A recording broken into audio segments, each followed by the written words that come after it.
y'all get them likes up. Get them likes up.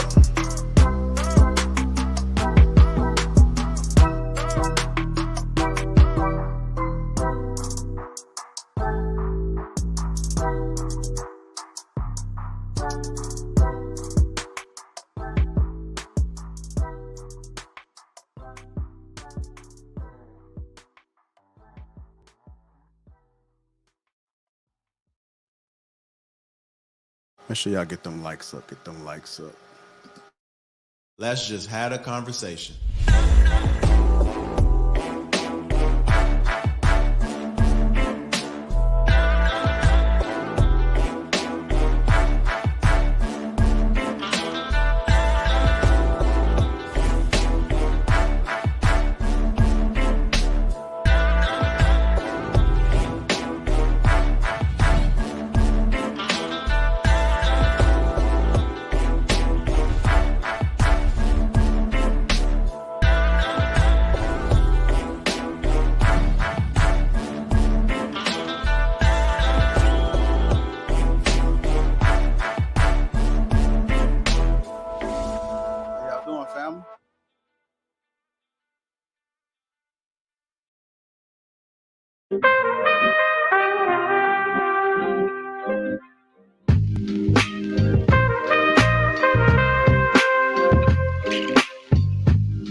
Hey, yo, what's going on? Welcome to Lapeef. Let's talk. Let me introduce the crew. We got Chicago Rilla. Oops, messed that one up. We got Chicago Rilla. Anton. Yeah, you know, hey. There you go. We got Ashley. We got Amira. And we got Kay. Me, myself, and Lapeef JR. Welcome to Lapeef Let's Talk. Want to shout out Courtney. Courtney is a little bit under the weather, so she's sitting tonight out. So prayers up to her. Anyways, how you guys are doing? Yo, y'all looking good? Who did that intro, man? Who the F came up with that intro, man? Spot on. Spot on, man. Spot the F. I kind of figured you're like that crown, man. Man, listen. Yeah. No, I mean the entire intro. They got everybody's caricature just like spot on. Yeah. It's one of the guys, man. One of the guys that's a family of the network, man. He supports the network, so I've been working with him trying to get us a nice little intro. That's what's up. But anyway, man, how y'all doing? Ladies, y'all quiet down there. I hope I didn't scare y'all with that little mishap in the beginning. Oh no.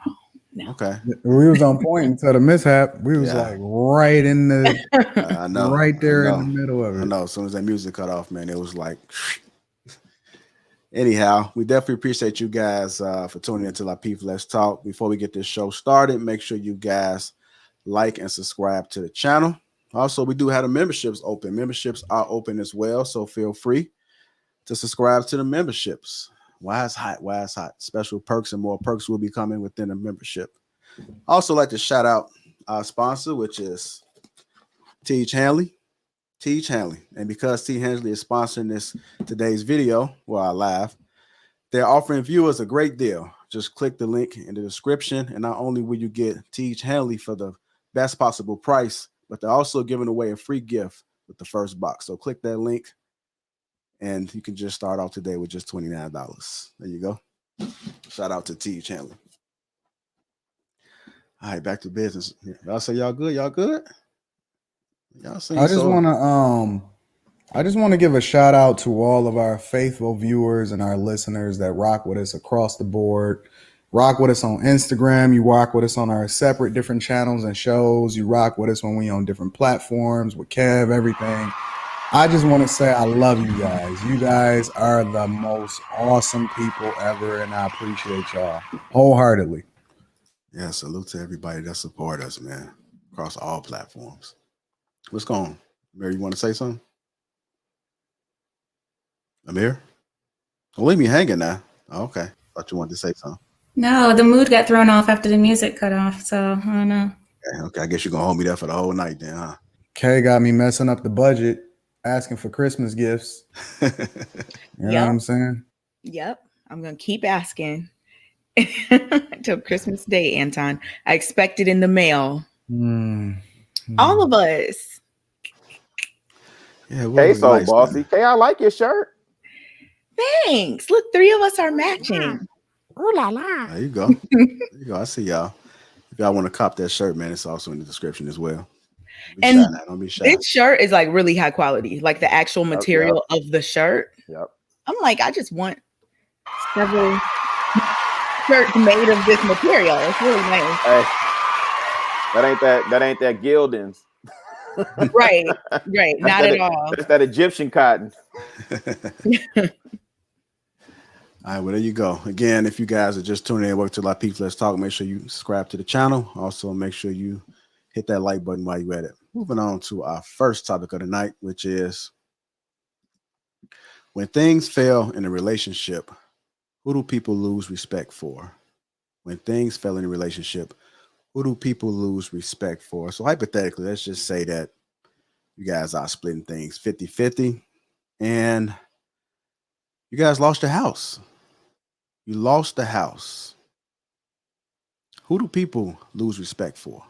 Let's talk about that. I'm gonna start with you, Rilla. I see you looking away. This ain't class, man. Nah, I ain't tripping on that. I was just thinking on the question. I think in the scenario that you gave, like where they losing the house and all that, I don't even think that matters. But just real quick, clarifying question. When you say people, you talking about outside people looking in who familiar with the relationship, right? So yep, outside people, and I want you to give your take on even within the relationship. Yeah, I think people lose respect for the person they think is responsible for breaking the relationship up. I think that's who they tend to lose respect for. And what I mean by that, I'm using myself as an example. Like, in my past relationships, like I'm still cool. I'm still on good terms. I was just telling somebody the other day, my kid's mother, right? Her family, like I'm still good with them. Like me and her may not be on the best terms, but the family I'm still good with, right? So I never asked them. I never asked them like who do they hold responsible, who do they lose respect for. I just know in a lot of my previous relationships, the way I conduct and carry myself, I've been held in the highest regard. So whether it's, exes, family, friends, or whatever, I'm still cool with a lot of them, right? And so I think what tends to happen is people lose respect for the person they think is responsible for damaging or breaking the relationship. That's who they tend to lose respect for. Okay. You are so wrong, Rilla. You are so far. Listen, I love you. I respect you. No. I want to hear this. Listen, the man is always going to be the one that they lose respect for. Up, down. I don't care what the agreement is. I don't care how much you split it. I don't care if it's 50-50. I don't care about any of that. And it's one of the reasons why I run my household like a benevolent dictator, is because it rises and it falls on me. If we lose our crib, nobody is ever going to come to my wife and say, what the piss went wrong, or what's happening, or how's things going, or how did y'all find yourself in this situation? They're going to be like, what's up with Anton? I thought y'all was doing this. Is Anton not the man that he's supposed to be? Whatever, so on and so forth. And it's one of the reasons why women feel so comfortable, or women regularly are the ones that file for the divorce more often than men, and they feel more comfortable doing so because they absolve themselves of the responsibility that comes along with the relationship and the fallout and the consequences, even from the people closest to them. It's always going to be on the man. I don't care how society advances. I don't care what technology tells you. I don't care how much money women make. I don't care how educated they become. It's always going to fall on our shoulders and on our back. And I don't care what you split. I don't care how much you went Dutch. It's your responsibility.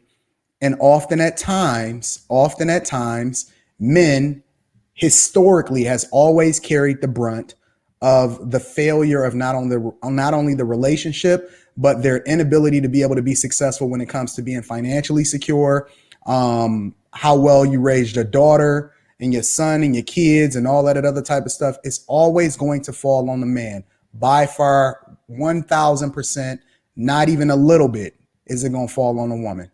When women cheat, let me add this in here. When women cheat, a lot of times it often comes back to what was you missing in the household? What was he doing wrong? It somehow, some way even when it's not your fault, it comes back to men, which is why the men's space is starting to explode the way that it's exploding today, because it's finally been a space where men can have a conversation without it being considered trauma bonding, right? But often, overwhelmingly, historically, and even to today, as far as much as we've advanced in society, it always comes back to the man. Real talk. Maybe I'm misunderstanding the question because because it's saying when things fail in a relationship, and maybe I'm not understanding is when the relationship fails. But let me ask you this, Anton, hypothetically, given what we know about, let's say, Will and Jada's situation, if they were to get a divorce and separated and everything like that, you think society would look at Will like they would put the responsibility of that relationship on him? What do they call Will? Beta. Oh, they call What do they call Dwayne Wade? sure. Beta. It's straight They from the say, start, why are man. they not running their Straight from the household? Why they beginning. not the men that they supposed to be? Yeah. Why they ain't getting control? It always falls back on them somehow, some way, regardless of what they chicks do. It always somehow blowback comes back to the man. Like they're gonna say that he should have never been with her. Mm. He should have never been with her. So they would lose respect though for Will. Okay, all right. Let me let the ladies go and then we can circle back. But I understand your perspective. Okay. Ashley, when things fail in a relationship, who do people lose respect for? I think who they lose respect for is partly dependent on the reason. I think that if it has to do with finances, like with what Anton was saying, the man is typically blamed. But outside of that, I'm not quite sure that men take the blame. I think a lot of times we hear, oh, she couldn't keep her man. She couldn't keep her man happy. And that to me places the blame on the woman. And then I just think about the fact that a divorced woman is less likely to remarry than a divorced man. And also, the stigma is not the same. You know, you have like if you are a divorced woman, then you know you're kind of like damaged goods. But if you are a divorced man, you know, a lot of people don't really care. I also think you have to think about the fact that, you know, for one, this is all subjective, you know, like I don't think there's a right or wrong answer, because if you're around a bunch of women and you're on social media and you see a whole bunch of comments where women are blaming the men, then you're going to think, oh, men are to blame. But if you have another set of experiences that you can call on, where people are blaming the women, then you think people are blaming the women. So I think it's very subjective. And I also think, you know, people have biases. You know, people tend to side with the person that they know. So, for instance, if Rilla got divorced and he's talking to all his friends, then his friends are going to think, okay, well, I know what he told me about his ex. So she must, you know, she caused the divorce. But Clearly, you don't know how men communicate. you're We are saying 1,000 with each other. We don't mince words. We don't trauma bond. We don't try to make each other feel good. no, We I tell don't. the I don't absolute really. God-given truth, and we just be real with each other and be No, like, you fam, you're tell going the to have to truth. get your manhood up. No, Get your life together, bro. Get your money up, whatever. We don't sit here and say, people oh, tell. let me People feel tell. your back and make sure your shoulders are up and nice. We don't do that. We just get straight to the thick of things. We don't make each other Hold feel on, good. time. We be real with each other. Let her finish. Go ahead. Yeah, people always men. You might think that, but people are going to tell their side of the story. Okay, that's just the truth. They're going to tell it how they think it played out, and they are not going to tell everything. They might a man might tell you, okay, I cheated, I messed up, you know. But let's say the complaint was that he wasn't doing his part at home, or you know, whatever the complaint was, the man is going to say, just like women, we're going to say it from our perspective. And sometimes you think you're right and you could be wrong. Like a man could say, yeah, she was tripping, but no, maybe she wasn't tripping. You know, people are just biased. I think it depends on the person. Same thing with women. You know, your girlfriends might tell you part of the story, but maybe not all of it. You know, and people tend to um, make people culprits based off of what they want to believe, really. Okay, what are your thoughts when relationships fail? When things fail in a relationship, who do people lose respect for? Actually, I thought that Chicago, Ashley, and Anton made really good points, because on one level, like, my first thought was men in general will be looked at, because you brought up that losing the house scenario. And I know that a lot of times men are thought of as like the breadwinners. So just from like a very bird's eye view, I think a lot of people would say, what was going on with that man? So like, I agreed with what Anton said about that, but I liked what Ashley said about bias in terms of, people that are closer to the situation than that. People who may know more about the couple from one side or the other. Talking to your girlfriends, they're like, oh, it was his fault or whatever. I don't know what men talk about necessarily, but maybe. Anton said no. And I wanted to ask Anton, like, how did he think that a man would respond in that type of situation if everything were 50-50, like JR said earlier, and then like, they lose the house. So it's like they're both making the same amount of money per year, let's say. They're both paying half of the bills. Like, how do you think men would respond? Because I think this question is don't care. We don't care about the details. But what do you don't care about the details? But what do you think a man would say? Like, to a friend, like, let's say a friend came up to you like, man, Anton, and you knew his whole story with the 50-50 and all that. Why was you dependent on the woman in the first place in order to make sure that your household was straight? Yeah, that's the thing. Like, it always comes back to, yeah. What is you doing, bro? That's definitely what my brothers and my dad would absolutely say. And that's why my first thought was it falls on the man in terms of that house situation.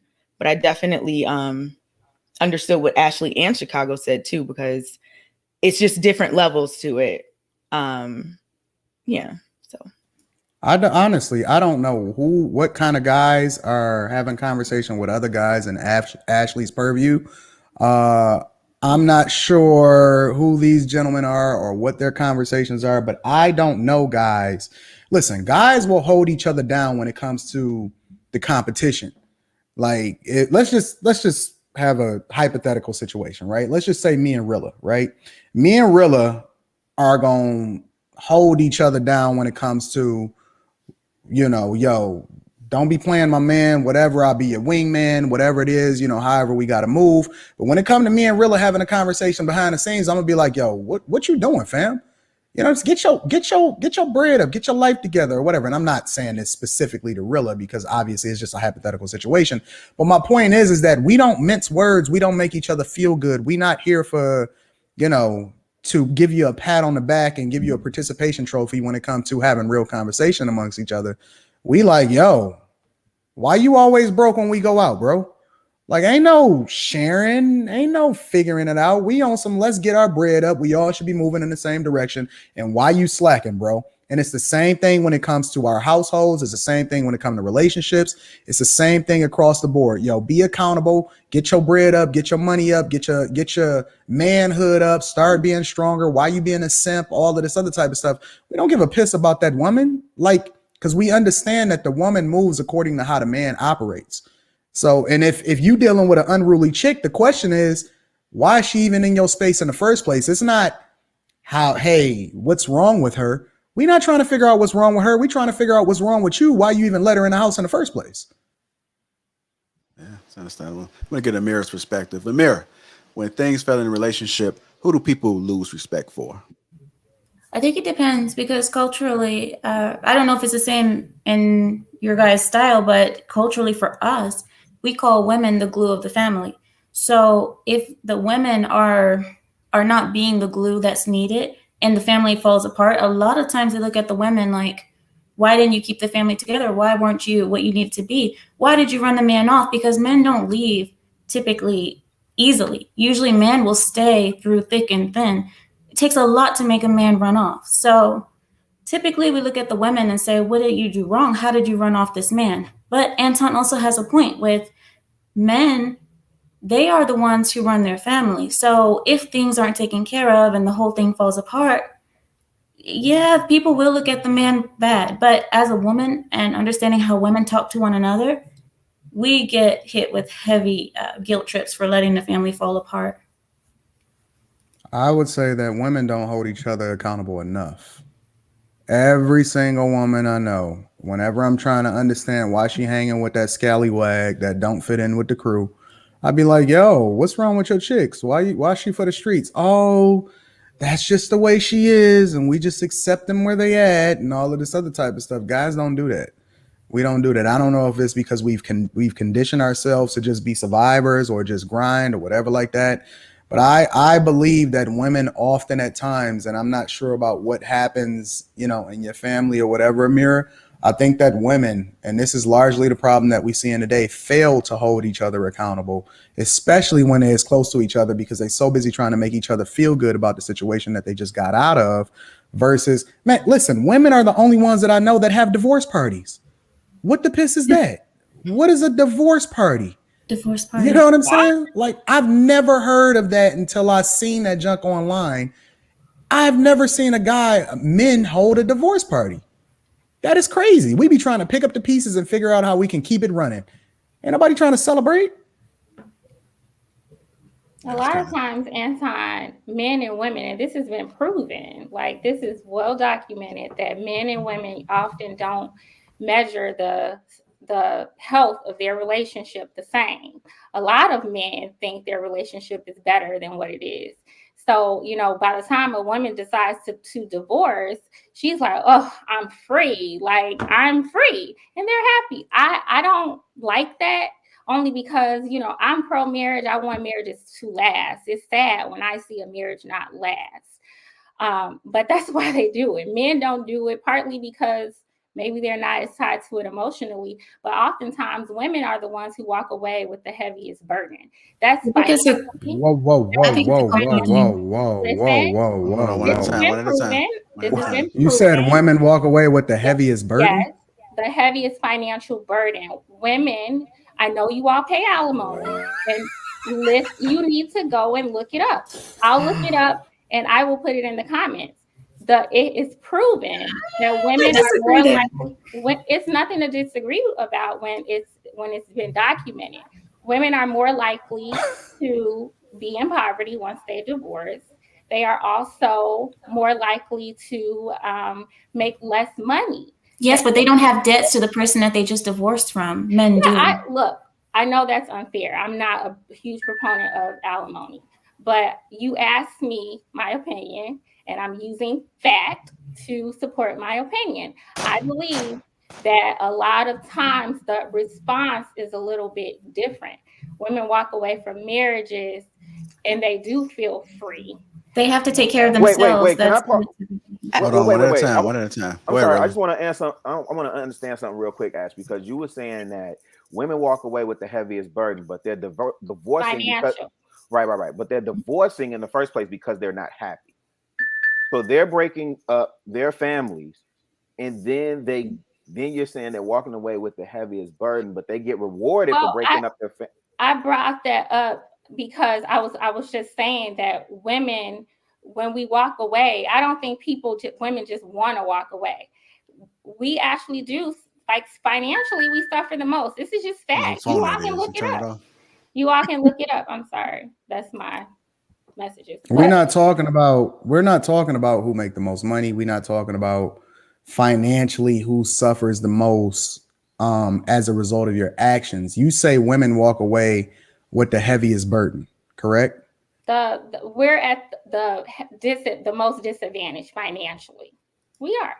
I mean, okay. I know that men have to pay alimony. That's a huge problem. But I'm just looking at the overall, the ultimate, the ending. You can look it up. I'll look it up for you. It's very so do you also factor make less and are less likely to be able to enter into the workforce. And not only that, they are more likely to be in poverty. This is true. So are you also factoring into it all of the different scenarios and contexts by which we can qualify your statement? So, for example, do you also factor into it that child support? Do you factor into it alimony? Do you factor into it debt? Do you factor into it the pension? the 401k that the man has to Well, I pay think for. I Hold think you on. should ask the people who did the research. No. Because listen. Any numbers can be made to mean whatever it is that we want to mean, that we want it to mean, right? You can't use a number to support your argument, then divest yourself from the conversation when we start adding context, right? Because you brought up the fact. So now that I'm starting to challenge it as it relates to the conversation that we having, you saying, nah, you need to go and ask the people, but you're using it to support your argument. So now you got to stand on what it is that you're saying, right?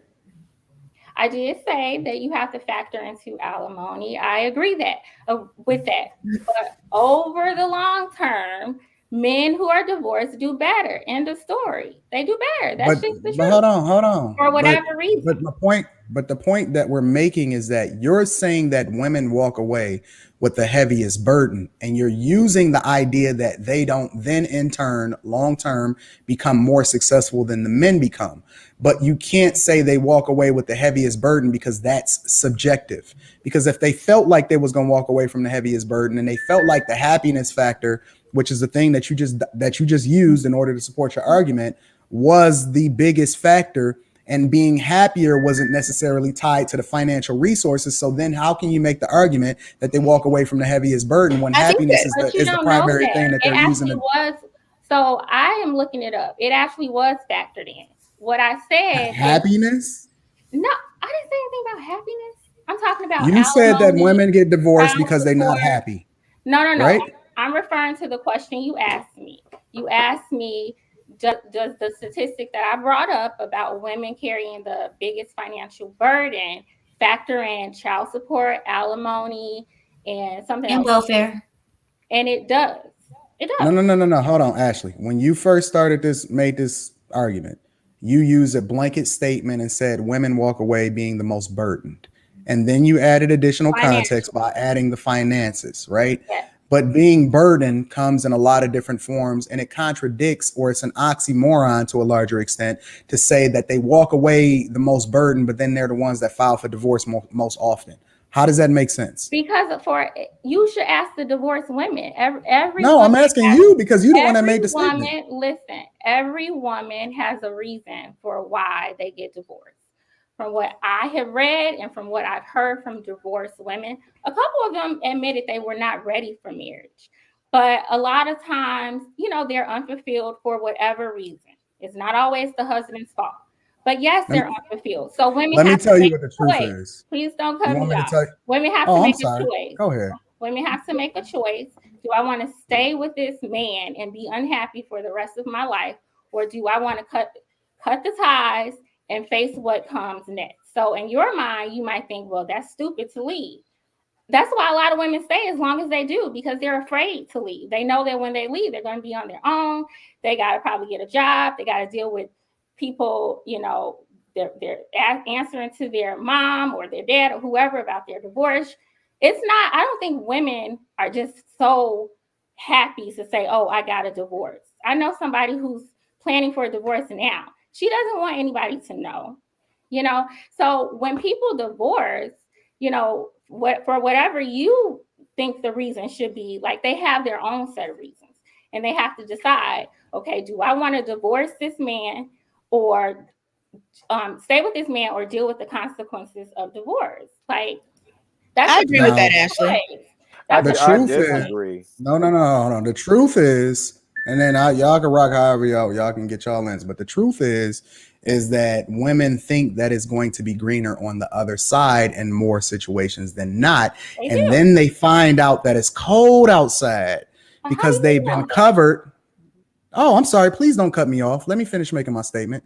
And then they find out that it's cold outside and that it wasn't what they thought it was. They thought that Pookie had a job, but he really didn't have a job. And Ray Ray was busting it down. And then this woman, right, that you've just spoke about is planning a divorce. Let me ask you one question before I finish my statement. Does the guy know that she's planning a divorce, or is she planning it secretly? She doesn't know. He doesn't know at this time. No. She wants to make her marriage work, but it's on the last straw. And it was just a quick question. Wait. It was a quick question.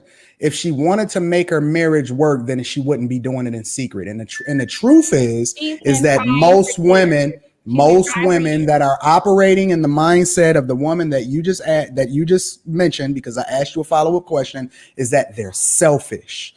They're selfish, and the only thing that they're thinking about, and the reason why she's planning her divorce in secret, because she's not putting as much effort into fixing her marriage. She wants to stay, but she's planning her divorce in secret. And the reality is that the wall gonna hit her soon, and it's cold outside. And if she was really burdened, then she would be trying to figure out everything, and she would take her vows serious about till death do us part. No, please don't cut me off. No, you got to extend. Stop. Because I'm cool with cutting people off, but you asked for the same respect that you're not respecting me about. So now you cutting me off because I'm crushing this whole argument of yours. The reality is that women in a lot of these situations are incredibly one of the most selfish individual beings on this entire planet, more selfish than any other animal that we can name. And they came into this thing selfishly thinking about what they can get out of it instead of thinking about what they can pour into it, understanding that pouring into the marriage would make them a better version of themselves instead of figuring out how they can get out of it so that they can find their happiness, not understanding that it's going to be reversed when she get out there on them streets. It's going to be cold. He going to be much more successful, and he going to be happy, and she going to be out there burdened. And it ain't got nothing to do with women leaving more burden. It means that they're feeling that way in order to justify their behavior, when in reality, the burden really lies on the man because he's the one that's being blindsided. And that's the truth. Can I respond to that, please? Yeah, go ahead. Anton, everything you said was a bunch of fluff. You made that whole story up in your mind, and you really contradicted yourself because you started this conversation saying that people blame men, and then what did you do? You blamed the woman. You just did it. This has been a woman that for 7 years, even before they got married, was always there, running his bath water, cooking his food. When she was out, she would think of the things that he liked, getting them for her, showing up to his. That's what you're supposed to do as a wife. You don't get credit for that. Hold on, Anton. Okay. Hold on. You want some credit? You want credit for doing what you're supposed to do? No, what I'm saying That's like me getting credit for taking care of my kids. I'm supposed to do that. Simmer down, Tom, dog. Her part. You don't like when people kind of like kill your argument. I don't have. You're not killing my argument. We're not making her feel good. She don't get a participation trophy. She's supposed to do that in a marriage. You're supposed to run your man's bathwater. You're supposed to have his back. You're supposed to hold him down. Hold on, Anton. Let us man, because you said that she wasn't trying. You said that she wasn't putting forth the effort in her marriage. You're a woman of the cloth, right, Ashley? She's been doing her part. He's Ashley, not doing his part. Are you a man? Are you a woman of the cloth? Yes, I am. I ain't never seen try in the Bible. I don't want to hear that word. Either you doing it or you not. Okay, either you gonna hold it down or you not. She can't do it by herself. She can't do it by herself. No. Do you play your role? Play your role. You signed up till death do us part. Don't sit here and make excuses as to why you can't be the woman that you're supposed to be. And if she was really trying, she would not be planning a divorce by herself. She would be putting all of that energy into fixing her relationship. I don't care if you got to go to therapy. Then why don't he know that she planning a divorce then? Well, because she wants to get the things together for herself. Really, I want y'all to chime in. She's not going to just walk out on him. She's not going to just walk out on him. Okay, Rilla. I mean, I agree with Anton about the planning and secrecy thing. Like, if there's instances of like abuse and she's scared of him, then that's a different situation. You're trying to cut ties and get away. Is it abuse? Together. Ask her, Kay. Ask her. I don't want to get into her friend's like personal business. No, she used it. She used it as an example. And if she chooses not to answer, she can say, "I don't want to answer that." Right? But let's just be real. Is it abuse? No, he's not abusing her. So in an instance where there is no abuse, I mean, and can I say it's not like she's seeing an attorney or anything like that. It's really you're talking about she just coming up with the idea of it. Thinking about it. She's thinking, you know what? This is what I need to do if we are to divorce. She didn't go see an attorney. She's the one going to the therapy sessions, planning them for them. So does she want to save the marriage? She wants to be married. She wants to stay married. And Anton, you're saying she's making a backup plan, Ashley? Are you saying she's like trying to plan? Thinking about her life after, in case this marriage does not work out. That don't You know sound what? like a And marriage. then, Here's the thing. You That's don't already I don't planning. agree with divorce either, you know, but it's a personal choice. And she cannot be married to a man for the next 50 years of her life. And she's doing her part, which she is, and he's not. I think Why that she got a sometimes plan? in If she gonna leave, then just leave. I think sometimes Well, in I think she's relationships, at the last straw. She wants to Well, try she to. shouldn't be. Well, she shouldn't be planning. But JR, this I is think- exactly the foundation. I'm sorry, Kay. Let me just say this one thing and then I'm gonna let you Okay. cook. Okay. This is exactly the point that we making in the foundation of when you said when things fail in a relationship, who do people lose respect for? And I said that guys hold each other accountable, and I said that women make each other feel good. Ashley is finding every single So, excuse that was and gonna be reason my in the book question, is like- as to why this woman can do whatever what she is. advice She are you giving? tried. She tried. She did it. It's hit. She I shouldn't did have to not do say this. she should Women divorce make him. I did not excuses. say that. She's exhibiting the exact behavior that I said. Women make excuses. Men hold each other accountable, and this is the reason why women foul and men get blindsided overwhelmingly. Go ahead, Kay. I'm sorry.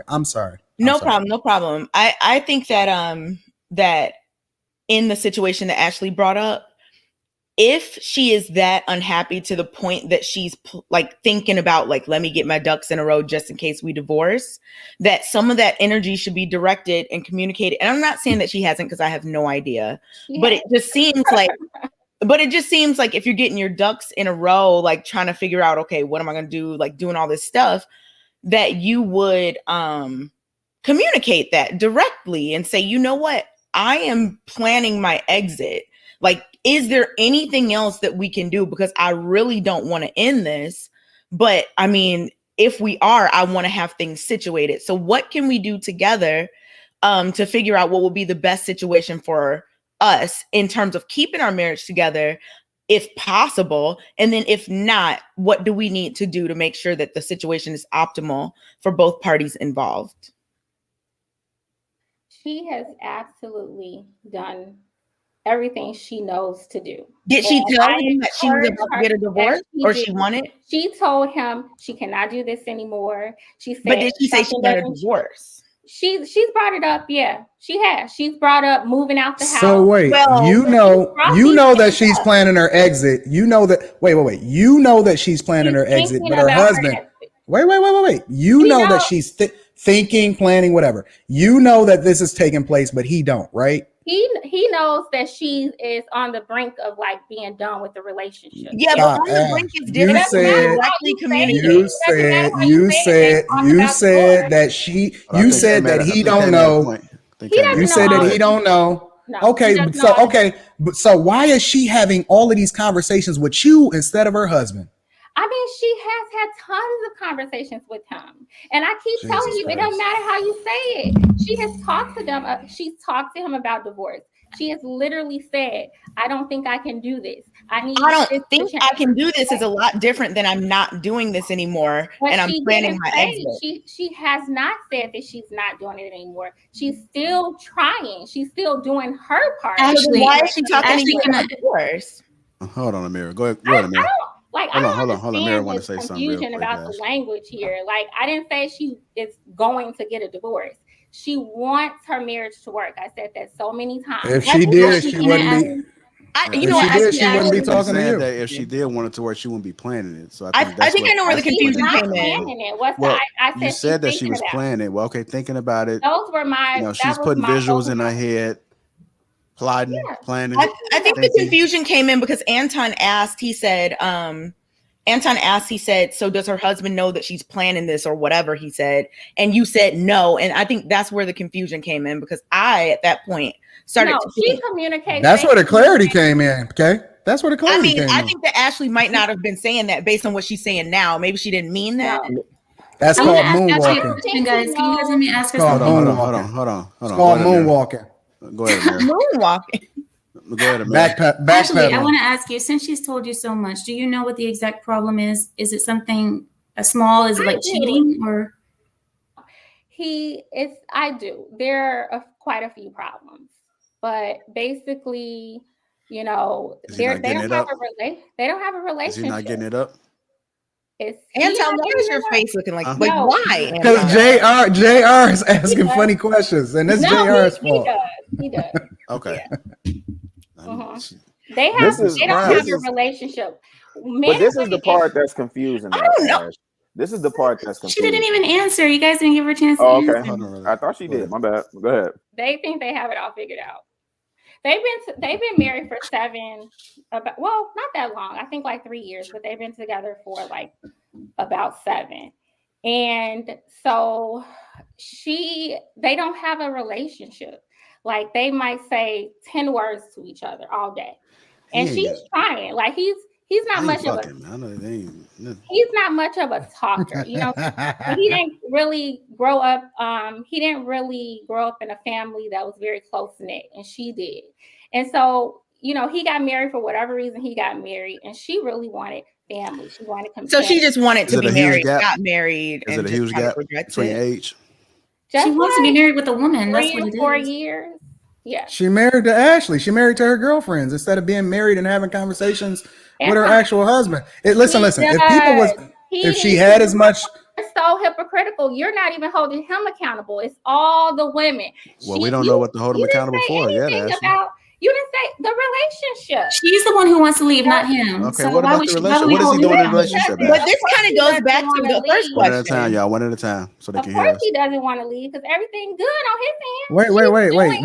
wait. But JR, I got one doing question her for part. Ashley. I got one question for Ashley because you want us to hold him accountable, right? At what point in this conversation, from the start of the show all the way up until now, did you at any point hold her accountable about anything that she's doing?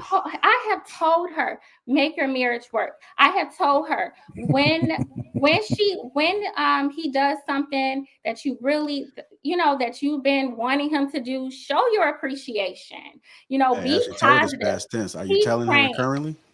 I will To still continue hold to on tell to her it? that, but at this point, I continue to tell her that. I tell her maybe I try to introduce her That's to all another. cap. I ain't brought out the Lapeef cap in so long. Ashley, I'm gonna make a special debut today for you. That's how you're just being like, come on now, you're just being ridiculous. You want to know? I can see why somebody would divorce you. Oh my god. Ash.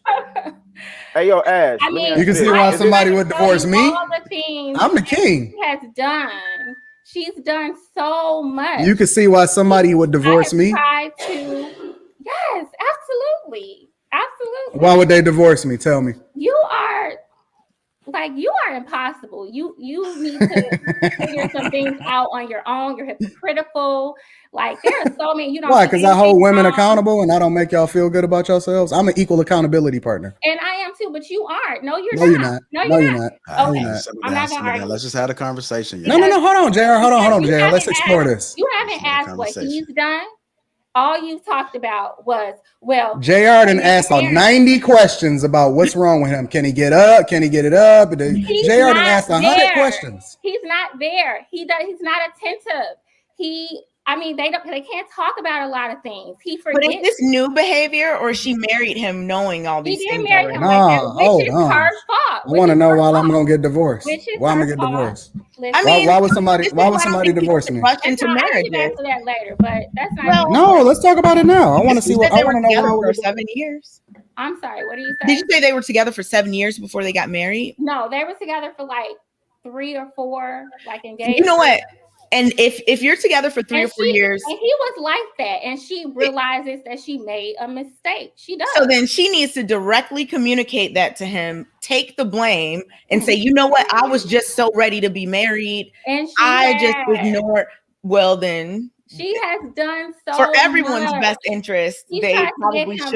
Mentors. Like look at her. She just making excuses. She making excuses. The reality is that, the reality is that. If she was with me, she wouldn't be in the space that she in. She would have her act together, right? Act together. The problem is that the problem is that he let her have friends. Too many friends like you. That's in her ear, helping her be a part of the. Stay married. That's foul. Let me tell you what I tell. Want me to tell you what I tell Rita? Want me to tell you what I tell Rita? When I see certain friends that operate like that, I'll be like, you got to cut her off. She for the streets. She gonna hit the wall.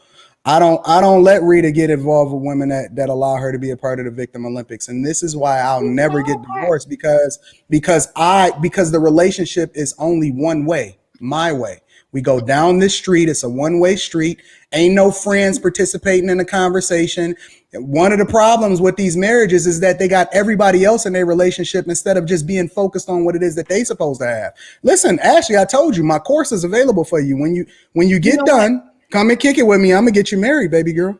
And Taryn, I think, and Ashley, like, I think there's such a thin line between not being like completely cut off, let's say, from the council of family and very trusted individuals, and then taking too much in from them and being like, okay, you know what, you're right. Like, this is what we can do. For a long time, I did not say anything. I'm not saying you. I'm not saying you. I do nothing but encourage her to make her marriage work. I pray with her. I encourage her to show up. You better tell her the streets is calling. They're not, because she's a godly woman. That's a beautiful woman inside and out. She's doing her. That don't have nothing. The streets are still cold. Hey, Ash, let me ask you this. Why you keep saying that? Go ahead, Rilla. Hold on. I got something to say. Rilla. Yeah, I just two things though. I keep wondering because, like, and I know this is your friend, but you're like, yo, she's doing everything and almost like she's blameless. But then I'm listening to you on the one end.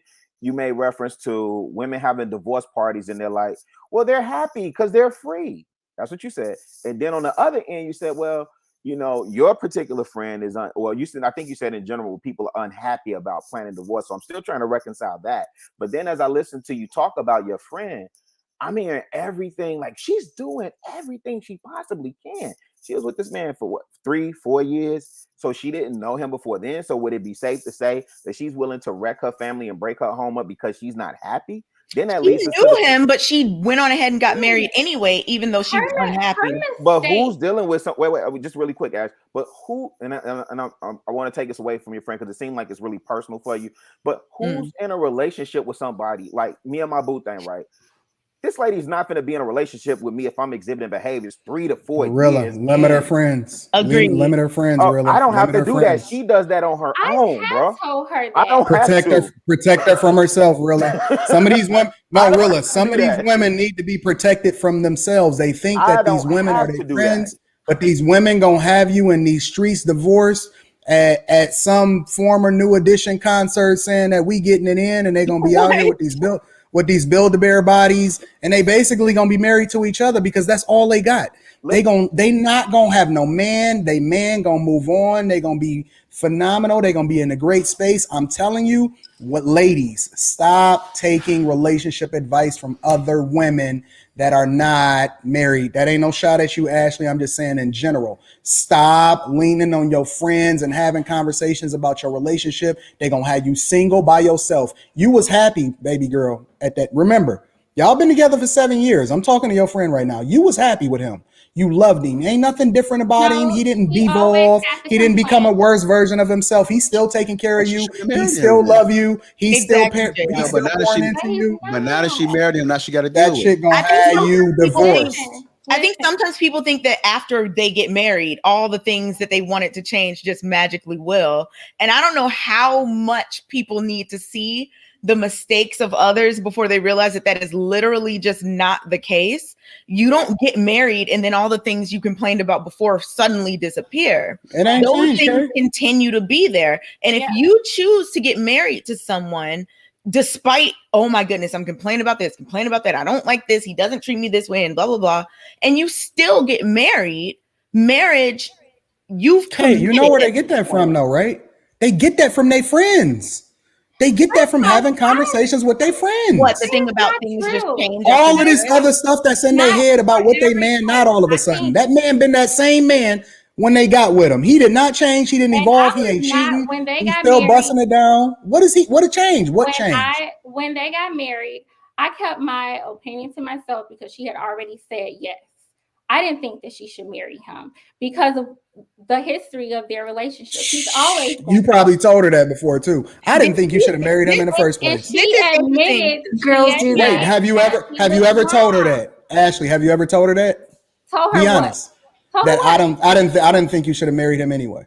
I told her that I didn't think she should be with him. Oh, I didn't think. I'm telling you, bro. Ashley, I know the blueprint, JR. I know the blueprint. I didn't even know. I didn't even know that he was going to propose. I didn't think he was. The thing that's interesting. I was completely shocked. Here's the I did question. not think he was Did going you go That's to the the wedding, blueprint, Ashley? JR. So we never talked about that. People But- know who to but go I to. Hey, did Ashley, did you tell go to the her. wedding? Yes, I did. Okay, so then when they asked, you know, Speak they now. had an I agent. did Hold not. your peace. I would They not had an do agent. that. They had a JR. It was an agent. Ashley was in the audience. No, I didn't think that was my place to say. I didn't think that was my place Actually, to say. you being single, you don't think that had anything to do with your influence over your married friend? With me being single, what do you Yeah, mean? because if she's talking to you as a married woman and she's trying to get your advice as a single woman, She knows. See, that's where you guys are like trying to put people into categories and making your own stories. I want her to be married, Well, but I also want her to be happy. I don't want her to be spend the rest. You the one that told her that she shouldn't have married him in the first place. How you want her to be married? people know who to go Well, to she for agrees stuff. with that. People know who to go It's to for obvious. different things. People know who to go to. Like, let's say I'm having a problem in my And relationship. I encourage And her to if- stay married. No, but she knew you didn't want them to be married in the first place. People know No, who to go I to. didn't even say that to her. But until she's after your she friend. had- I'm sure she you knew. guys are like filling in holes because you don't She's know. You're Ashley, making she's up your own friend. story. Isn't I she did your not friend? tell her. I recently told her this, and I said, I hate to say this, but and I said, do you think that you should have married him? I said this. So you don't after- think you gave any signs during y'all's whole friendship that you were not really with this? I told her that they broke up at one point. I told her that she shouldn't have been with him. Okay, so she knew you didn't think they should be together. That's all I'm saying. You just said Yes. that. Okay. But and you my all asked me if I told her that I thought she shouldn't marry him. No, I get the clarity. I never did because get the clarity. I never knew his plans to marry her. I get the clarity. I'm not saying that you told her that they should never be married. I'm saying that she knew that you weren't completely down with their relationship because you said it. It's gonna be a capathon now, tonight, my baby. It's point gonna be a before- long the night. point- I got the time point- You tonight. guys are trying to fill in blanks. No. You just said. You just But said. listen, that was before they broke up, and then Right, they got right. together. Right. I didn't have anything to say about And this it. is before they got married, right? Yeah. Say Okay, obviously so they yeah, were together for a while. They Right. broke up. Okay, so you've confirmed that, and I get it. My point is that people know who to go to when they already have their mind set on something. If I want something to work out, I'm going to go to my grandma, my dad, my older brothers, because I know they're going to give it to me real. I know they're going to tell me if I'm messing up, if there's something I need to do, whatever. Talk to her, But Kay. if I Talk go, to her. And that's why if I go, wait. I'm not encouraging her to Ashley, get divorced. man, I've been real good. I've been real quiet. If I go, y'all know I've been holding it in. If I go to a friend of mine that I know doesn't like or I'm not saying you don't like them. I'm not saying that, Ashley. I'm not saying it. I'm using myself as an example to prove my point about people know who to go to. If I go to my friend who never really wanted me and my man together in the first place, who was giving low-key signs that she didn't even like this relationship, if I go to her, that means I already know the answer I'm going to get from her, and I'm looking to confirm my own thoughts that I already had. You are filling I don't want to confirm. making assumptions. Preach, I'm preach, not Kay. making an assumption. But that's Ashley, not the I'm not case. making an assumption. You just Hey, said. She did not know that she's been wanting to stay work. No, you're What are you missing the talking point. about? I'm saying that the reason she came to you about it is because you already gave her the go ahead about you not necessarily liking their relationship. I don't care if it was 2 years ago, 5 years ago, But 10 years ago. She wasn't. Her mind had not been made up. I'm not saying that it was. I'm just saying she knew Hey, she could Ash, I come to wanna you ask you and this. get the confirmation that she needed, Ash, that I she wanna wanted to confirm her own thoughts that she already had. I get what you're saying. Okay. I think she wants her marriage to work. I think she only came to me because she, like Anton said, oh, she married to you. Well, you know what? She's You married. said that she only came to you because of what? She needed someone to talk to because her husband And is then never there. what to advice talk did to you give her. her when she came to you? Well, initially, when she first started talking to me, I would just listen, Right. and I would So try to understand. what advice did you give her? I didn't give advice. That's what I'm trying At all? to tell you. You didn't give her So any advice as at all? time went on, I said, It's okay. gonna be a capathon today. Listen, I'm listening. Go ahead. said, okay, tell him this, tell him respectfully. I said, I have told her to go to our pastor. I don't have to say pastor's her anymore. But I said, go to our pastor. See, he needs a male influence. He needs a man that's wise, that is married, who can counsel him. I have tried to introduce them to another friend of mine and her husband, who are very, very happy, and they have a successful marriage. I wanted them to connect. I gave them each other's numbers so that they can connect. And Anton, you don't want to believe it because it negates everything that you just said about Let me ask you a question, Ashley. Can I ask you a question? Encourage her, and I can I ask you a question, Ashley? Wrong. I say, you know what? You were wrong. Hold on, let her finish. You were wrong. You don't want to hear it, Anton. You do this all the time. I just said, can I ask you a question? You cut people off when they're saying things that negate your argument. You do. You've had more talk time than anybody on this panel tonight. Let's be clear. But you cut people off right when they are proving you wrong. And I'm Let me ask you a question. You didn't prove me wrong. You didn't prove me wrong at all. The first question that you asked me that I still okay. Let me ask you a question, Ashley. Let me ask you a question. Right? If said husband came to you and said, Ashley, can you please divest yourself from talking to my wife and playing a role in our relationship? I don't want you talking to my wife. I want to have her to myself so that we can figure this thing out. I don't want y'all talking on the phone. I don't want you talking about our relationship. I'm not interested in you playing any type of role in my wife's life. Would you leave the relationship? I would not stop being friends with her, but I would never talk to her about her husband again.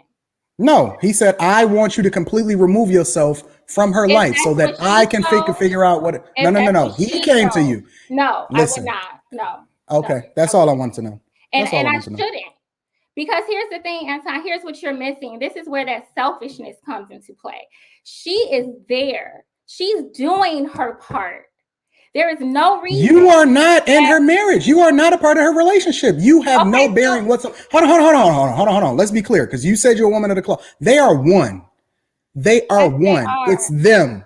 It is not them plus Ashley. No, if he came and asked you to step away because this is what he feels and he's the head, you said you're a woman of the cloth. You understand he the head of the household. If he came to you when he said, I want you to remove yourself from our relationship and being friends with her because I'm her best friend first. I am the person that's here to protect her, provide for her. I'm her covering. I'm the head of the household. It's God, it's me, it's her. And then I don't know if they have children or not. I'm not interested in having that conversation. But my point is that if he puts his foot down as a man and say, I want you to divest yourself from what we got going on until further notice, unless I contact you otherwise, would you remove yourself from their marriage and their friendship and their conversation? Because anything you do, anything you say, anything you say, any conversation that you have, even if it's not marriage related, it affects her. It affects how she goes home and interacts with her husband. If he says, I want you gone, will you remove yourself from her life completely? Yes. No, I will not. And that's his job. Ashley, like, you at least got to take a break. His job. I would step back and let her be clear-headed and decide what she thinks she needs to do.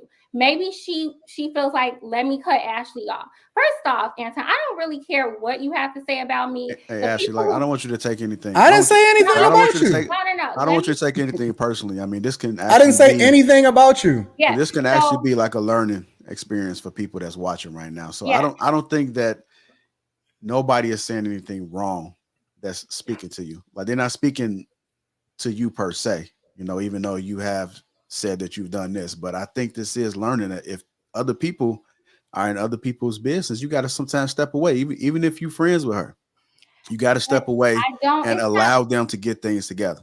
I agree. So, you know, like, whether you know it or not, you might have an influence on her. You may not realize it, but you might have an influence on her in some type of way. You might be telling her the things she want to hear.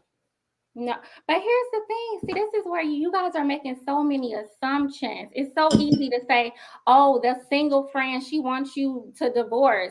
I want her to be married. I'm not talking about that. And when I talk to her, we pray for her husband. We pray for her that he don't want your prayers. He wants you gone. No, he doesn't. And see, this is what is so sick. Women tell men all the time, like, all them single friends, I don't want you hanging around them. I don't want you hanging around them. But to me, that's a man who making assumptions about things. And for one thing, like, he wouldn't say that. Like, he wouldn't say, I'm not some horrible influence on her. There's always the assumption that if you're single, you're bitter and you want. How do you know you're not a horrible influence? You never know what people say in their relationship. There are things like you just never know what people I'm think not talking about what he. Okay, I'm saying for myself, I don't think that I'm being a negative influence on her.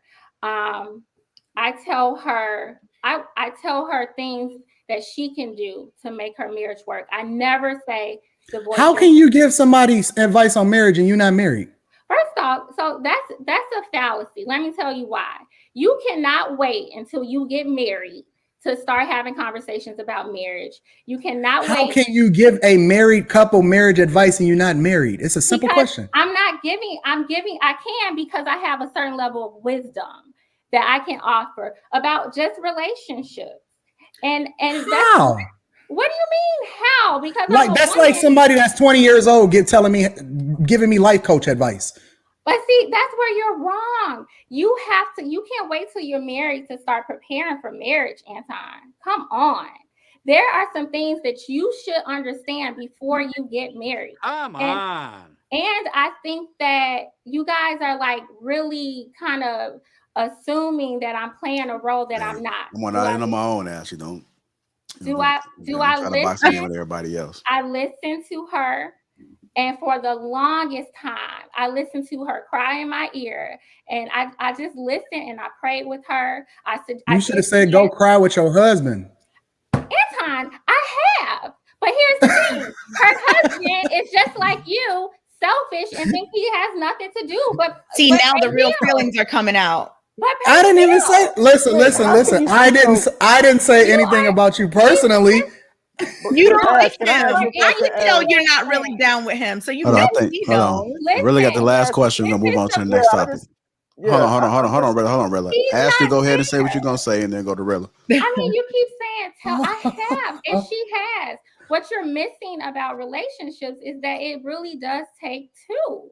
He has to do his part too, and he's not. It takes two, but you're number three. That's the problem. What I think you have to understand is that no matter what you say and how you feel, they got that bond, they got that vow that they had together. So if you're hinting or suggesting or, well, if he ain't doing what he's supposed to be, I understand. If you're doing any of that, then it's an influence. Praying on their downfall. Praying, saying is her husband, what is her husband like? Is he like me?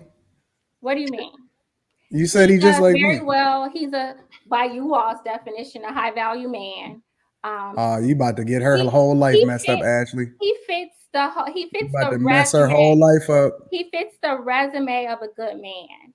I'm not messing her life up. I have done nothing but encourage her. Wait. Hold on. I think Rilla wants to say something, y'all. Hold on. You're ruining her life, Ashley. Hold on. Go ahead, Rilla. You just said he fits the resume of a good man, and the whole time we've been having this conversation. The resume. A resume does not tell you how a person really is. It's cool. I got you on that. That's not my question. But the whole conversation, you have kind of been like adamantly, not one time have you said anything adversely towards your friend. But when we say, or somebody brings up that you can run that tape back. I told you that I have pointed out when she's wrong. I told you you have specifically said it takes two and he's not doing his part. My question is, how can you speak with such authority and confidence on what he is or is not doing if the only example that you have is what she's telling you? Mm-hmm. That's the bias that you spoke of earlier, Ashley. Mm-hmm. You're falling straight into You're right. But listen, I would not say that. And that's why I ask her a lot of questions. Like, okay, are you sure you said this? Like, because I don't want to give, if she's doing something wrong. No. Finish what you're about to say. Listen, let me finish what you're about to say. You don't want to what? I don't want to make assumptions that she's perfect. Advice. No, I was going to say what she was saying. I don't want to. It really wasn't. Okay. I was going to say I don't want to make assumptions that she's always right.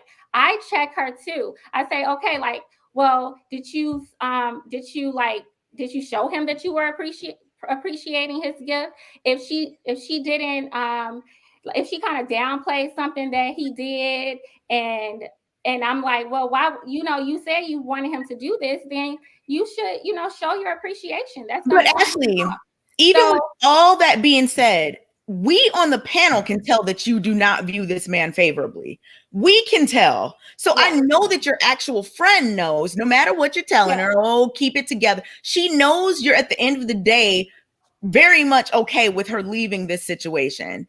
We can tell you that you don't like him that much. You're like, y'all don't know him for real. He really doesn't pull his weight. He doesn't do that. He's only on paper. We can tell you don't really like him. So I know that your friends can also tell this. I don't dislike this man. I don't dislike Well, you don't think he's necessarily a good She just described this man to be the prototype of what every freaking woman called on Kevin Samuel's show and say that they want. Yes, and it goes. She literally, hold on. You just literally not always good. You just literally again, Ashley. You're saying it goes to show you that he's not really. You're doing it again. You're confirming that you just don't think he's a good guy like that. I don't think he's marriage material. Okay, and I'm sure that your friend knows this. Good man and marriage material are not the same thing. Okay, and I'm sure your friend knows this. I'm sure your friend knows you feel this way, which is why she came to you about it. He ain't shit. Just tell her how it is. I did not say that. Yo, you are about to ruin this girl's life. I'm sure your friend knows that you feel this way, which is why she would come to you to talk about it. People go to the people who. What? No, it's not. You don't think your friend knows that you're going to be like. She needs somebody to talk. I have always. Why would she pick you? You said she needs somebody what? For a long time, I would. And I'm not saying that in an insulting way. I'm just asking. Like, why would she pick? How did she pick you to be the person? She has no one else to talk to. I am her closest friend. She knows I'm not going to go gossiping to other people. And I believe she knows that I want her. She doesn't really have any family or anything. She has her family that she talks to. Yes, she does. But it bothers her so much. She need to go and talk to her husband. Not maybe it bothers her so much, or maybe she knows her family is gonna. Maybe she knows her family's gonna give it to her real, and I give it to her real. You don't like the dude. You don't like him. You're biased. You're doing the exact same bias that you brought up earlier that I was agreeing with you about. You're doing it right now. You're taking her side of the story. You're and JR, look, you're taking her side of the story, and you're doing the exact thing you pointed out earlier. All right, y'all, simmer down. This is the first topic. This was a good one. This is insane. See what you do, Ash. Welcome back, Ash. Ooh-wee. God bless us, bro. Pull up on me. Pull up. I might have to call in reinforcements for this one. If you guys are just tuning in, welcome to Lapeef Let's Talk, the greatest show ever. While you at it, make sure you guys subscribe to the channel. Also hit that like button. Hit that like button. We just getting started, starting to cook. Ash, don't take nothing personal. We're just having conversations. Let's just have a conversation. I'm not. Okay, I just think that's how it normally plays out, and whatever. I mean, but I think it's good to hear different perspectives. So I think but only when you're welcome. Only when you're open to them. Well, I think everybody was open. I was surprised. Kay made some solid points. So JR, what are you talking about? You were surprised I made some time. Kay been on point for like 2.5 weeks. I just put the word surprise and Kay a little close together. Let me space it out a little bit. I was surprised. Kay about to get a custom roll. Also, Kay made some good points. She been on point. Kay made some good. She made some good. JR, points. you sneak dissing, I think. No, I'm not, because I actually thought that you was going to agree with her totally. So I just appreciate your open honesty about the situation, because if anybody is in that situation right now, then they have an idea. They heard two different perspectives on how to view the situation. So sometimes some people need to fall back. It is what it is. Hey, JR. Sometimes some people may not be that friend that should be there, even though. And sometimes when you're in a situation like Ashley, I'm not saying you're purposely doing anything, but I think sometimes when you're in a situation, you don't realize the effect you can have on it, and sometimes it takes other people from the outside, and I'm not saying necessarily us or whatever, but just other people to really put that in perspective. That's all I think. Rita just told me that she would never let a woman have any kind of say so in her relationship whatsoever. She don't even talk about her relationship with any kind of woman. I have friends like that too, But you know, I'm not gonna keep beating the same, you know, beating the horse with it. She's doing it for a reason. Right. And So you, I yeah. think So you basically saying this: if you're done with it, okay, I get you. You're done with it. Move on. From it. no, I want her marriage to work, but she cannot do it by herself. Like, that is just the truth. And you guys are talking about, oh, me and her. She's coming to me because she's hurting and she wants her marriage to work. She doesn't have a whole lot of people. I mean, she has her family. And she's talked to him. But she's tired. What about therapy? Has she talked to? She's in therapy. They are both in therapy. I'm not even going to keep. Well, they might have to switch then. You know, I sometimes, agree. yeah. You know, sometimes that person you see, if they you're not seeing the results, you got to switch. I have said it, but he. But did she listen to you with that one? Yeah, she wants to, but she wants to, but she hasn't. Right. So, but you don't know if he that's the advice that you should be telling her. How is he gonna do it if he doesn't want to? Well, then you don't know if he wants to. He's been doing the same thing for their maybe whole she's doing something that she's not supposed to be doing. I know she's not perfect. You know, maybe if she changed some of her behaviors, then maybe he might change his behavior. We don't know, right?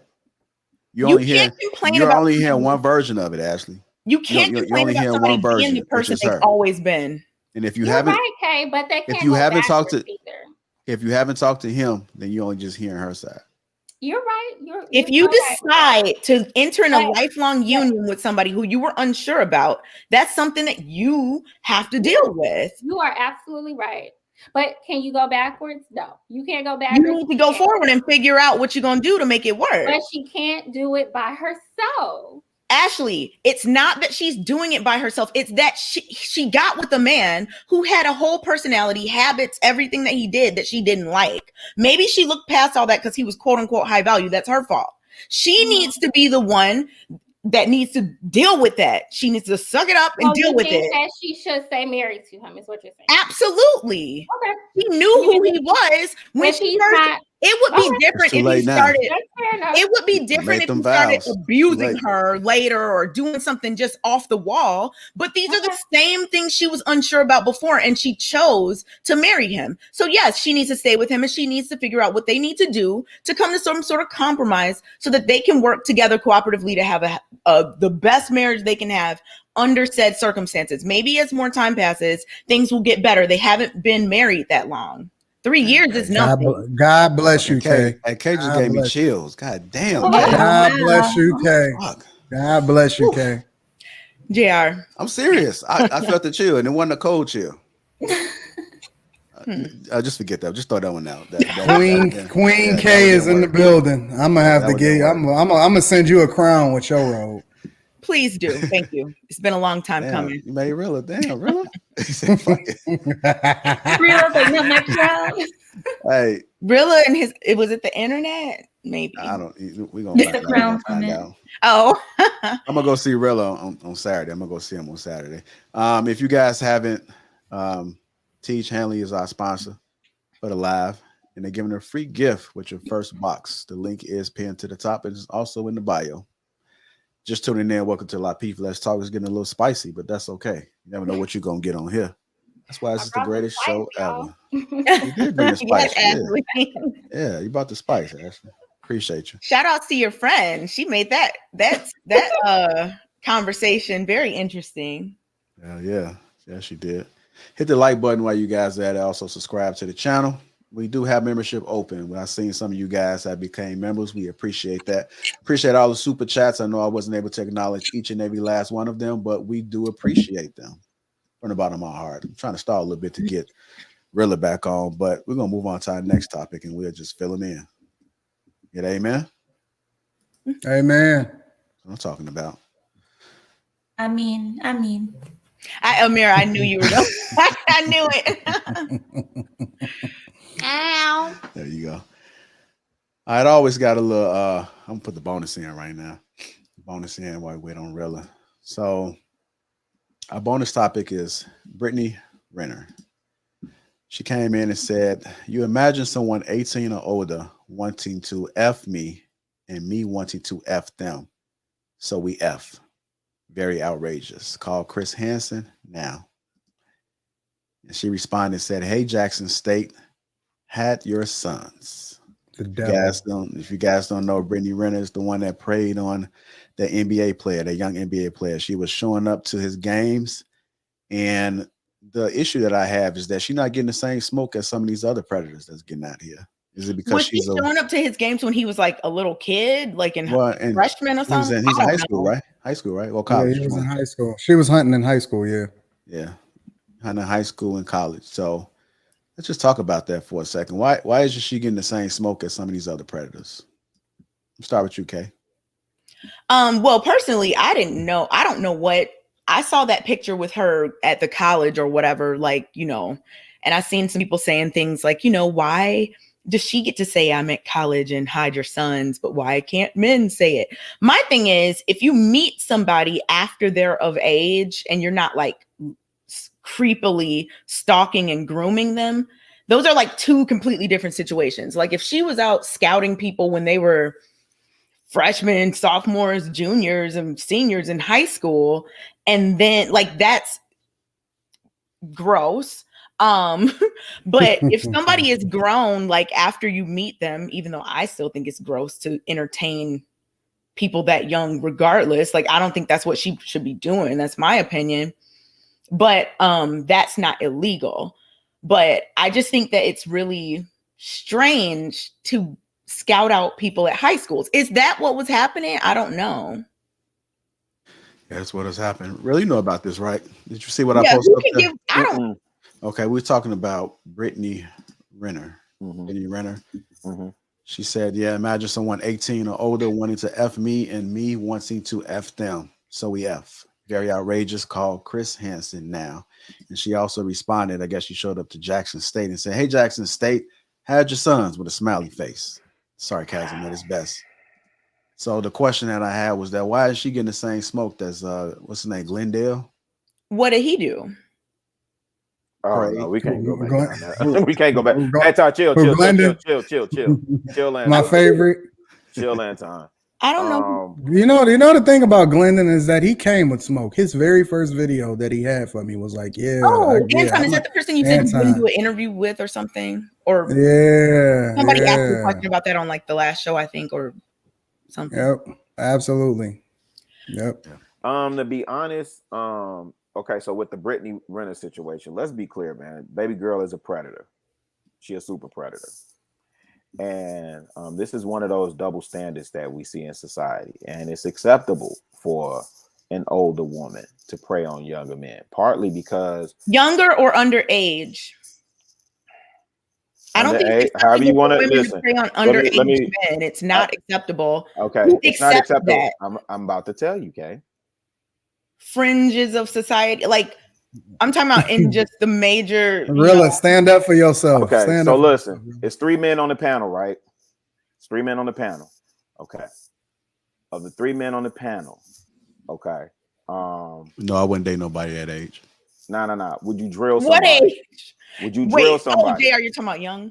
Yeah, I'm just saying. I mean, even if you're 21, you're still young. I agree. So, I don't even. I mean, right. So if you just carry that, if you just carry that block back, and everybody ages fell back, I mean, that's. I mean, listen, you can be 17, 18 years old in college. You know what I'm saying? That's nasty. I agree. No, I'm not talking male to female. I mean, I'm not talking like an older man. Anybody, it's gross. Anybody. And what I'm trying to tell you, Kay, is the way men look at it is different. So to you, it's gross. To most women, it will be gross, right? If a young lad, 14-year-old dude or 15-year-old dude who looks like a grown man says, I bagged a girl at Chicago State, or I bagged a girl at UIC, or I bagged a senior at I don't know, U of I, right? They're gonna get the applause. And they shouldn't. That's I terrible. hear you, Kay. I'm just telling you what is. I hear you. In a perfect world, everything would be balanced and even, and everything will be lovely and great. That's what I'm saying is the double standard. When you have a R. Kelly. Oh, okay. No, you're saying that men get applauded for doing the same thing that people look at women as victims. I'm kind of saying what Brittany Renner is doing, why she's not getting the same smoke, is because what they're judging her on is that she's being predatory about like getting the bag. Nobody's really looking at her saying like, oh, she's chasing after these young or underage men. And even if they were underage, she still wouldn't look at the. I think she would. If she was going after people that were underage, I'm pretty sure people would have an issue with that. I'm not saying nobody ever, okay? I'm saying the overwhelming majority. Do you know? Okay, listen, let me take it to another extreme. Mary Kate Letourneau, right? Do you know who that is? Do you remember that woman? Yeah. Okay. By and large, she did not get the smoke. She got the jail time. She got held accountable. She did not get the smoke from society that she should have got. You know what?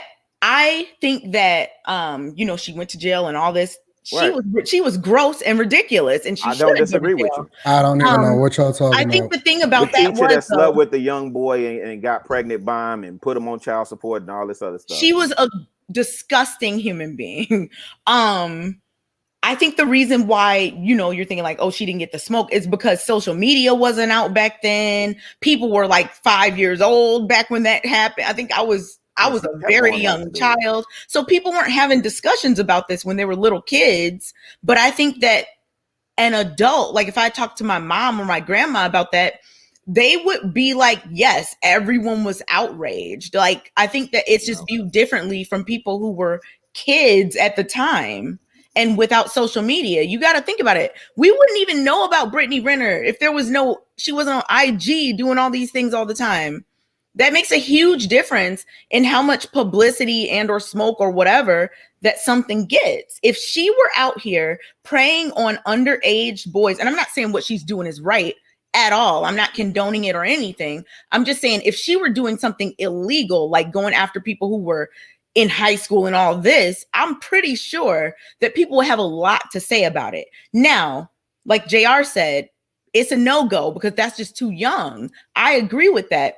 It's gross to me, but it's not illegal. If she were doing something illegal, I'm pretty sure people will have a lot to say about it. In the age of social media. Just for clarity. Especially because people don't even like her like that, to my knowledge. Well, just for clarity, JR, what you saying is gross for like a older Brittany, because she's like 30 something, right? So it's gross for her to go after younger men. Yeah, I think it's gross because I think about me, and I think about how even though the women are of age, and it's just my opinion, even though they're of age, they still appear to be just young. Agreed. They just look like so young. No. I'm not talking young. So have you ever bagged an older chick? Yeah. Okay. So I'm asking. Here you go. You're gonna try no, to I'm catch just me up. No. I'm just asking. I'm not trying to catch you up. Rella. No. We just having a conversation. Trying to feel the heat a little bit. Go ahead, bruh. I'm asking you just for clarity. I understand. Nope. Right. I understand the perception of an older man dating or preying on a young. I understand that. I do understand that. I also understand. And even today in our society, whether we want to admit it or not, I'm not saying I agree with it or anything. I'm just saying it is what it is. An older, like, dudes still look at. I remember being in school and dudes like on the football team was bragging about knocking down a particular teacher at our school, and nobody looked at that like, I mean, they have like, if we gonna have the conversation, let's have the conversation, man. It's not looked at the same as when a woman preys on a younger or underage man as when a man does it. It's not the same at all. It should be looked at exactly. I know that's why we're talking about it right now, because nobody's speaking about it. I mean, people talking about it right now is the time to say that it's not like it's that nasty thing like they do everybody else. I think that Chicago, I see what you're saying in terms of like boys will get praised about doing something like that, whereas a girl will be seen as a victim or whatever. I get what you're saying, but I'm just saying now is our time to acknowledge that this absolutely should be looked at as predatory and disgusting, and anyone, male, female, whoever, that does anything like that needs to be seen negatively, go to jail, whatever needs to happen, because it's just not okay. And I get that there's antiquated views like, well, that's just boys being boys and blah, blah, blah. That's ridiculous. We have to undo this. Like, we have to say, look, I don't care what people thought or think or what the double standard is. At the end of the day, this is all gross. It all deserves the highest punishment of the law. Like, it's just, I think now is the time, like JR said, to talk about it instead of continuously saying, well, it's different for boys versus girls, because that's what people have been saying this whole time, which is problematic, which is why so many young boys are ending up in these horrific situations with these grown women and not even seeing themselves as victims when they are. And then that carries over into adult. It's a deep issue. And I think that we really right now have to say, you know what, look, this is gross. It's illegal. We are not laughing when a boy and a grown woman. No, like, this is not anything to big up anyone about. It's a crime. The woman should go to jail if that's what she's doing. I want to ask you this, Kate, is it a deep issue for the guy or a deep issue for the woman? I think it's a deep, you mean in like a illegal grown woman, young man thing? I think that it's a deep issue for both parties. I think that the woman is just a predator that needs to be locked away for the rest of her life. I think that the boy is going to be a victim of trauma, even though they might think like, you know what? Okay, yeah, whatever they think as a child, that's a child. They don't know what's best for them. So yes, they are going to have trauma because of that, regardless of if they think I was in control. No, you weren't. You're a child. You're not grown. So yeah, things are going to affect that person. It's a big deal for the child. What was their voice, Kay? What was the voice? I'm not doing that voice again.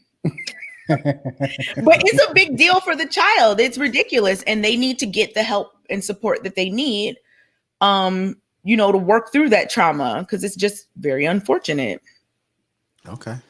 Well, that was the bonus topic, man. I see that got a little spice. Everything's spicy we put on the table today, huh? Yeah. Ashley retreated. Wait, I wanted to answer the bonus question too. Okay, go ahead. Where did that come from? I don't know. You know how I really be doing at the weirdest times. Every time I gave him that soundboard, I say, at least be on point, man. You just be throwing it in. Go ahead, Mira. So I wanted to answer this question because I think that she's trolling. I think that I know what she did. I know she did something bad already, but I think she's using this to her advantage to get more recognition, more fame, more clout. I hate that word, but clout. She's looking for clout because what she did was post this. I'm going to University State, guys. Hide your kids. It's like, and now everybody's talking about it. I agree. Yeah, I think she's just looking for clout, and she's looking for people to start talking about her yet again. And we have fallen into the trap, so here we are. She's the devil. Yeah, I don't dismiss it as that lightly, because again, when you talk about the PJ Washington, I was about to say PJ Tucker, it's PJ Washington, right? When you talk about him, apparently she was preying on him since he was at University of Kentucky. So it's not far-fetched with the success that Deion Sanders has had with that football program down there in Jackson State, that she would be down there preying on somebody. It's not far-fetched. But the thing about it is, again, this goes back to a lot of the conversations that we have, and that I guess Kay is a rare anomaly that we kind of see, playing out across the internet, but very rarely do we see a woman actually holding other women accountable. They don't get as outraged about women as they get outraged about men. And I just find that to be, highly hypocritical in an age, in a space to where we're advocating for equality across the board.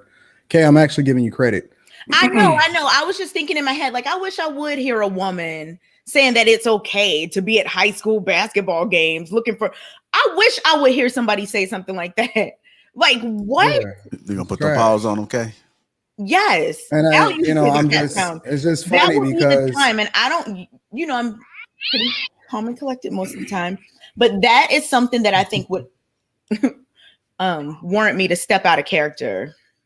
Okay. I'm just amazed that if I put my whole name and platform and everything on the line to take down a whole millionaire or whatever, and then we see this happen time and time again, and people won't even unfollow them. As a matter of fact, a Brittany Renner will, and predator behavior, let's just be clear, predator behavior is not entirely just based off of age, right? It's the fact that we know that she has a negative objective as far as being, interacting with these dudes and trying to get them trapped up, and she understands that why we look at her the way that she is.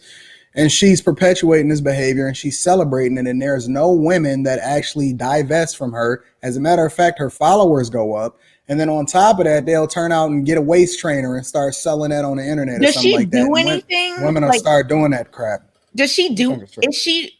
Is No, she she somebody sleeps with people celebrities. should know? I never even heard of her No. until this. She when we sleeps had with the- celebrities and doesn't do athletes. anything. She don't do anything. That's what she does. She sleeps with celebrities and athletes.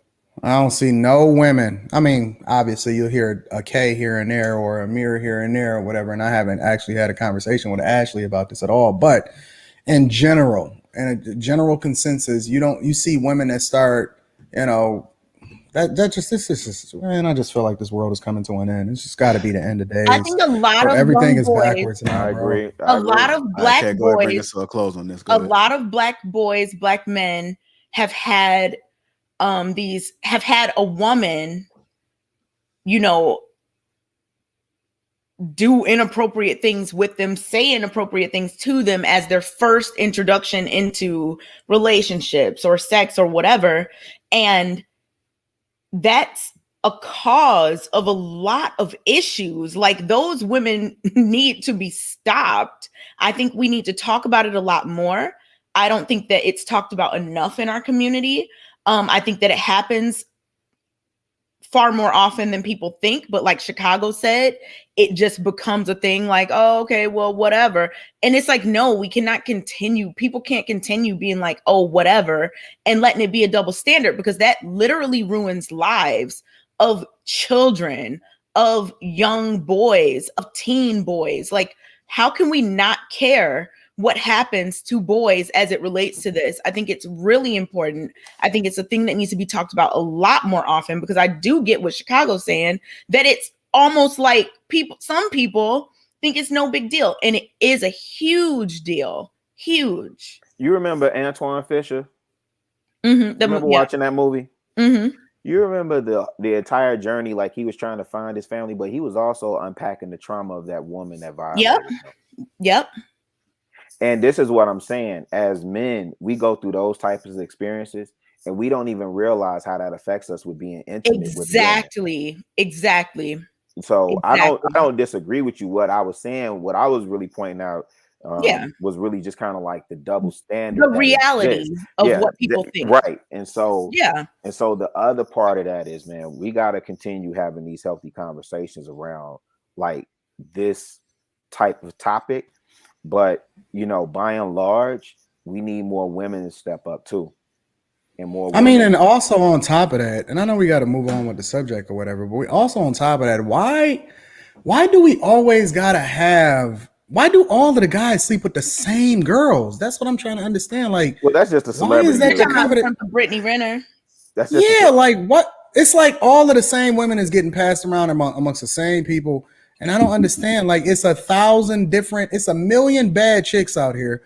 There's no shortage of them. Why is all of the dudes chasing after the same thought boxes? I don't understand that junk. That's so weird to me. I heard somebody break it down. I heard somebody break it down, and it made sense to me. And I don't know if it was Kevin Sanders. I don't think it was Kevin Sanders. It might have been somebody else, but they were saying in terms of those particular chicks, like, you have to get in certain it's almost like a tight-knit network. Like, you got to be invited into that network, man. It's straight.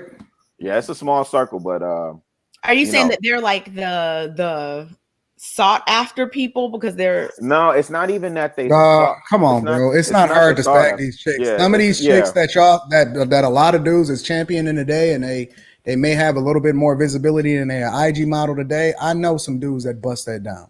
Like, they not that hard to get. It's not that difficult. You know what I'm saying? So let's not act like that. About it too. She talked about sleeping with regular dudes. The Brittany Renner. It's a bunch of chicks out here. Like, these chicks I don't understand. They got the same history as every other chick, but for some reason, once they get a little bit of name recognition, they sleep with one guy. All of a sudden, a bunch of the same dudes that got money want to sleep with the same chick. I don't understand it. That's the part that I'm trying to understand. But I know here's the crazy thing. Here's the crazy thing, Anton. Some of our favorite entertainers that end up getting married to people we've never heard of them before. Meanwhile, they selling us a whole dream about. It's like a marketing thing. Bitches ain't but hoes and tricks. They done sold us a whole dream, right? Go out here, knock this down, tear that one down. That's a bit. That's a hoe. Da, da, da. Meanwhile, you got married to your high school sweetheart. You got married. You've been married for 20. Oh, it's marketing. It sells that fantasy, that thing that people want to feel like they whatever. And then on the flip side, you'll have people like Ashley talking about, I'm the person that I'm not supposed to marry, and I think that I'm awesome. Shout out to Ashley. I'm not gonna forget that. I'm not gonna forget you said that. I'm gonna hold you accountable for that. I said, I see why they All divorced right, you. y'all. All right, we're gonna move on, man. Definitely appreciate y'all rocking with us. Welcome to Lapeef. Go ahead. I'm sorry. I did want to say something really fast. I'll make it real fast. You asked like, why is the, reaction not the same? I think, and maybe you all kind of hinted at it, but we don't take sexuality of young boys the same, obviously, but not seriously enough.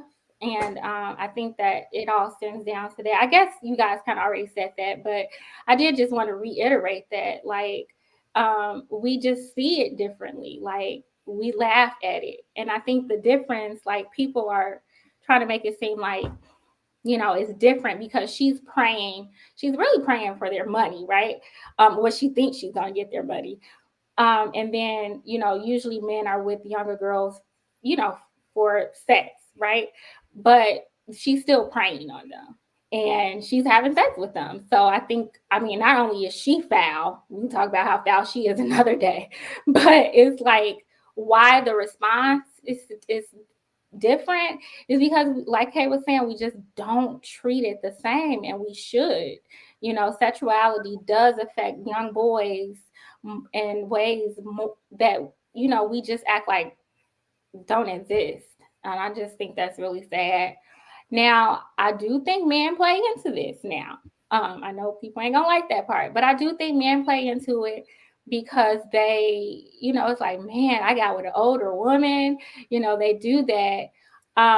So they do play into it. But I do want to say, like, just because a general group of men might see it that way doesn't mean that it's okay to violate any one boy, Like, same thing with, like, when we talk about women, like, just because a whole group of women might like this type of attention and the cat calls and they want you to grab your butt doesn't mean any one girl should be subject to that.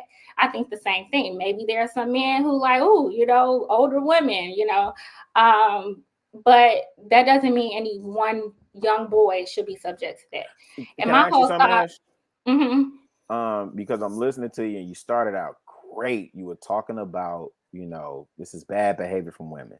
And somehow we brought it back to, well, men contribute to this too. It's not just about women, it's about society. Well, I get it. In society. Really? What did I tell you? What did I tell you last Wait, time? hold on.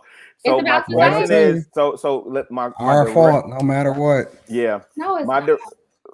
Well, the thing of it is, like, so okay, I'll give you an example. When she was making her case, right? Kay kept it on women the whole time. She kept it strictly on the culprit, and she kept it on, like, even Anton just gave her flowers, like, yo, Kay's holding women accountable. She didn't take it and directed it towards men. And I know one of the first things when I first got on this platform, I was kind of like that, like how you kind of do sometimes, at like I'm gonna hold both accountable. But when we're speaking about one specific party, my question to you is, why is it so hard for us to just in this moment right now just talk about what women are doing in this situation? See, I think I'm just asking. I'm going to answer your question. I am not focused on, I'm not trying to compete. Okay. I'm just going to look at the situation. If you ask me, why do I think this doesn't happen? I'm going to say why I think it doesn't happen.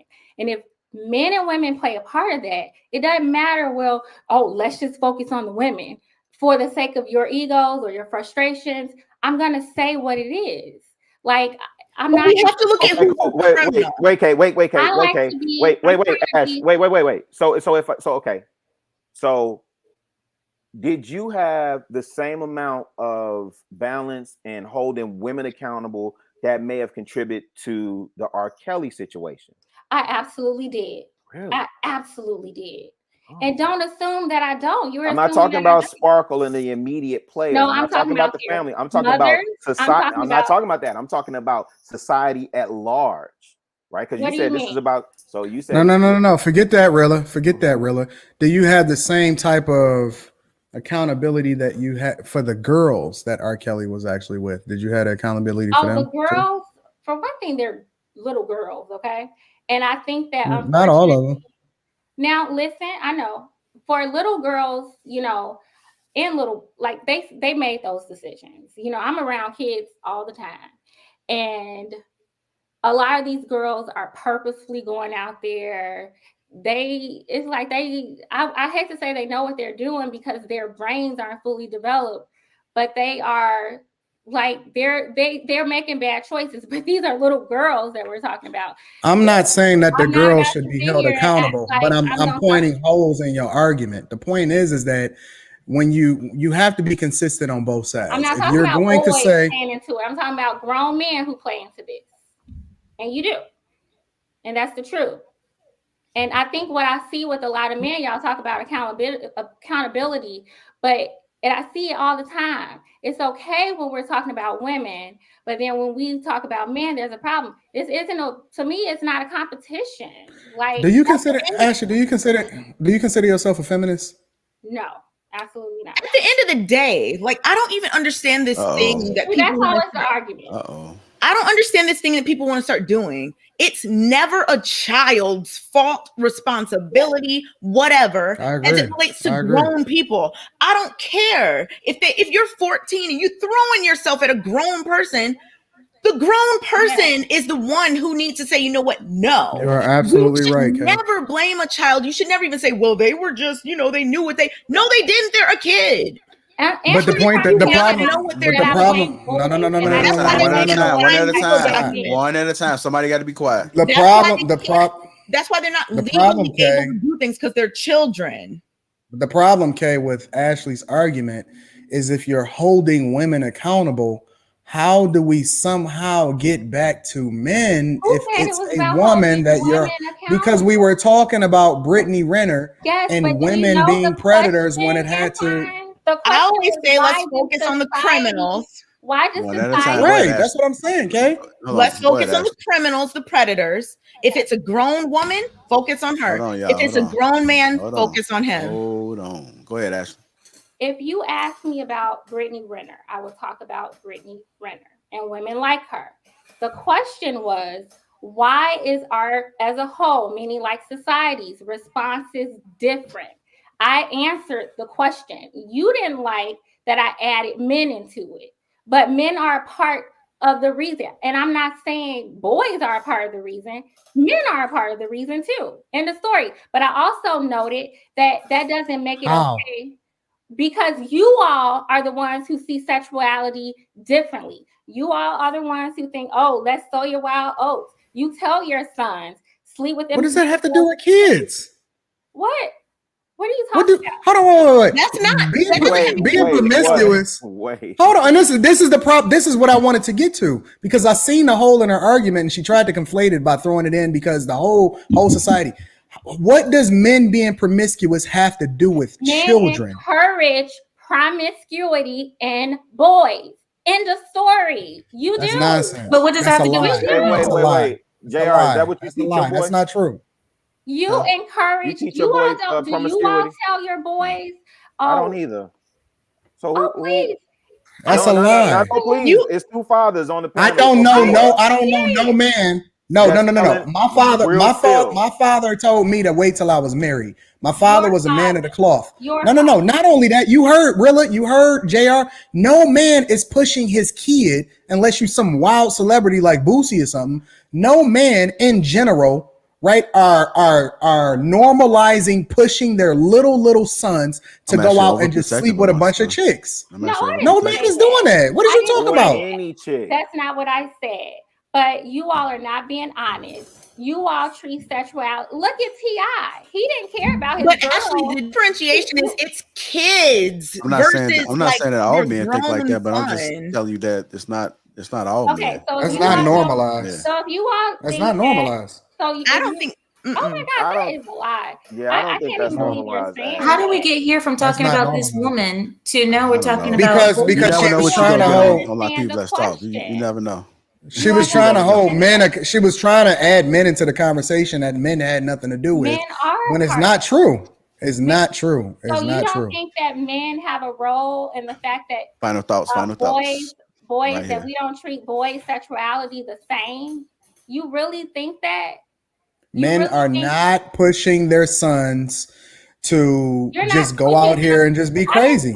That's not what they're doing. They actually very protective of their sons because it's a lot of guys that went through a lot of trauma as they were being raised. And so now what's happening is that because we have more visibility, what's happening in society is men are starting to protect their boys. But that is not what men are doing overwhelmingly. That is not what's happening. Men are starting to protect. Has that been the case?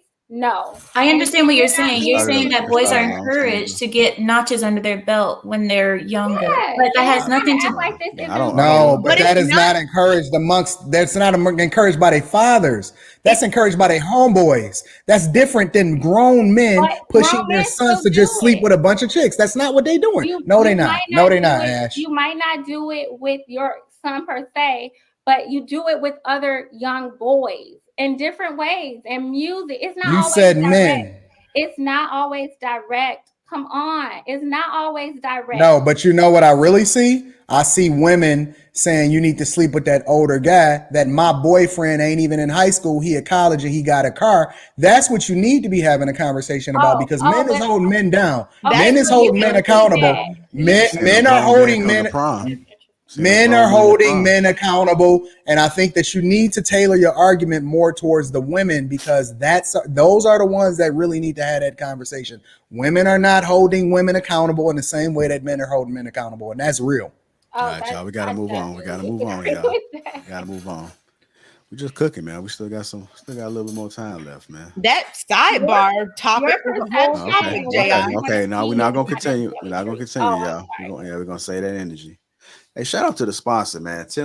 Teach Hanley right here. Teach Hanley. Shout out to the sponsor. I got the link in the bio. This is Men Care, and they actually give you a little pamphlet right here, if you guys can see, on how to use the product. Yeah, how to use the product right there. They have a night and morning instructions right there. We got the wash, we got the PM cream, we got the AM cream, which also has the SPF 20 in there, so it protects your skin from the sun. We got the scrub, which you use twice a week. We got the cream come under the eyes right there, stop those wrinkles right there. We got the super serum. So we got everything right here. This is for men, man. I didn't even know men had to see it. Men getting into skincare. Yeah, I didn't even know men had all of this stuff, man. So shout out to Teach Hanley for all this good dope product right here, man. They actually so dope that even though they sponsoring the show, I'm ordering a whole bunch of it. Honestly, real talk, I'm ordering a whole bunch of it. That's the Christmas gift for this year for my gentlemen, my fellas. My Patreon members, my seat at the table members, they getting all Teach Henley stuff that we rocking. We ordering a whole bunch of that. That's what we rocking with the fellas. So seriously, it's really dope. Real talk. I'm gonna get some. And it comes with it. It comes with the towel for you to use in between. So I don't know if you guys know, but when I wash my face, I don't use a towel. You know, I put it on my hands and I wash it. But it comes with a special towel right here for your skin. The fiber towel, yeah. And I'll be honest.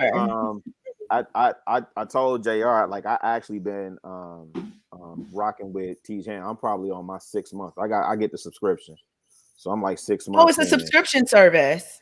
Yeah, you can do subscription or you can do a one-off or whatever. I got the cool. entry-level joint, but yeah, it's good product. So I use it for it's worth. Your head looks really smooth. Hey, shout out to Sherelle, man. She said that I don't have a face. I just got beard and eyes, but believe it or not, because I don't have hair, I consider all this the skin. So my face starts here and it goes all the way back there to your neck. Hey, big head, there you go. Be careful with that scrub, man. It's real. Oh my goodness! She said that you only have a beard and eyes. Okay, you laughing too damn hard. Okay, that joke was not that funny. I'm gonna just be real. I'm starting to get a little bit offended. I'm calling HR. I'm scared. Hey, yo, shout out to the chat. Chat, can y'all please stop playing with our likes? It's 1,500 of the family members in here, and we had 700 likes. Can y'all please? Serious? Everybody take a moment right now, just to like, man. Please. Yeah, it ain't gonna hurt you to like. 800 people, go ahead and just like it. I don't know what's going on, man. I guess the content must not be good. I thought it was. So you're sticking around. If y'all want to see K turn up, man. Kay has been really good. Kay has been really, really good. I held in my comments while Ashley talked. I was really controlling myself. I'm Kay, just saying. I was dead ass serious when you gave me chills. I mean, I felt like I was watching. You watch one of those movies, and it's just really like inspiring and just like make you just want to just get out and just go do whatever it is was in the movie. That's how you had me. Yeah. Can we please give? I felt the chills. I had to shimmy. I'm like, shit. Can we please give Kay her flowers? We love and appreciate Kay. Shout out to Kay. Hey, what's your favorite anime character? I'm not into anime. Really? She's into like sci-fi, like Jeepers Creepers or something. Akira. I for sure thought she would have, I'm not into anime. You can't put me in a box, man. I definitely can't. I never will. If you guys are just tuning in again, welcome to Lapeef Let's Talk. We'll move on to our next topic. Make sure you subscribe to the channel and also hit that like button right now. Hit that like button. I see you guys dead on that end. Just hit that like button just one time. So all you got to do is one time is all we need. And our next topic of the night is, has independency backfired on modern women, or do traditional men have to adjust to their shift? Has independency backfired on modern women, or do traditional men have to adjust to their shift? Start with you, Ashley. You want me to just so you know, Princess? I don't know. I'm not really sure. I think that, a long time ago, women fought for, the right to work outside of their homes. They wanted, representation in the government. They wanted all those things. And I think women still want all those things, but, not every woman necessarily wants to work outside of the home. Some women want to be kept women. Some women want to work. So, has it backfired? I think men would say it backfired, but, I think that's up to the women to determine. I think that obviously it's changed the way men and women interact.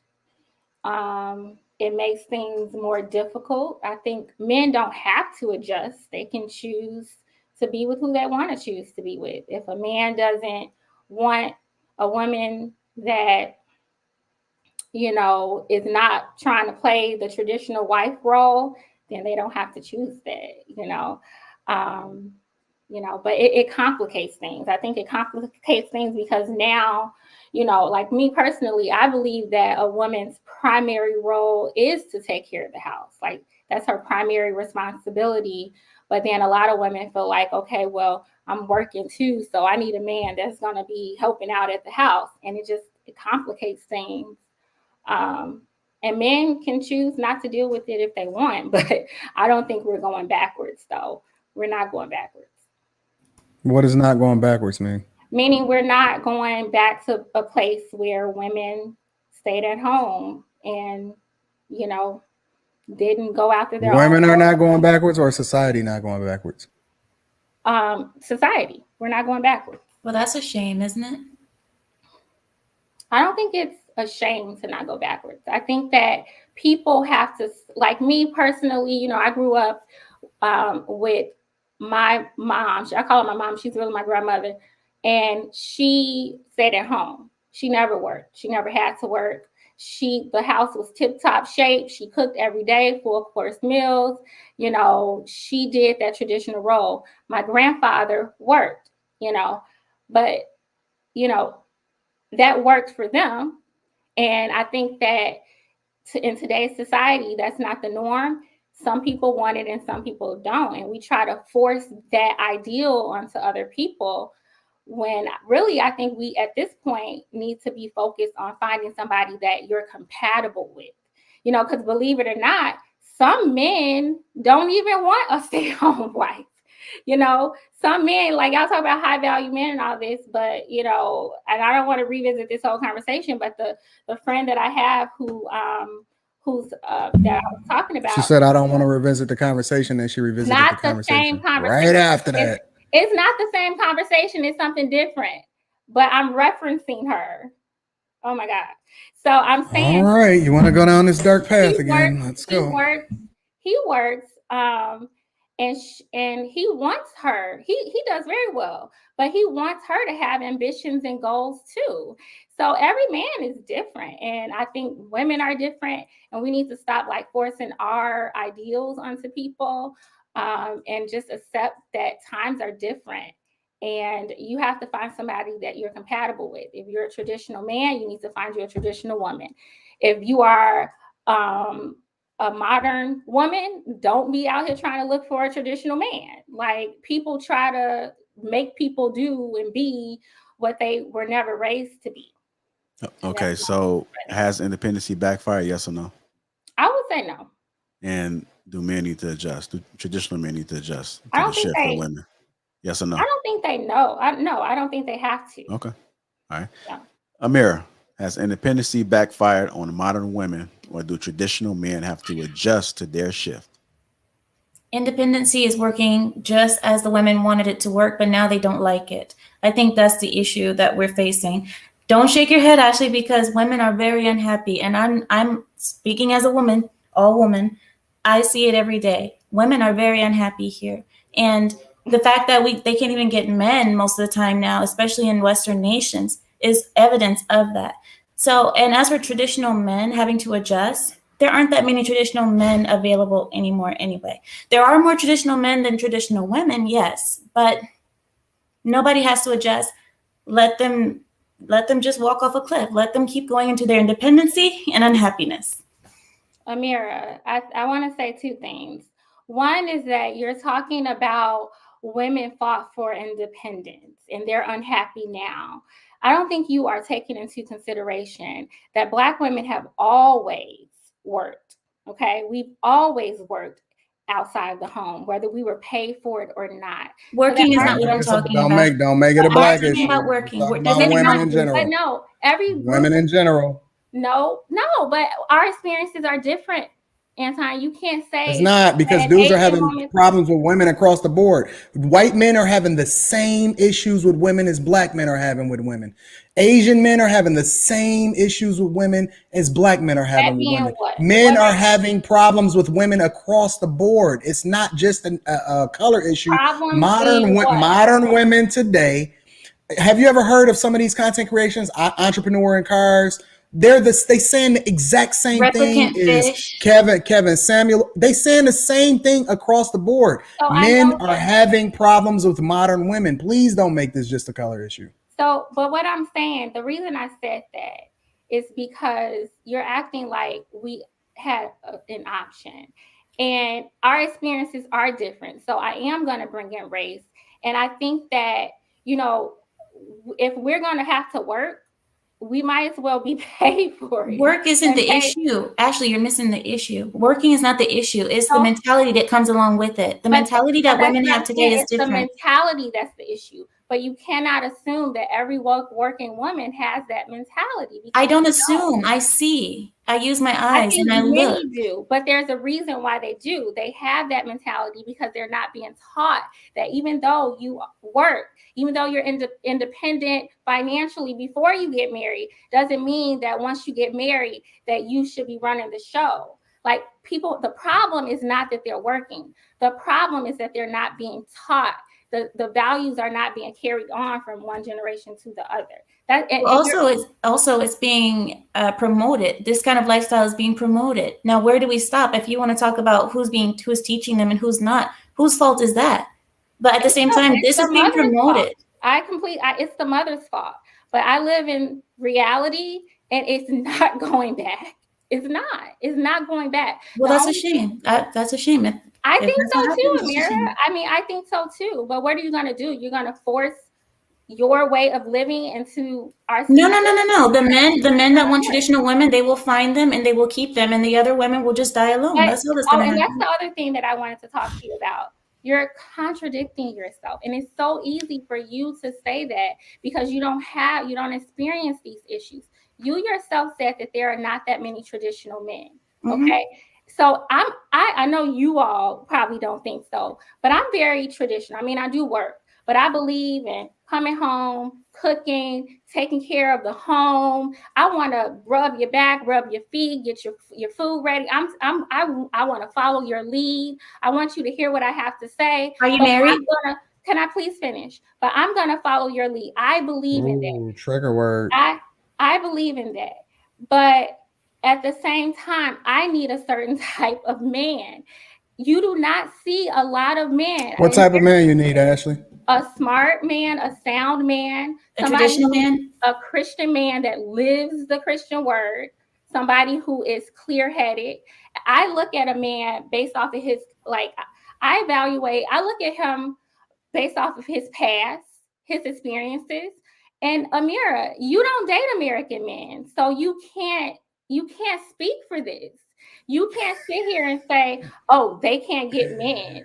Like, no, there are tons of men who would want a woman like myself. Really, I don't have a problem getting men to take me serious. Stop it, Ash. Don't marriage do is it. what counts. Don't jump off a bridge, Ash. I have to look at them and be real. Like, do I want Ash. and Ash. people Ash. don't. Ash. It's the truth. Ash. It's the truth. Oh, Amira, hold on, y'all. it's Simmer easy. down. Amira, it's so easy. Coming to you. I'm coming to you, say Kay. that. It's easy. Kay, I was so proud of you. What the piss going on with your hair? What did you do it? I was really hot and my afro was hot. Hey, And listen, we talked about this. This is Kay's version of the hoodie. That's Kay's version of the hoodie when she switched that hair up. Between 2 to 5 hours, I start getting really hot, and I turned the air conditioner on. I'm hot. Oh, So, yeah. Flashes. All right, Kay, while you talking, go ahead. Has independency backfired on modern women, or do traditional men have to adjust?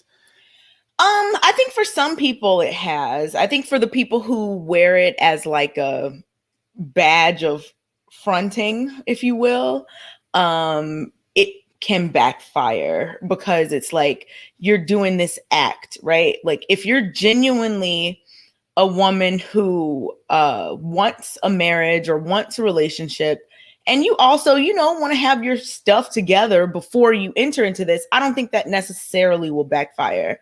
But if you're all like, I don't need a man, but then you really want one, like it's going to backfire in that situation. Because, and I think a lot of people equate like working to, traditional or modern or whatever. But like Ashley said, like Black women, plenty of women, not just Black women, but plenty of women have been working forever. Like, in this country, in their original countries, whatever, women work hard around the world.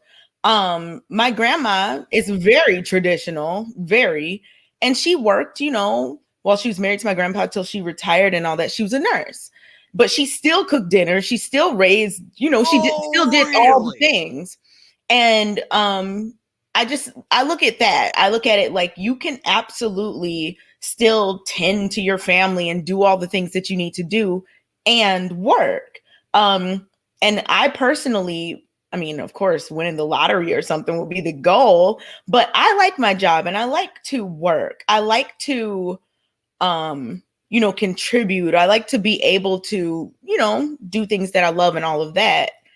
I don't necessarily think it has to backfire, but I definitely know that for some people it does, because it's become like I know there's a better word, but I keep thinking like an act that some people put on, that they want to show themselves as this type of way, but that's not even really what they want, but they want to appear a certain way. My thing is, you could lie to other people, you can lie to yourself, but anytime you're lying, you're going to attract things you don't want. Anytime. If you're like, I don't need a man and I'm independent, but you really want one, you're going to be crying in the corner, talking to your friends at some point, like trying to figure out your life. I think if you're honest about what you want, whether you're quote unquote independent or not, or whatever, traditional or modern, but you're honest about it with yourself and with others, you can get what you want. But if you're putting out one thing as a defense mechanism, you're going to suffer. Okay. Anton, what are your thoughts about it? I think all women want a traditional man. All women want a traditional man. that they don't have to share bills with, that they can work if they choose to, but is not required to work, that they're not needed in order to bring resources into the household. I think that women are still inherently women and men are still inherently men. But what you found is that women are leaning on this excuse of independency as a crutch or a badge of honor, similar to what Kay said, in order to justify their results and the fact that they're not getting exactly what it is that they truly desire. That's the reality. People are lying to themselves, largely women. And what you're finding now is that there's a transition in which men are starting to gain they're getting their power back, and they're realizing, hold on, I am awesome. And she can't really compete with me because long term, she gonna burn out. And she not really happy by herself. However, me continuing to level up and become the best version of myself actually affords me more options. And she thinks that she's running the show when in reality she's gonna die alone. And the thing that Ashley don't understand a lot of times is that there's a difference between things that men play with and things that men marry. There's a difference between the women that men play with and interact with and marry. And so for a woman, any woman, to tell me that she would like this type of man, and she got this list, and these need to be awesome and spiritual, whatever, like that, right? But she can't actually get that guy, that really speaks to the inability of the... That's an assumption, and a lot of Black men don't want to hear this, but I agree with you all. Most Black women are not marriageable. Most Black men are not marriageable. End of story. And so it's easy for you all to say, oh, die alone, this and that. But most of y'all are not marriageable. You're not. How are you marriageable? What makes you think you're gonna be able to get a man? But women are off and telling me what she men said. She said both. She said both. Jr. I did, but no. But hold on. She cut into me, right? And you do understand that you don't control access to marriage. You can't dictate what it is that we're interested in when it comes to marriage.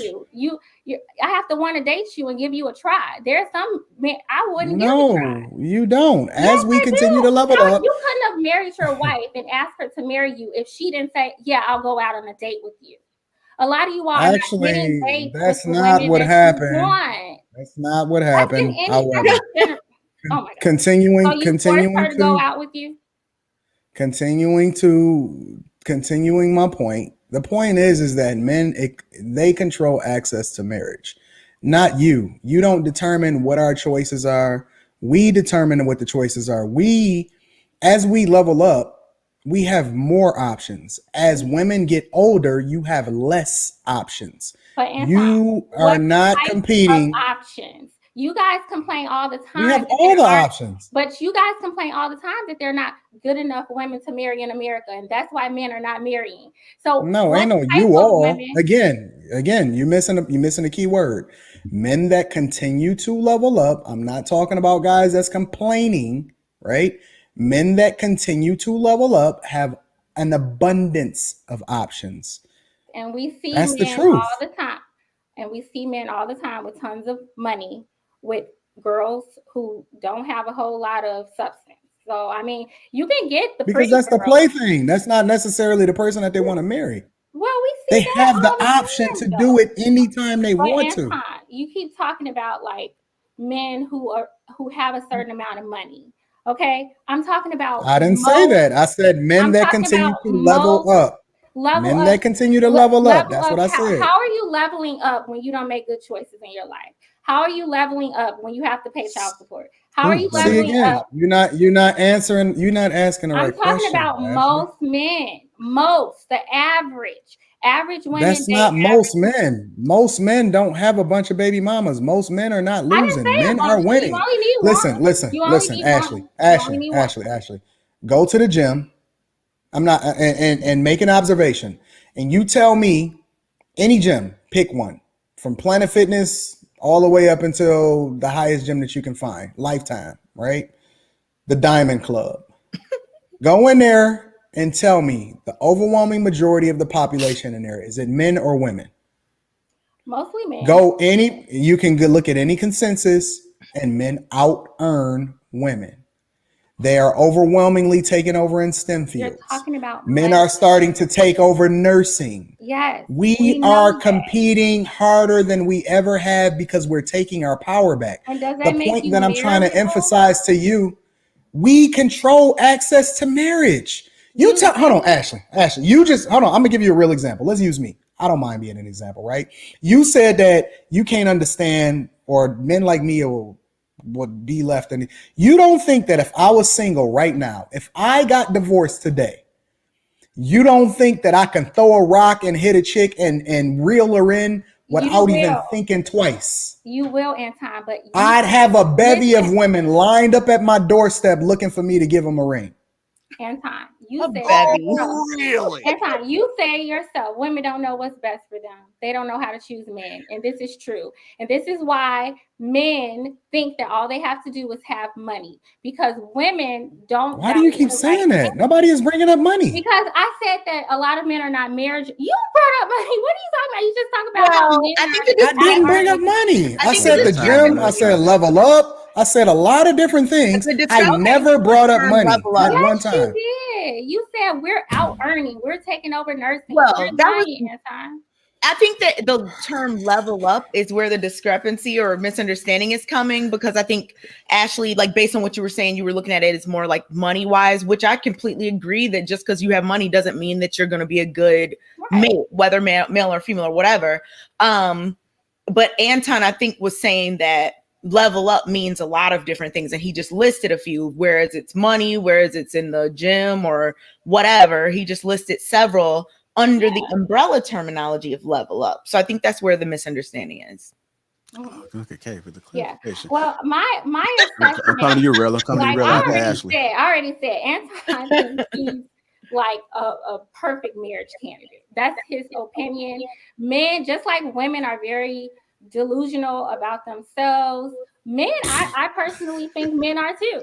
I think sometimes you all think that you're married. Y'all are laughing because you don't want to hear it. And I'm just gonna say the truth. I'm gonna say the truth. Actually, I agree that people. I don't think most black men are marriage material. No, I think that many people of all genders can overvalue. I don't even want to say value, but look at themselves in a different way than other people do. Right. Ashley, am I marriage material?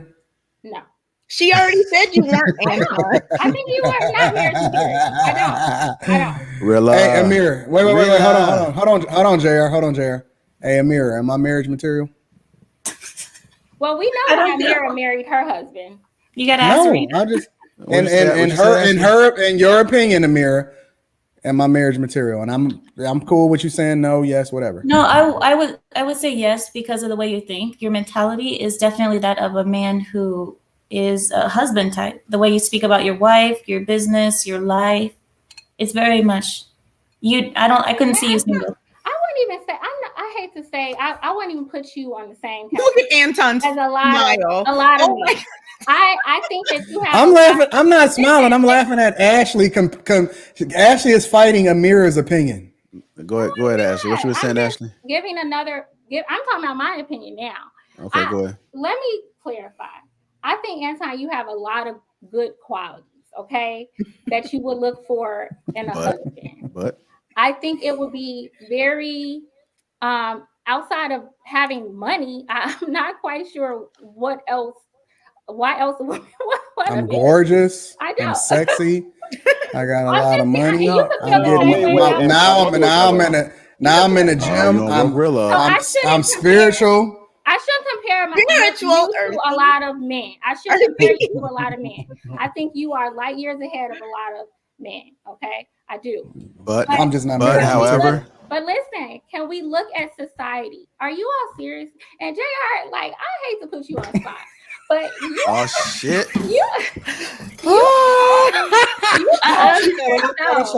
We were having a conversation, and you probably don't even know that I remember this. But you said yourself, there are not a lot of good men out here. You said that yourself. And I hate to say this because I know, like, y'all are sick of black women downing you. That says not a lot of good men or a lot of men with quality and substance. You said there are not a lot of good men out here. That's what you said. Oh. That's what you said. I remember it. Play the tape back. I wish I could. It Look at Kay. Look at Kay's was a face. conversation that we had one-on-one. Look at Kay. So that's just my Hey, she pillow talking. That's opinion. I'm being messy up there in your corner. No, I'm saying no. Seriously, any private conversation. If me and Kay talk on the phone occasionally, if Kay comes up and says, "Anton, this is what you said when we were talking on the phone," that's pillow talking to me. Any conversation that happens outside of the show is pillow talking. Code. But you Remember married when me me, and Courtney tried to talk about code and y'all pretended y'all ain't know what we was talking about?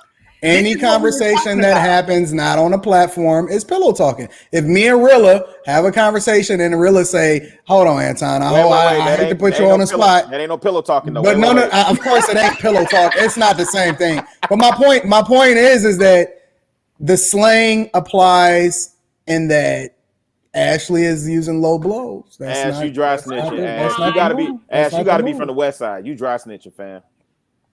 I'm you sorry. Out of K-Town. Just say it. Just tell the truth. Shane the devil. You out of K-Town. Ashley, I'm put some receipts, Ashley. But for real, I'm sorry. I hate to bring up our personal conversation, but you did say that. She said, "I'm gonna keep going." Down on it. She doubled down. Why did Anton leave because of that? What?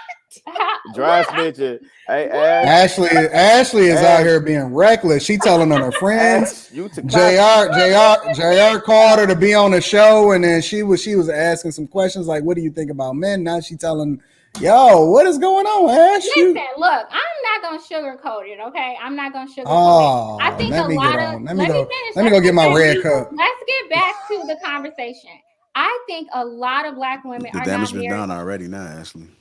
Rila, what are you doing, Rila? Chicago. What's that core? What's that core? Rila. Okay. JR's blue drink in Chicago is very tall. What kind of apple juice is that? Cider. Oh, okay. I got it from Jewel. I like how you didn't put the S on there. No, okay. I don't say Illinois either. Real, I don't think I came to you, man. Has independency backfired on modern women, or do traditional men have to adjust to that? Yeah, ain't no traditional man that's like a real traditional man. Like I think about my granddad, right? He ain't adjusting to sugar honey iced tea now. Yeah, independency is backfired on modern women. The reason why it's backfired is because what modern women didn't learn with becoming independent and self-sufficient and being adult and being able to take care of yourself until you present yourself available for marriage, so on and so forth, is they didn't learn how to be interdependent. They didn't learn how to step into their purpose of being the helpmate, right? The Bible, and I know I know people get mad in the comments when we bring up scripture reference and stuff like that, but we talk about these things all the time. And the scriptural reference in terms of he that finds a wife finds a good thing. The inference is that he that's looking has to first be a husband, right? Material. And then when he finds the wife, she's already wife material.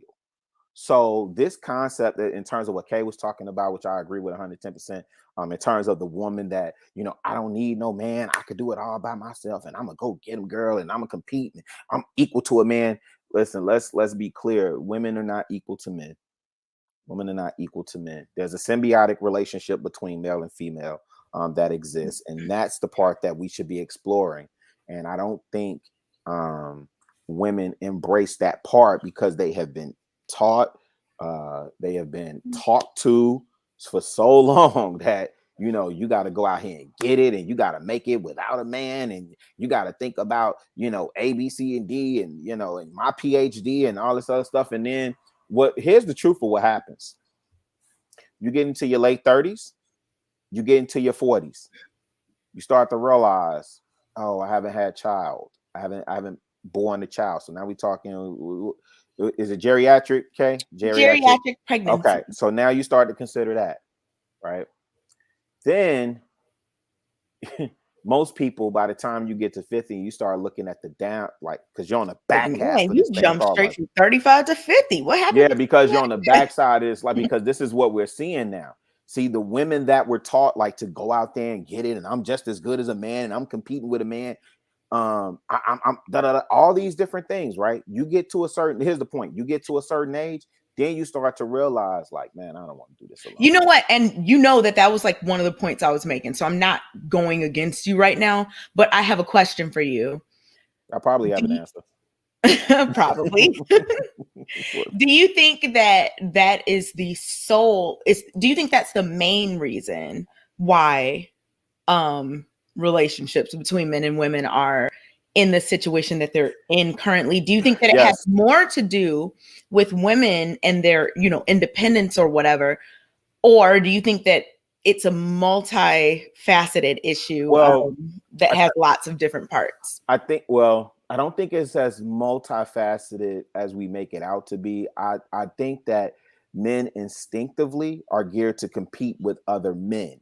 Men are not going to compete with women. What am I saying? In other words, I'm not going to compete for who got whatever. What we 2 hours into this thing? Okay, I'm not going to compete for who got the bigger dick in this relationship.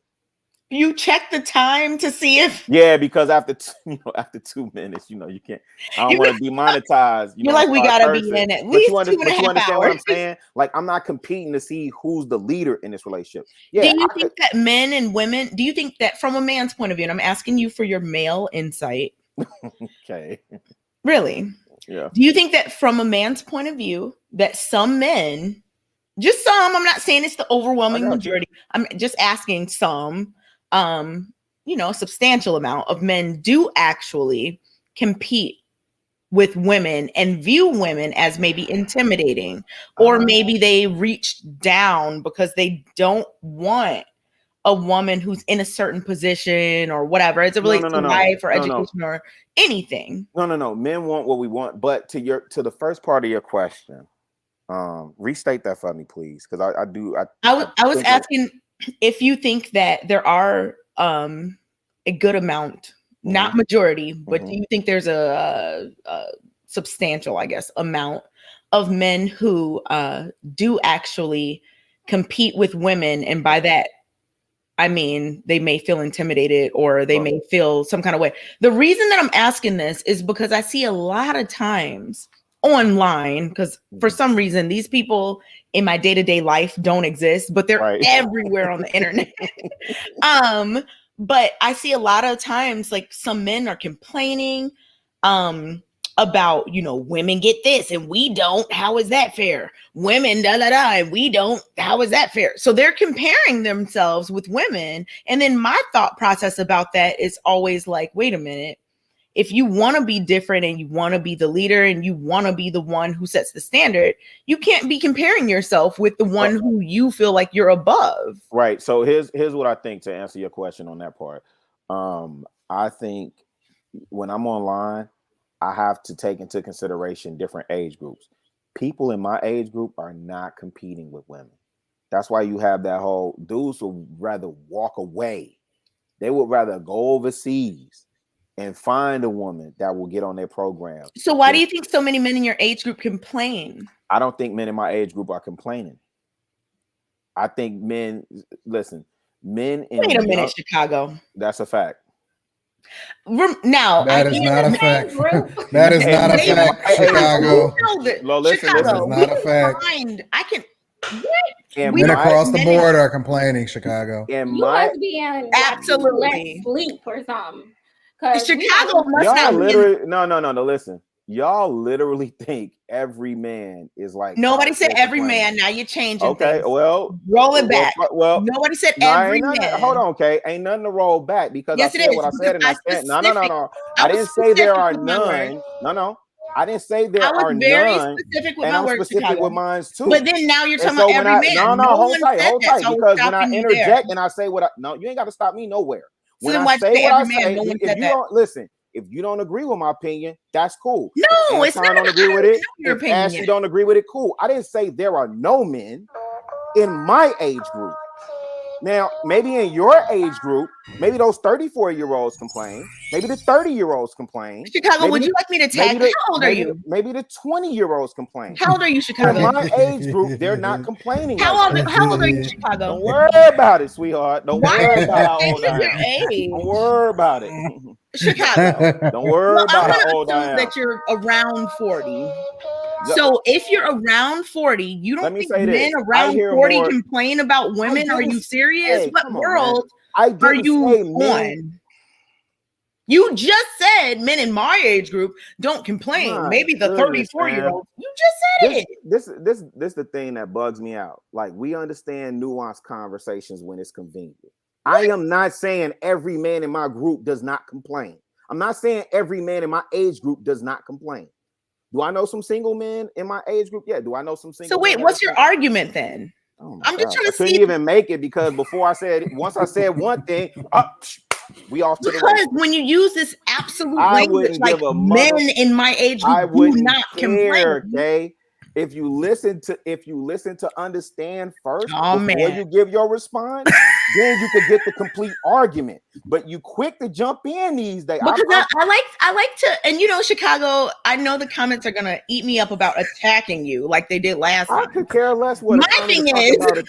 Hold it down, Rilla. Hold it down, Rilla. No, I know. No, hold on, Anton. I know Chicago. Hold it down, Rilla. Stand up. But stop. Anton, stop. Because me and we're Kay having is a cool. conversation. Me and Kay do this. But what I'm saying is we understand nuanced conversations when it's convenient. When we're talking in general terms, like Kay, I didn't even finish making my point, which I have no idea what the overall point was going to be or what the original question was, because you come in stopping me because you act like you didn't understand that I'm saying by and large, men in my age group are not complaining about women. I had to stop you because you online. Said, that was the whole thing online. Yeah. The only reason I stopped you. The only reason I stopped you. I'm tired, man. The only reason I stopped you is because you made a statement that just gird up, Rilla. Get your shield ready. Stand up, bro. Anton, what are you doing? Listen, man. I want Rilla to hold it down. Hold it down. He took a sip of his beer. I don't know how I feel about apple cider. Anton is a big, behind the ropes. What's the person behind the person that's in the fight? I don't know. I'm in his corner. Yeah, in his corner. That's what I mean. And Anton, the one that be holding out his hand, talking about who the baddest hit my hand first. What was the question? You know we can go back and forth about some stuff. I know. Okay, I'm just making sure because I know. Okay, I love you too, Kay. Yes, absolutely. Rilla, punch back, Rilla. Punch back, Rilla. Rilla, don't let Kay attack you. Stop being a referee. Like, we don't need this right now. We're just talking. Wait. No, so listen, let me ask you this, Kay. Mm-hmm. So if we were to break it down, because me and you are both active in gladiator school, right? So if we were to break it down and say, 40s, 30s, 20s are the people that are in that group, the men that are in that group complaining. What percentage would you say? 40-year-olds, 30-year-olds, 20-year-olds. Just observable eye. Okay. Anecdotal. Just my observation. Yep. I would say I hear the most complaints from men in their late 30s and 40s. Facts. That's all facts. Absolutely, I agree 100%. Want me to tag you every time it comes up? I'm gonna do some research because now I need to know how many men in their 40s, and I mean I wouldn't disagree with late 30s. I would imagine the complaints are coming from the young blood. Oh no.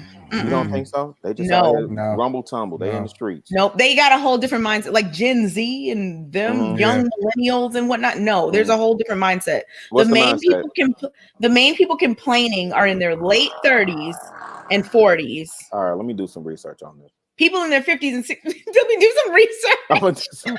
Yeah, I know you like stats and data. Open up your Google Scholar and get to work. Let me know what you find. Hey, look, check the live in the Facebook group. I'm gonna speak on it tomorrow. You're gonna be like Friday after next. Look, fam, woo wop the bam, blase Skippy. I know what you're gonna do. You gotta add the woo woo woo. You gotta add the woo woo woo in there, and then I'm gonna give a nod to Detroit and say the blase splee. Blase splee. Yeah, no, yeah. I know what you're about to do. Yeah, I know you laughing because you know what I'm talking about. Oh, look at y'all. No, we active in the group, man. We active in it. I see. Let's get activists are. Everybody spoke on this? Everybody spoke, right? Yeah? Okay. If you guys are just tuning in, welcome to Lapeef Let's Talk. coming close to almost finishing. Still got a couple more topics left. Make sure you guys hit that like button right now. Also subscribe to the channel. Somebody know where we at on the likes. How we looking? Looking good. We're at 1K, so we we're not good. allowed to We look. got 1K likes, 9 dislikes. Shout out to the 9 dislikes. Hey, The dislikes shout out to just the as much as the 9 likes. dislikes. Shout out to the 9 dislikes. Why are you giving attention? Shout out to Because the it still 1,000 counts. likes. No, it still The counts. dislikes, they were just as relevant as the likes. We like it all. Yep. Yeah. It still count. 9 is just as relevant as 1,000. Yes. I'll tell you later, Kev. Yes, please. It don't. went up to 10 right there. I love it. Hey, you should play that. That's when you, Oh my when we goodness, get the 9 please dislikes, we don't. get the 10 dislikes. That's what you should do for every dislike. Oh, Please don't do that. okay. Okay. Okay. I'm about to send you some other songs. Like, I just want you to trade that one out, please. I ain't gonna trade that. That's a 15 now. classic right there. That's a I classic. hate it. Man. 18. I mean, even after this Y'all live keep is going. over, you still got people talking about 20. it. Man. That's Y'all priceless. keep going. All right, y'all. Moving on to our next topic, which is, are HBCUs helping or hindering the transition to reality compared to PWIs? Are HBCUs helping or hindering the transition to reality compared to PWIs? What's a PWI again? Private white institution. Private ones. Or No, it ain't private, is it? predominantly. Ain't no private white institution. Some people Predominantly used white. to use it as private. That's what I always thought it was, but Yeah. I mean, it's mainly what I've heard it used is mainly like Harvard, Yale, Princeton. So It's predominantly Well, you can say white. I think it just It's means private. mostly, like sure. predominantly. Predominantly. I was like Predominantly. It's private. cool. Okay. Either way, All right, let's so go. now we got clarification. Let's talk about this. Let me see who's looking like they anxious right now. Go ahead, Rilla. Man, let's go. Look, He so- looked anxious. Yeah, because I've heard. So listen, my 20 years in it, I've heard this for years. I've heard this. You know, people that went. I know some really dope people that went to Morehouse, Spelman, Clark, got doggone Fort Valley State, so on and so forth. Right. And keep in mind, also in Atlanta, right there, you got Georgia Tech. Up in Athens, you got UGA. And so there was always these conversations about people who are attending HBCUs. Are they adequately prepared? And you know what I find interesting is that like we don't look at other schools or private schools. We don't look at certain Christian schools that have been traditionally for a particular group of people, mainly people who are non-color, right? Give us an example. So what's the one? Liberty University, right? I never heard. I don't Right. know. So I'm sorry. traditionally, Liberty University is non-color. Now they have started admitting people in there, but traditionally it's a non-color school, right? My point being is that the idea that you can't prepare someone to function in the real world because they attend a predominantly Black school with people that look like them, I just think that's asinine, ignorant, and it dumbfounds me. When I've seen some of the most successful people, I know this may or may not get under Anton's skin, but when you think about, and if you be objective, if you think about the vice president of the United States who went to a HBCU, right? And if you look at her career, not the decision she made or how that affected people and so on and so forth, but if you just look at her career from district attorney to senator to vice president of the United States, I mean, that's from HBCU. If you look at some of the alumni of HBCUs, man, these are some people who have made significant impact on our society and have been able to function in the real world. So then how come the colleges themselves are still suffering? Well, right? When you look at the Yales, when you look at the Harvards or whatever, they have endowments, they have alumni that they are overly successful, and they come back and they donate and they create a platform to where the school will always be successful, and they don't have to continue to go to the government in order to continue to get the funding or whatever, so on and so forth. Why aren't the institutions, if they are competing at the same level that some of these other institutions are competing, right? Why aren't their alumni pouring into, and the school themselves aren't a reflection of that, of what it is that you just cited as one example? Yep. So I would say culturally, right? That is a lot different. So like other people on the panel that have been to any college or university, right?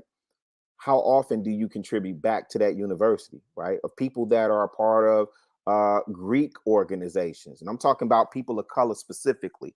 And I'm answering your question, Anton. People that are part of Greek organizations, and they claim this and they claim that. How current are they on their dues? Culturally, I think, and this is not a popular opinion, culturally, I don't think we understand the importance of giving back or supporting or building up our own, or, you know, paying it forward to your alma mater. I had some college, didn't fully graduate college, and I still give back to my alma mater because I understand the importance of it and the work that they do. I think that it's not necessarily a good thing to say that people who go to these colleges don't understand the importance of giving back. I think that what's being missed here is that Yale and whatnot were founded like 100 or more years before the first. Okay. Huh? I don't know that it's fair to take it that far back and say that they have head start, because we know now. And what we also know, it's not fair to being in this country and knowing how things are and have been, knowing the obstacles and whatnot. You're talking about it's not fair to acknowledge that there was a head start. No, all I'm saying is that if we're comparing Yale or Harvard, like, it's not the same, because those schools were out way before. But he's not saying those schools specifically. He specifically said those schools. But that's not. I'm not saying that. I'm not saying that they have to have $100 billion endowment, but they aren't even functioning on their own. Like, definitely there's differences between, you know, different types of schools. I mean, there's non-HBCU schools that are nowhere near functioning to the level of certain HBCU schools. So like, what is the thing we're really trying to say here? That's not, so what I interpret, and you can correct me, because it's not like HBCUs are just the lowest functioning. That's not what he's saying either. I know, and I'm not saying that's what he's saying. I'm asking, what is the thing that's being said? What is the argument being made? Because we're not comparing Harvard. Hold on, she's asking me. The argument being made is that people that attend PWIs, by and large, and most of them are non-colored, right? They're not people of color. Non-colored. Or whatever, you know what I mean, girl. Yeah. It's part of their culture. It's ingrained in them. It's ingrained in them to contribute, give back. Let me tell you something. When I go where I work currently, it's in the south suburbs of Chicago, and it's deep south suburbs of Chicago. When I go, the high school, it's 3 of them, but the main one, the central location, looks like a college campus. But hold on, wait. I mean, let me do you one better, Rilla. And I made a whole video about this on my channel, probably during the pandemic, during the beginning of the pandemic, beginning of 2020. When I went to private middle and high school prior to transferring back to the public school, it was so indoctrinated in us to be able to not only compete at a larger scale, but to make sure that we advocate for, we give back to, and that we become a part of the fabric for the rest of our lives of what we went to and the places that we represented, which is one of the reasons why I asked the question, because that was just a part of the culture. I am a UAD Jesuit Cub for the rest of my life, no matter whether I want to or not. I'm always going to have a relationship. They reach out to me every year. They help me to understand the importance of playing a role in my community and the surrounding neighborhoods, which is right in the middle of Detroit, the whole 9 yards. So that's one of the reasons why I asked the question, is because competing, right, based off of the question that JR asked, he said, are HBCUs helping or hindering the transition to reality compared to privately white institutions? And I look at it not just from a college perspective, I take it back to even a high school based off of some of my experiences, right? Yeah, but When I'm looking at competition and competing, I'm looking at competition and competing on a global scale, right? The things that we interact with, because a lot of people like to just bring it back to America or North America, right? On a global scale, they are competing across the board. And so one of the things that I find the most hindering to a lot of the conversations that I have with people is that, like, somebody will walk up to me and say, "Oh man, I didn't know you was in such a high position at this particular company. I got somebody that looked like me and now I feel more comfortable." When in reality, capitalism don't care about what your color is. The only thing they care about is your ability to be able to produce, your ability to be able to, adjust or assimilate to whatever the culture is. So that means that you're easy to work with, the whole 9 yards. And so what I'm saying is it more of a hindrance that in a capitalistic society, HBCUs, in which I don't really know the culture of an HBCU because I've never been to one, and which is the reason why I'm asking the question. Is it more of a hindrance in that you need somebody to look like you in order for you to be able to feel comfortable to compete when we're competing on a global scale as individuals? Well, the message I've as I heard that understand it, argument, I'm sorry, Anton. real quick, Kay, real quick. Go ahead. The messaging that I've heard, like when I was in the A, the messaging that they get is that they're being prepared and have to go out and compete.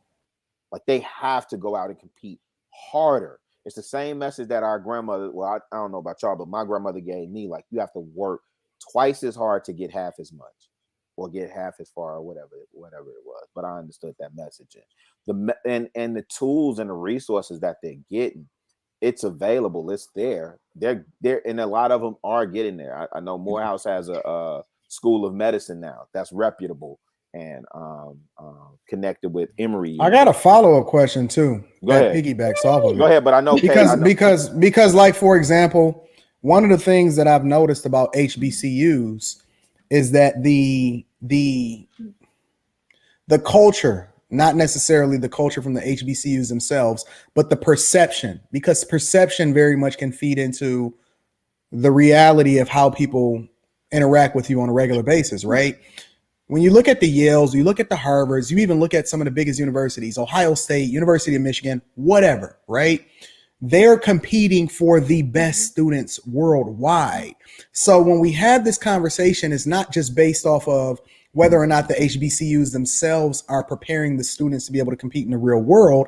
Are the HBCUs competing for the best students in the world in general? Listen, the University of Michigan, they are going after the Indian students. They're going after the Asian students.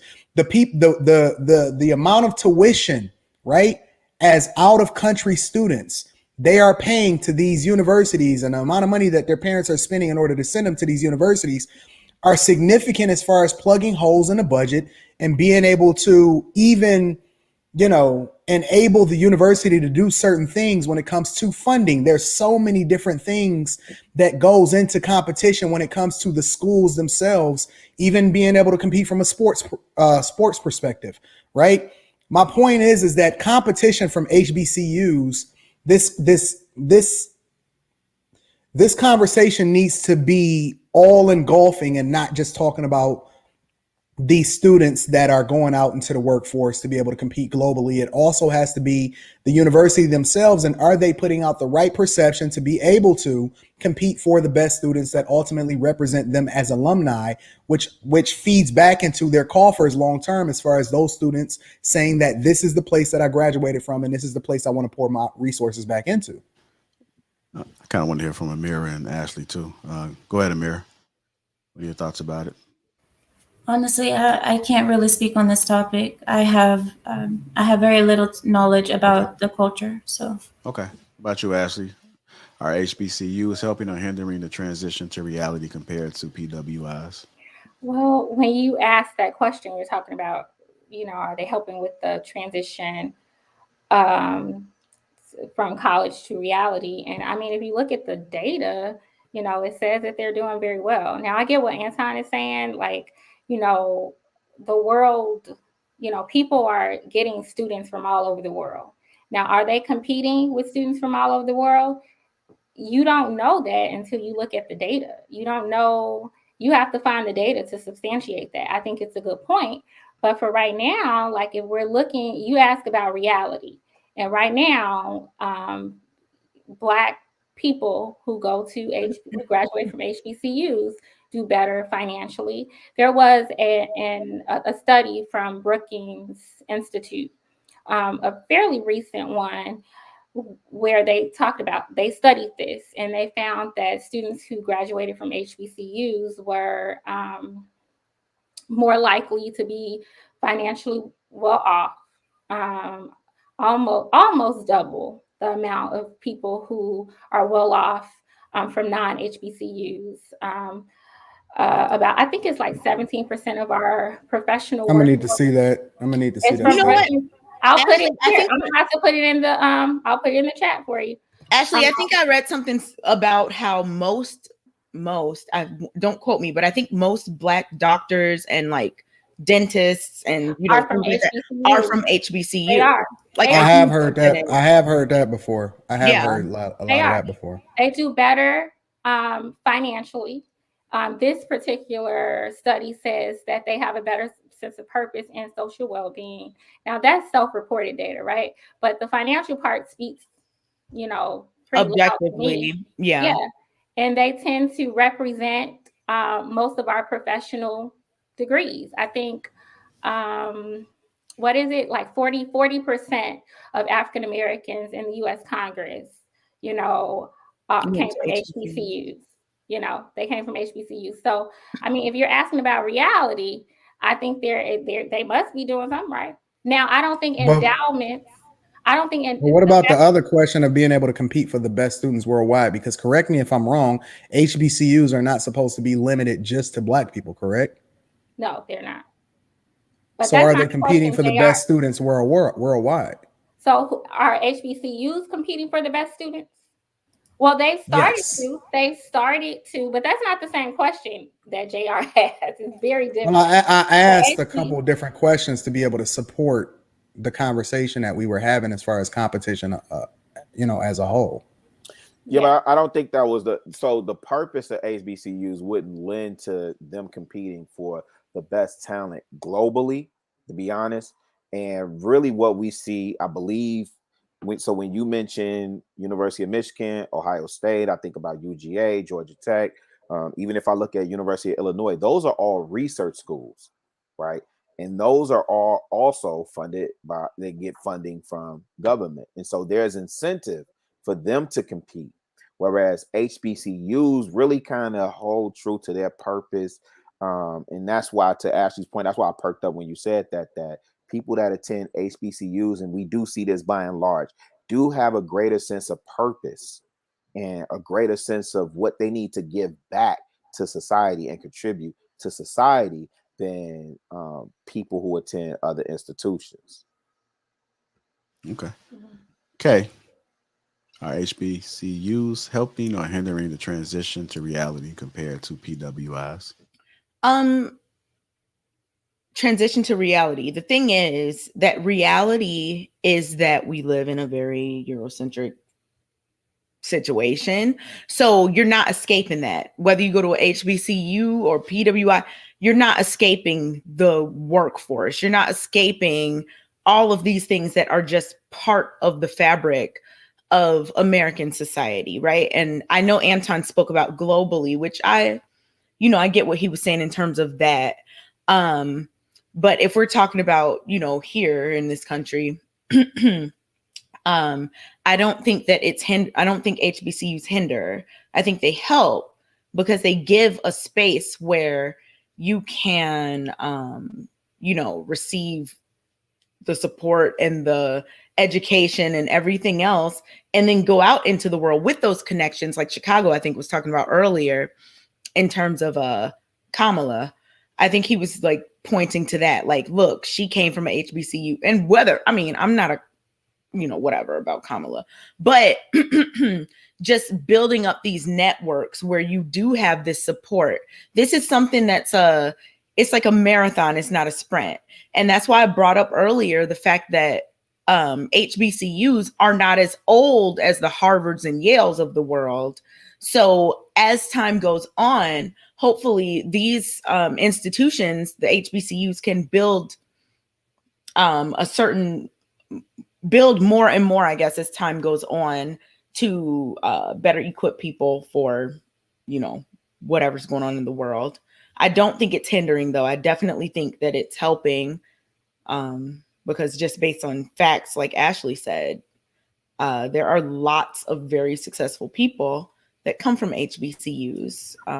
The majority of Black doctors and dentists and whoever else come from HBCUs. So like, it's going in the right direction.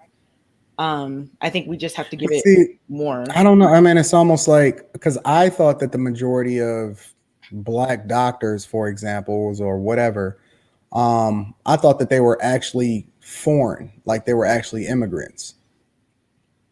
But again, I could be wrong. And that's one of the reasons why I don't have an opinion on this either way. I'm just asking the questions because I am curious.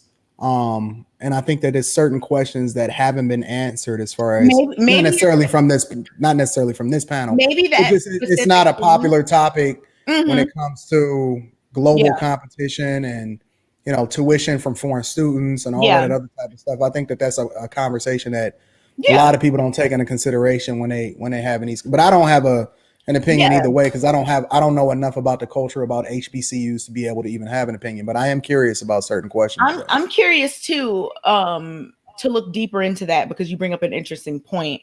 I know that a lot of African people, like, people that are not American, but are still, Black, from the diaspora and all that, end up in certain professional fields and whatnot. So I wonder when that the things that I read as it relates to the majority of Black doctors and whatnot being from HBCUs, I wonder if that took that into account. I'm not sure. I would have to look more. And then, like, what percentage is that, right? Because let's be realistic. Doctors in general, no matter what school you go to, whether it's an HBCU or you go to a regular, university, that's a small set of the graduating population from that university. You see what I'm saying? Whereas we already know for a fact that people that have doctors, right, and we already know that the overwhelming majority of people that graduate with a college degree is going to make more than $1 million on average than a person that just has a high school education. So that's across the board, regardless of whether you went to a HBCU or you went to a regular university. Yeah. So how much do we factor into an HBCU playing a role in the success of people in general? Is it just based off of, similar to how we have conversations about proximity and crime and all that other type of stuff? The overwhelming majority of the population of people that go to HBCUs are, I'm assuming, Black. So naturally, they're going to produce more of these types of people. And how much did that factor into the statistics? And how do we break that down to be able to have a real conversation on their success and helping or hindering people transition into the real world? I think it has a lot to do with, I think there's multiple factors. I liked what Chicago was saying earlier about just the connections that can be made and things like that. And I think that kind of, for some people, can give them, access that they may not have had if they would have went to another school.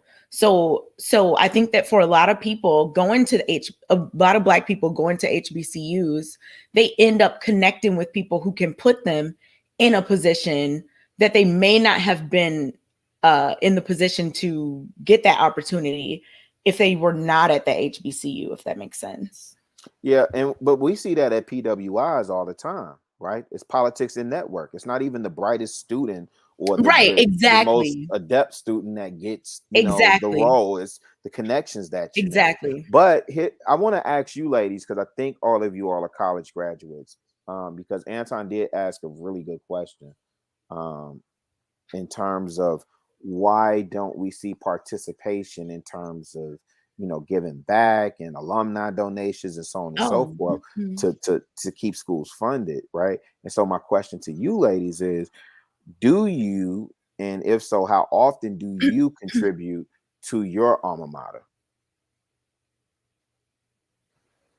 I did not go to an HBCU, and I don't contribute to my college because I don't think they don't need it really, and I'm not going to contribute to them because I'm not sure of where or how that money would be used.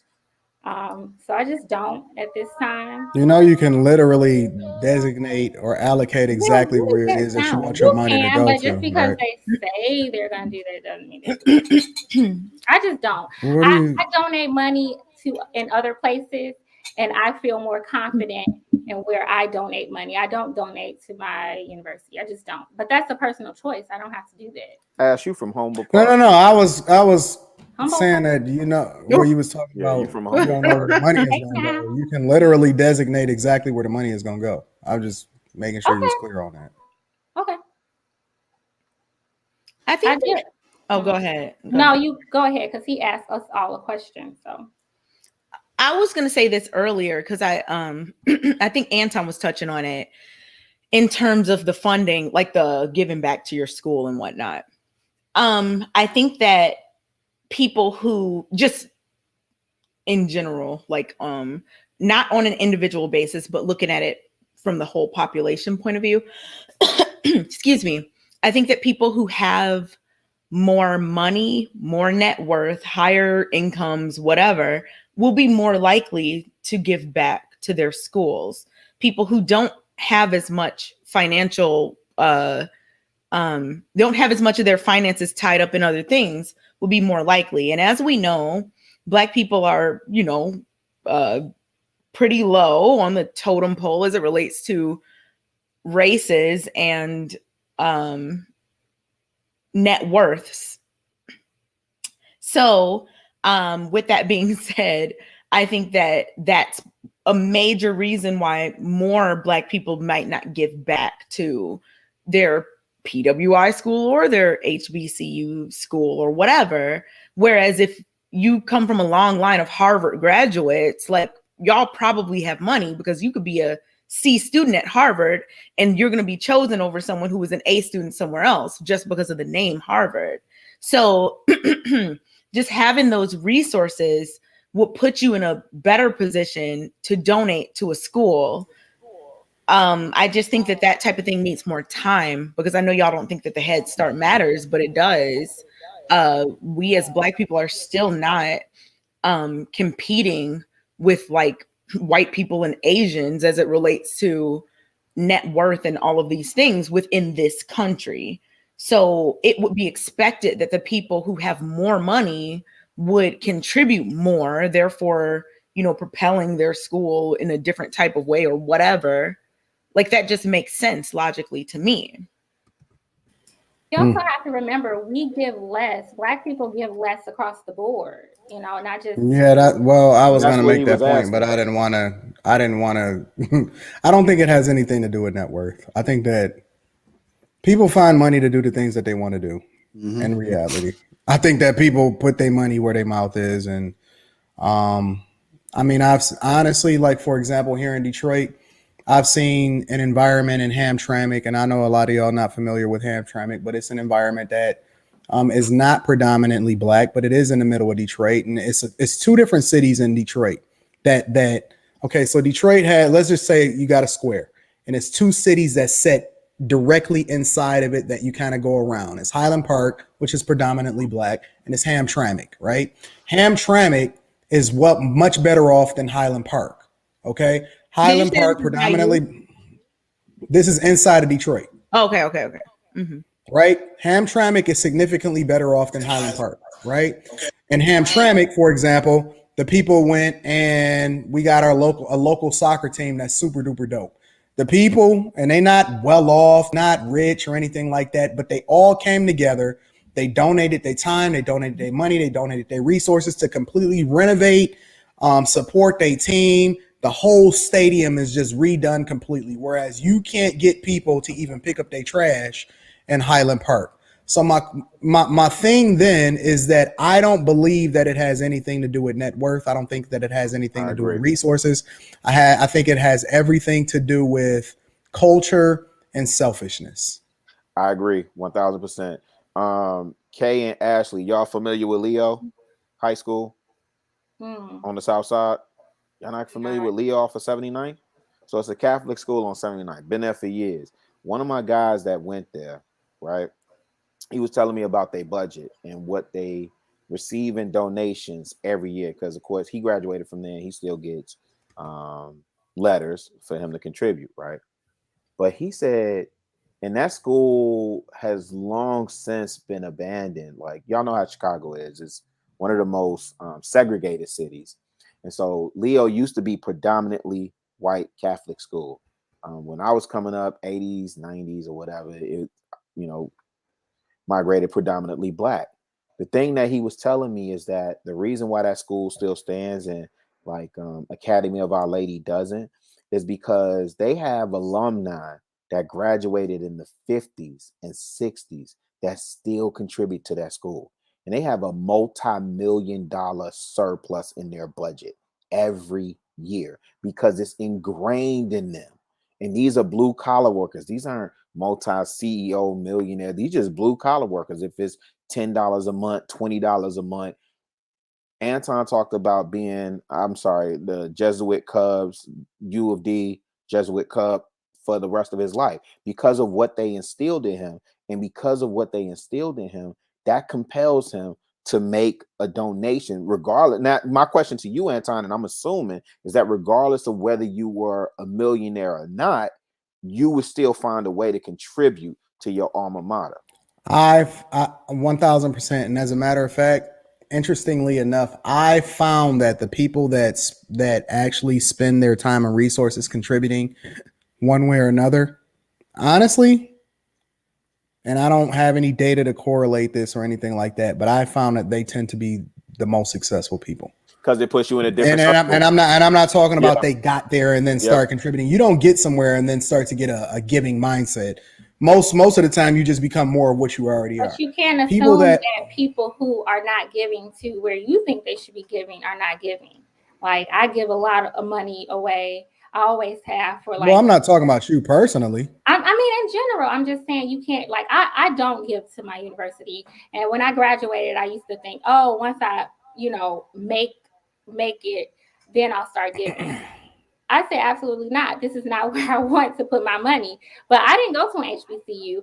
And like the study said, people who go to HBCUs feel more like emotionally connected, like they felt like the professors cared about them. I can't say one professor at the college I went to that I believe took a personal interest in me. But then that leads to Anton's other question, though, Ash. If that's the case, then why aren't they giving more to sustain the legacy of that alma mater? In other words, why did Morris Brown happen? Now, I could say Morris Brown happened because of the leadership there, but by and large, if the alumni was involved and there were systems in place, Morris Brown wouldn't have happened like it did. And a lot of these HBCUs are begging for money, right? So, yeah, they do. So you're actually playing into his point, which is what he was saying. If that's the case, and I agree with you, I do know people I know people, and I think you and I both would agree on this, Ash. We know people that love their HBCUs when it's homecoming. Everything outside of homecoming, I don't know nothing. But when October roll around, I'm finna relive, I'm finna stroll on the yard and stump the yard and whatever else happens on the yard, right?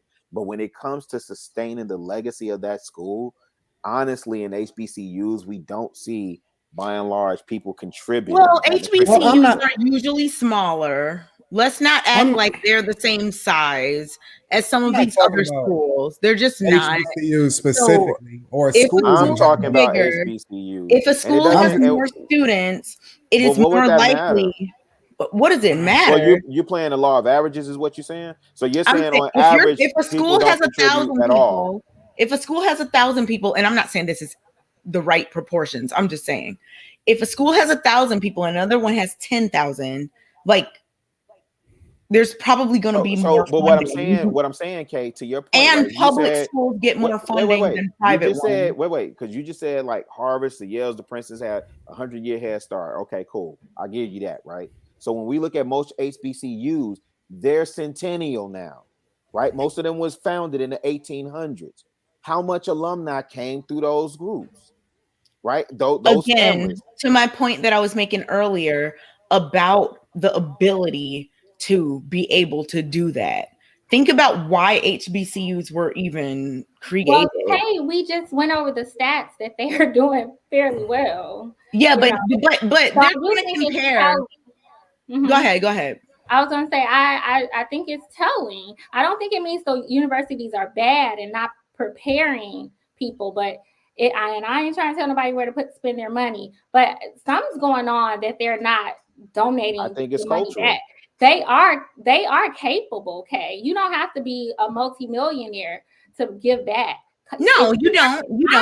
If you're a physician, or you work for a Fortune 500 company and you have a higher level position, you can give something. Right, I agree. But the thing is that most people from any school aren't physicians or Fortune 500 like CEOs. That's just for any school. So with that being the case, at a smaller school where there would be a likelihood of even less, let's say a certain school, a certain amount of doctors or CEOs or whatever, came from there. At a bigger school, more would come from there, generally speaking. So I disagree, Kay. It makes sense that if more money is being made by the people that went to a certain school, that more money will be given back by those same people. What do you disagree with? Yeah, because I think you're talking about the law of averages. Like if more people went and then they would by and large, I think it's a cultural thing. So do you think? Are you saying that you think? Final thoughts, Sean. I think we are not taught. Culturally? Yeah, because we are not taught. We are taught to penny pinch. We're taught to hold on to our dollars. But it's the same example. Wait. It's the same example Anton made when he was talking about Hammetrek and Highland, right? He was saying in one part of Detroit, you can't even get people to pick up the trash in their own neighborhoods. Nope. What is that indicative? Okay, but picking up the trash, that's a whole different conversation. No, it's not. Yes, it is, because think about it. It's a different conversation. Same mindset. The reason that it's a different conversation is because you're trying to lump all these things in. You're trying to lump people's inability and lack of resources to contribute something to somebody not picking up trash. These are just not the same thing. Definitely after hours. I'll table it for after hours, Kay. Okay, please. Oh, yes. Please. Please do. Okay. Let's talk. Moving on to our last topic, and then we open up the phone lines for you guys. Still appreciate the support. All the super chats that came in. Thank you, Joshua. I know you are a member as well as you're supporting the channel still. We definitely appreciate your support. Derek Archie, and also, Charles Ringo. Charles Ringo, thanks for the super chat as well. Appreciate you guys. Our next topic is, here we go. Is the modern man a masculine man in society? Is the modern man a masculine man in society? Start with you, Amir. No. I would say no. The modern man has been changed into something else, hence the word modern, because traditional men, a man that's traditional today will be seen as a misogynist, as a person who hates women because they are more, how can I say this?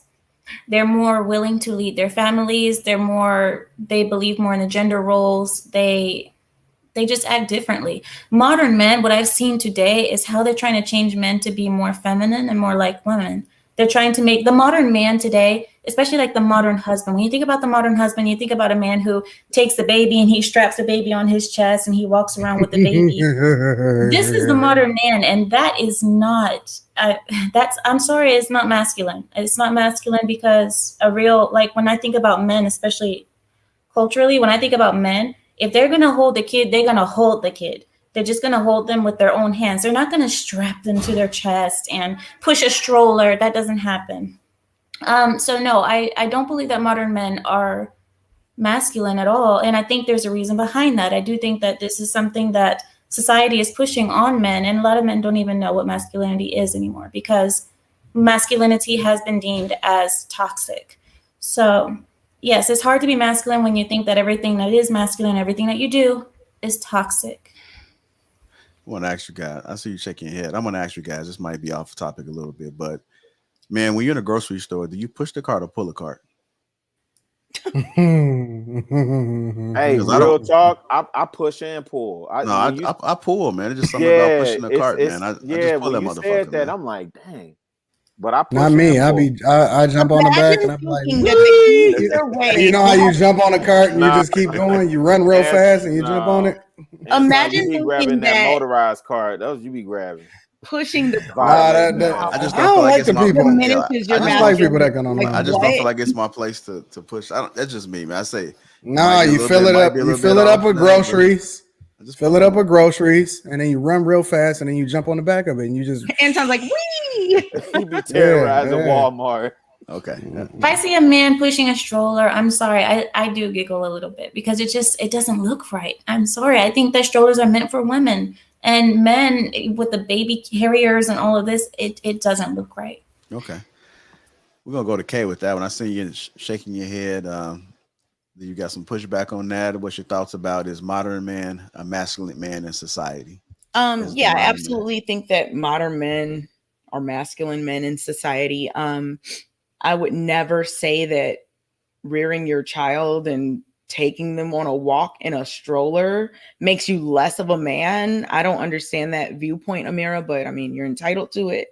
I think that we have to stop. I think we should stop putting men in this box of, if you take your baby out, you're less of a man. If you push him in a stroller, you better pull it on a string behind you, because if you're pushing from the front, you're less of a man. Can you imagine? I've seen, in fact, I can't even recall seeing somebody pulling the cart. And now I'm talking about grocery. Hey, I pulled it. Hey, I'm gonna tell you something else that's weird real quick. I'm gonna let you finish. Is that okay. I don't like being on my backside either. I don't think no man should be on their backside.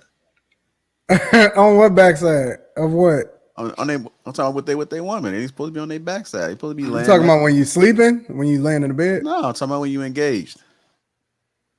I mean, okay. Oh, I know what you're talking about. I got what you're saying. I got what you're saying. If somebody is in a grocery store, I am too. I'm not. If somebody is in a grocery store with a shopping cart, and they actually have a thought process like, people are going to think I'm less of a man if I don't pull it from the front instead of pushing it by the handle.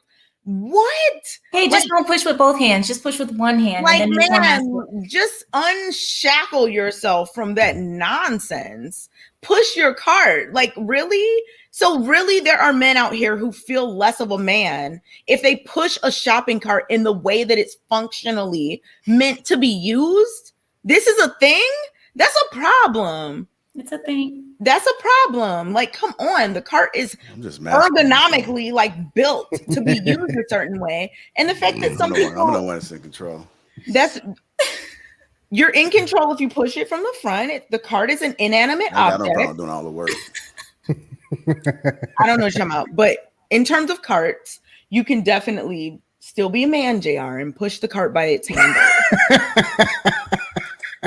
What about the baby carrier, Kay? What about the strapping to the side? Oh, like the strap one, the strap thing that people, whatever they're called, where you can put your baby in front of you or behind you or whatever. Yeah. If I see a man doing that, walking in the park, I do not ever think, oh, he's feminine. What? That's a man and his child. That's his child. How can we look at a man? That baby be heavy as hell. You go to the auto show, don't it? You ain't trying to carry all that damn strollers. How can you look at a man? How can you look at a man that's taking care of his child? You can take care of it. Okay, how can you look at a man who's taking care of his child, carrying his child in any type of way and say, "Oh, that's feminine"?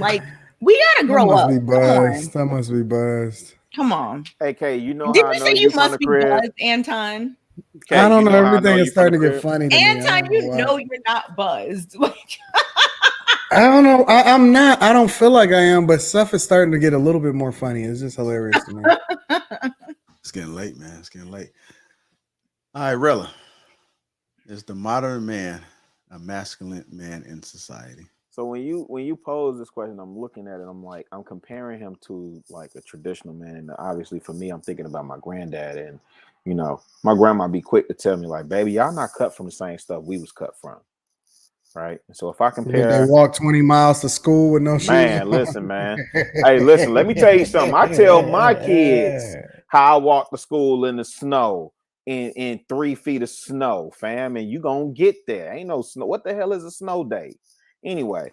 My daughter ain't never walking in no snow. But why would I you want get your you. kids to suffer just because you did? Shouldn't life be easier for your children? Like, isn't that the goal?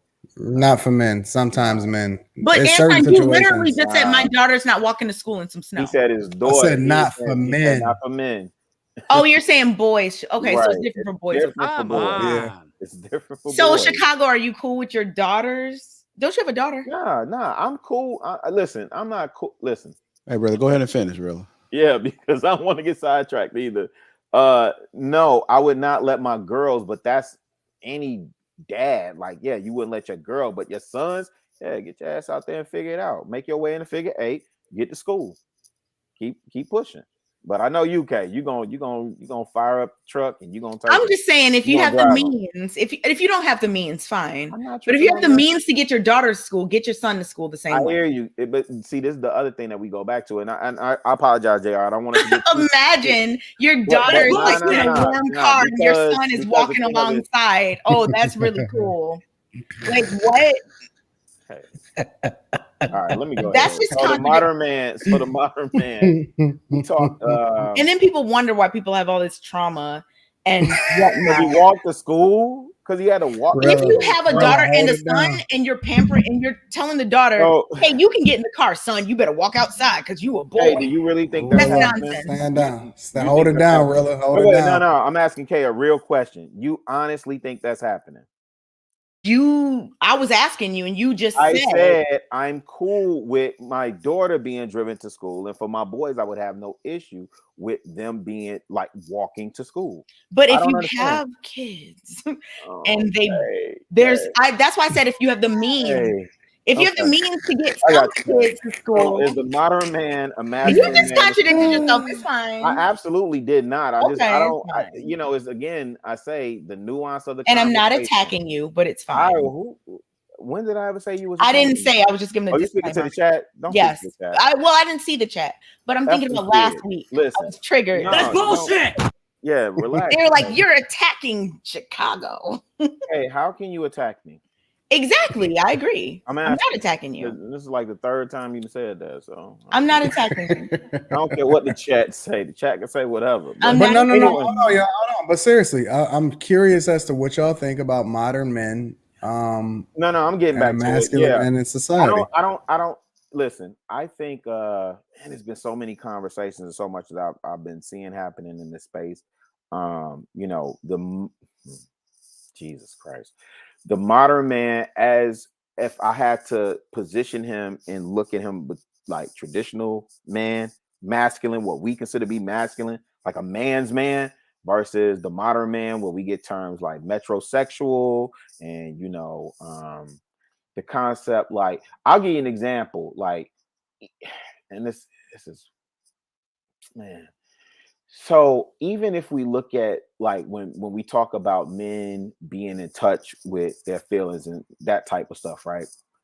Versus the traditional man, like that's not considered masculine. So as I understand the question, the way that JR is posing it, like, nah, the modern man is not a masculine man. And then we also talk about how there are more beta males that exist, and shout out to the chat. Y'all know I embrace all of it. Beta, simp, hoe, stud, L7 square, neutron, all that. I'm all that, right? So I can speak on it fluently. The thing of it is with the modern man, nah. The modern y'all, man, JR is crazy. JR is crazy. I'm gonna just what is he putting in the chat? JR is off his rocker. I don't think the modern man is considered a masculine man in today's society. Tight jeans and all. I don't know what JR just did. I'm gonna go in the chat and see what he just did. Set the record straight, man. Some of these guys, shit questionable. Talking about me, yeah. JR is out of his mind. I'm gonna say that, y'all. He is out of his mind. JR is crazy. Wait, JR, I want to hear your thoughts on this particular one. Nah, wait. Oh, I was about to say that's after hours. What he talking about? What JR talking about? No. I want to hear JR thoughts on. I mean, I know you got to go through everybody else, but is the modern man a masculine man in today's society? I don't think so. I mean, I don't think so. Like for the most part, you may have your exceptions, and that's just across the board. You got some exceptions where some guys appear to be that way, but you got some guys that just got all this feminine energy, feminine tendencies, and you know, I don't know if that's really masculine. Whining, complaining, checking the girls' phones and shit like that. Anybody got time for that? Questioning. Who gives a damn if she flirting with you? Let the guy flirt. What the hell's he gonna do? She questioning her for? Let her flirt. So the modern man, for the most part, nah, I don't think that they can be that they masculine in this society. I think the other way I was looking at this too was that are men, like our modern men, allowed to be masculine in society? Like, are they allowed to be men in society? What is toxic masculinity for 500, JR? So what? There's no such thing as toxic There's no such thing as toxic masculinity. I agree. Ashley. I don't know, man. These people, man, y'all. It's just Ashley, me, do you think the modern man is masculine in society? Well, honestly, I'm a little torn. I'm not quite sure. Surprise. I do think that there's a push for the emasculation of men in our society. You see a lot of men wearing skirts. You see them wearing nails. You got the ones with beards, with lipstick on, and waking K up, waking up my K. I don't get that. I see a lot of that. But I don't think that most men are that way. I think a lot more than there used to be are that way. So for that reason, I wouldn't say that they're masculine. But then when I hear like some of the examples you all gave, you see a lot of men who are that way, who complain, and you know. So I don't know. I'm a little torn about it. Ashley, you don't want no strong man, because when you finally get in the presence of one, you say that we can't be married. That is absolutely not true. Anton, you're just not letting that go, huh? That is. I told you I wasn't gonna forget about it. You throw it in at every opportunity. Anton, whatever. I have been and continue to be in the presence of very strong men, but they're healthy, they're sound. You're in the presence of them right now. Okay. She said, Come on. Whatever. Come on. Yeah, and I want to be clear. You want you a modern man. No, I don't. I want a man that's a mixture of my granddad and my brothers. Are you your grandmother? I most certainly am. Okay. Maybe I'm confused. So Anton, JR, I specifically want to hear from y'all too. What do you think? Like, tell me what you think modern man is. Weak, raised by his mother, make decisions based off of his emotions instead of what's the best and logic. He defers to his woman whenever he has to make a decision. He believes that it's 50-50. He goes Dutch when he goes out to eat. But what makes that? He looks for validation. I thought you wanted me to run it down. No. Run it down. And I get where you're going. I get what you're saying. But what makes that? Do you think? Okay, I guess this is what I'm going to ask based on what you just said. Do you think that those types of men did not exist 80 years ago? I do.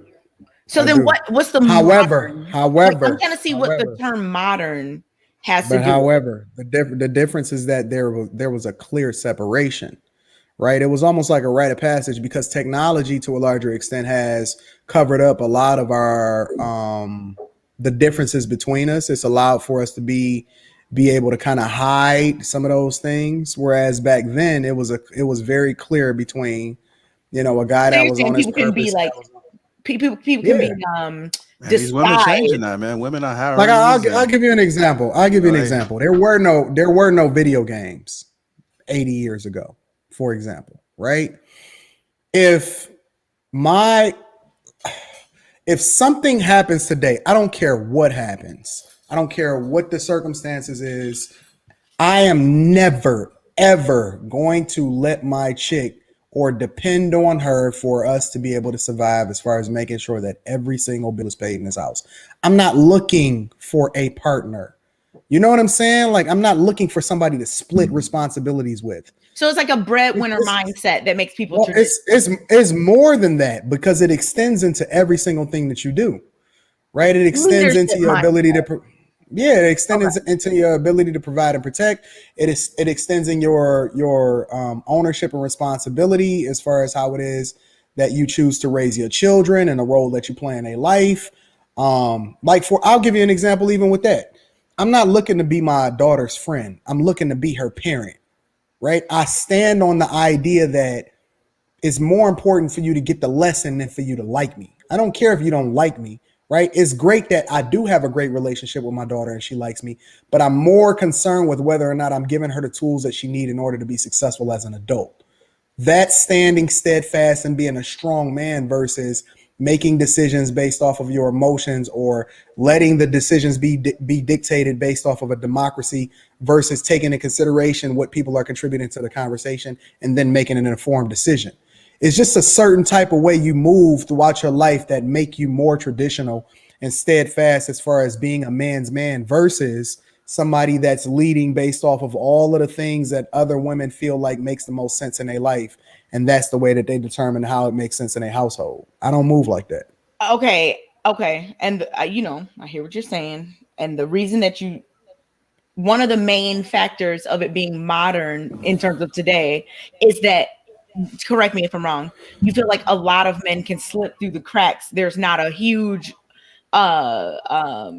differentiation between certain men, whereas in the past it was like, okay, if you didn't take care of your family, it was a clear separation.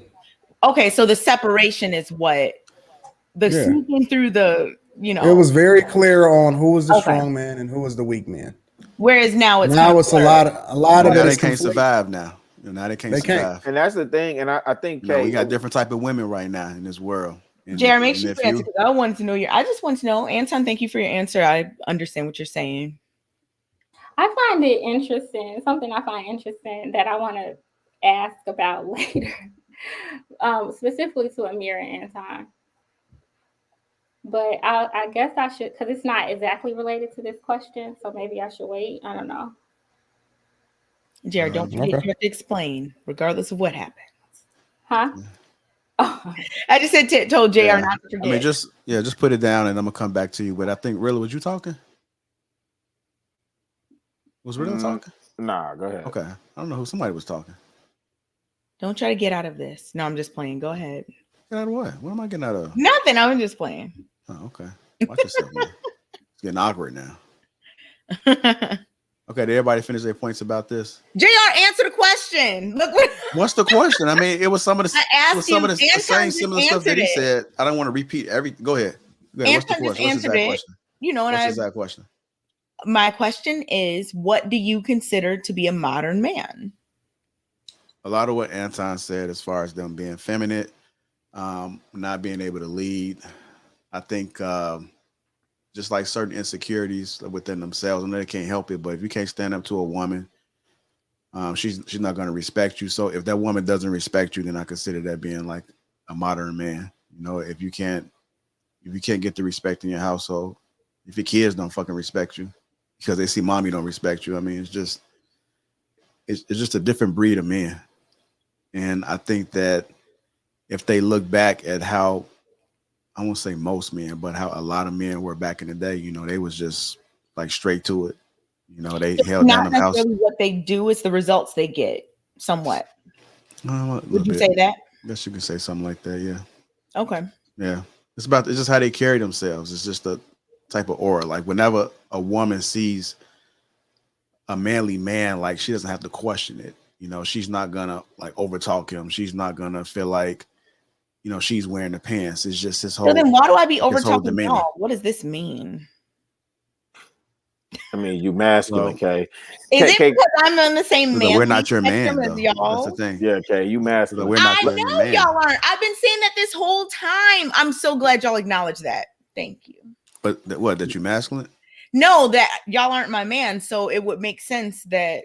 No, you know what? To be honest, I've with been you, saying I it the don't whole think that- time. Thank you. I don't think that Kay is masculine at all. No, You've I'm been just saying I've been messing with masculine her. for months, Anton. You're changing it I now? know, but I mean, you know, I reserve the right to change my mind based off of new information. Why are you changing it? Because I've seen different sides of you depending on who it is that you're having a conversation with at the time and what the subject is, and I feel that you very much lean into your femininity depending on what it is that's being you know what's being talked about, and even at times I've seen you take a step back when you've seen guys having certain conversations, and I just think that if you if you're put in the right circumstance or if the situation calls for it, then you'll fall back and you'll fall into your femininity if you're around a certain type of guy. Kay, can I ask you a question? Mm-hmm. Do you think if we had traditional masculine men in our communities, that our communities would be better? I'm talking about Black people specifically. I'm not going to say traditional masculine. Can you give me some exact qualities that you're talking about? Yeah, strength, leadership, assertive. Okay, yeah. I think if direct. there was more leadership and there was more healthy leadership, positive, assertiveness, things like that. Of course, I think that would be beneficial. Tell me what's positive assertiveness? Do you think Huey Newton was positively assertive, or Yes. Fred Hampton? You think Fred Hampton and Huey Newton was positively assertive? Yes. They had a goal in mind. They had things they wanted to do for the betterment of our community, and they were standing on it. That's definitely positively assertive. I mean, you can be assertive and be doing some complete nonsense that destroys your community. Just because you're assertive doesn't mean that it's a good thing that you're doing. But yeah, I definitely think that, those qualities that you named, when channeled like in a positive way and whatnot, can absolutely and would absolutely be beneficial to our community. Do you think those qualities exist in modern men today? Like strength and courage and whatnot? Sure. Leadership. Yeah. Positively assertiveness. So that's why I wanted them to explain what they thought of as a modern man, because I think that I probably just think of it totally different than maybe all of y'all. Because I don't really think being a certain type of man is modern or not. Because if you think about it, like I brought up to Anton, back in the 1900s or 18, whenever you want to go back to, there were different types of men. I like how Anton kind of said, like, the differentiation and the ability to distinguish was much, I guess, easier, kind of what he was saying in the past. Whereas now, like, you can kind of fly under the radar and just, whatever. So I got what he was saying in terms of that, but I never just considered a certain thing modern, like all the same stuff that happens now. And of course, some things are different, but I'm talking about in general, sometimes men are very, not the head of their household. That's been going on for a long time. But I disagree. That's not necessarily new. I mean, well, it's not a thing you can disagree with. There are, relationship dynamics from the past where the man got ran over by his wife and whatnot. And but they were shamed back then. And right now, the culture that we have, which is called modern culture, is promoting this type of and that's kind of like back then. It wasn't promoted, but rather it was shamed. Hence, why we didn't have as much of it as we have now. So to say that yes, there were men back then, that's a non-argument. Everybody knows that there were always abnormalities. So I'm just saying, like, in terms of the word modern, and I'm just explaining what I was thinking. When we say a modern man, so like back then, would you have considered that man a modern man? Like, that's why I just don't That he would have been considered a weak man and he would have been shamed. So but then it wouldn't why have been can't- promoted. so That then why behavior would can't not it have be- been promoted like it is today. Okay, so then why wouldn't you just consider the men of today that do that weak men? Why do you have to say modern? Whereas It's modern because the culture is promoting it. The culture wants the men to be this way, and they are basically shaming actual masculinity. It's more Hence why- normal. It's more normalized now. Okay, It's It is. normalized. Yeah, there you go. I didn't get the right I would word. agree. Ashley had just said she agrees that the culture as it stands today, or society at large, is trying to emasculate men. Ashley wants a modern man. how do you know what kind of man Ashley wants? I do not. What? I'm assuming. I don't know. Assuming. I don't personally. I mean, I get what where y'all are coming from, what y'all are saying, but personally, I just don't like the term modern man. It's just not my thing. But I get what y'all are saying in terms of how you're viewing it. I mean, All right, we'll start bringing up some of these guests. You guys just tuning in, thank you for watching Lapeef Let's Talk. We're starting to bring guests up. The guests that's in the waiting room right now, make sure you guys keep it brief. Keep it brief. If you don't keep it brief, then I'm going to start doing all this. Where did all of the feedback come from? It seemed like it's a lot of feedback. you should get some of that Grammy music that they play at the when your speech is too long. I agree.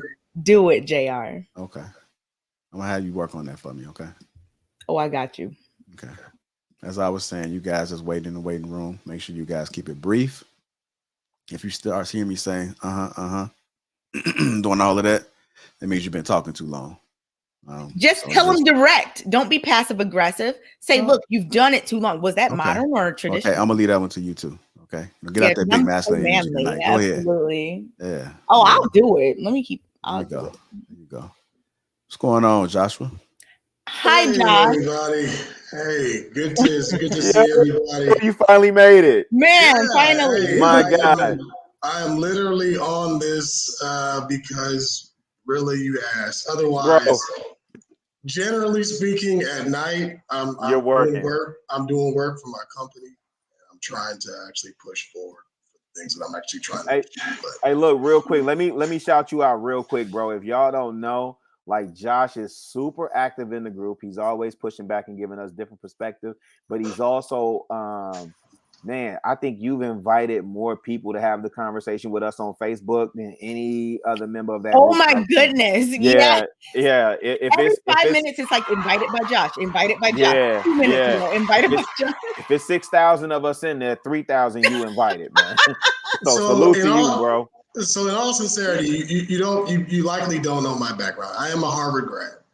And so I enjoy this topic. In all sincerity, the work that I do, a variety of things that I do.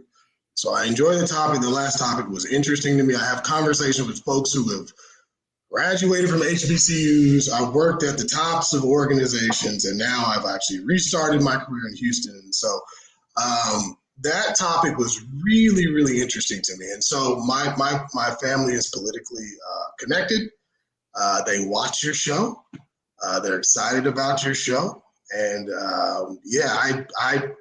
the reason why I invite certain people is because they are connected to certain industries and I want to see these kinds of shows promoted beyond just Facebook. So yeah, at any rate, outside of my connections, I was really interested in the topic that Ashley brought up. One in particular because my wife was here, she went to bed. And she was listening. And the interesting part was I was like, babe, if you had a friend that was speaking into our relationship, we're married. She's not married to me. That would be cut off immediately. And so I brought up a topic before she went to bed and said, my mother's best friend that she knew she was 6 years old. She's known that woman since she was 6 years old. My mother is 65 years old. But when their relationship started to have trouble, she backed out for 12 years because that's between that man and that woman. It has nothing to do with you. And if you're a believer, there's a clause in the Bible, and it's literally everywhere, leave and cleave. And if you're inserting yourself in their relationship, you become God. Like, how can you become God? That's a huge responsibility. My wife looked at your face and she said, I'm going to bed. She said, that's a big deal. If my mother had heard that, she'd have called you immediately and said, you need to hush. That is between them. You are not married to that man. You have no right to say a word. If I was that man right now, I would be on the phone with you. Your screen would go black. Because you're not in that marriage. You don't see that man when he gets out of the shower. She sees him naked. She sees him. You don't see him. You hear a piece of a conversation. My wife loves me. She has seen me. She knows when I cry. She's the only human being that knows when I hurt. You don't know that. How can you speak into that relationship? God hasn't given that to you. This is literally in your Bible. My mom stepped away from a 12-year relationship. She knew this woman since she was 6 years old. 6 years, for 12 years, she walked away so they could work it out. If you love her, you leave her alone. That hurt me. That sincerely hurt me. I wanted to talk about what Anton mentioned in terms of, colleges and such, because that's important to me. And my buddies are watching that, right? They're watching this right now. They're literally watching this.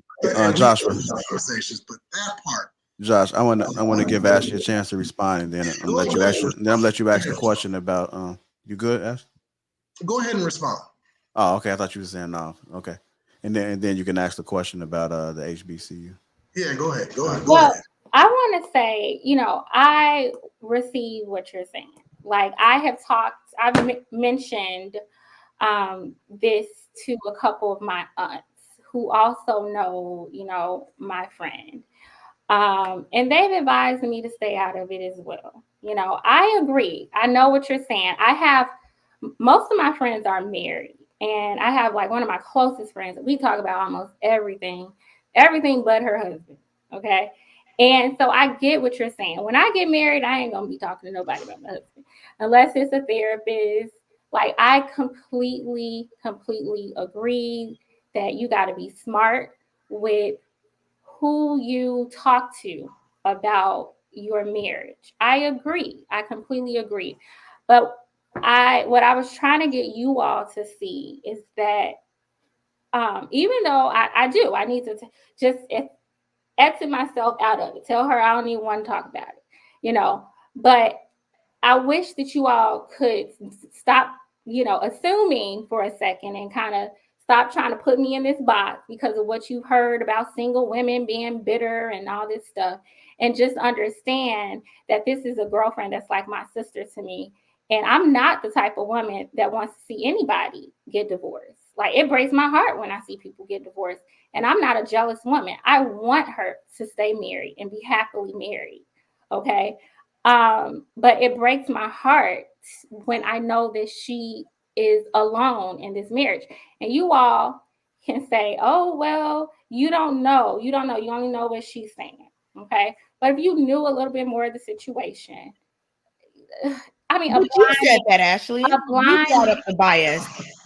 Yeah, that was your talking point. No, the first topic. No.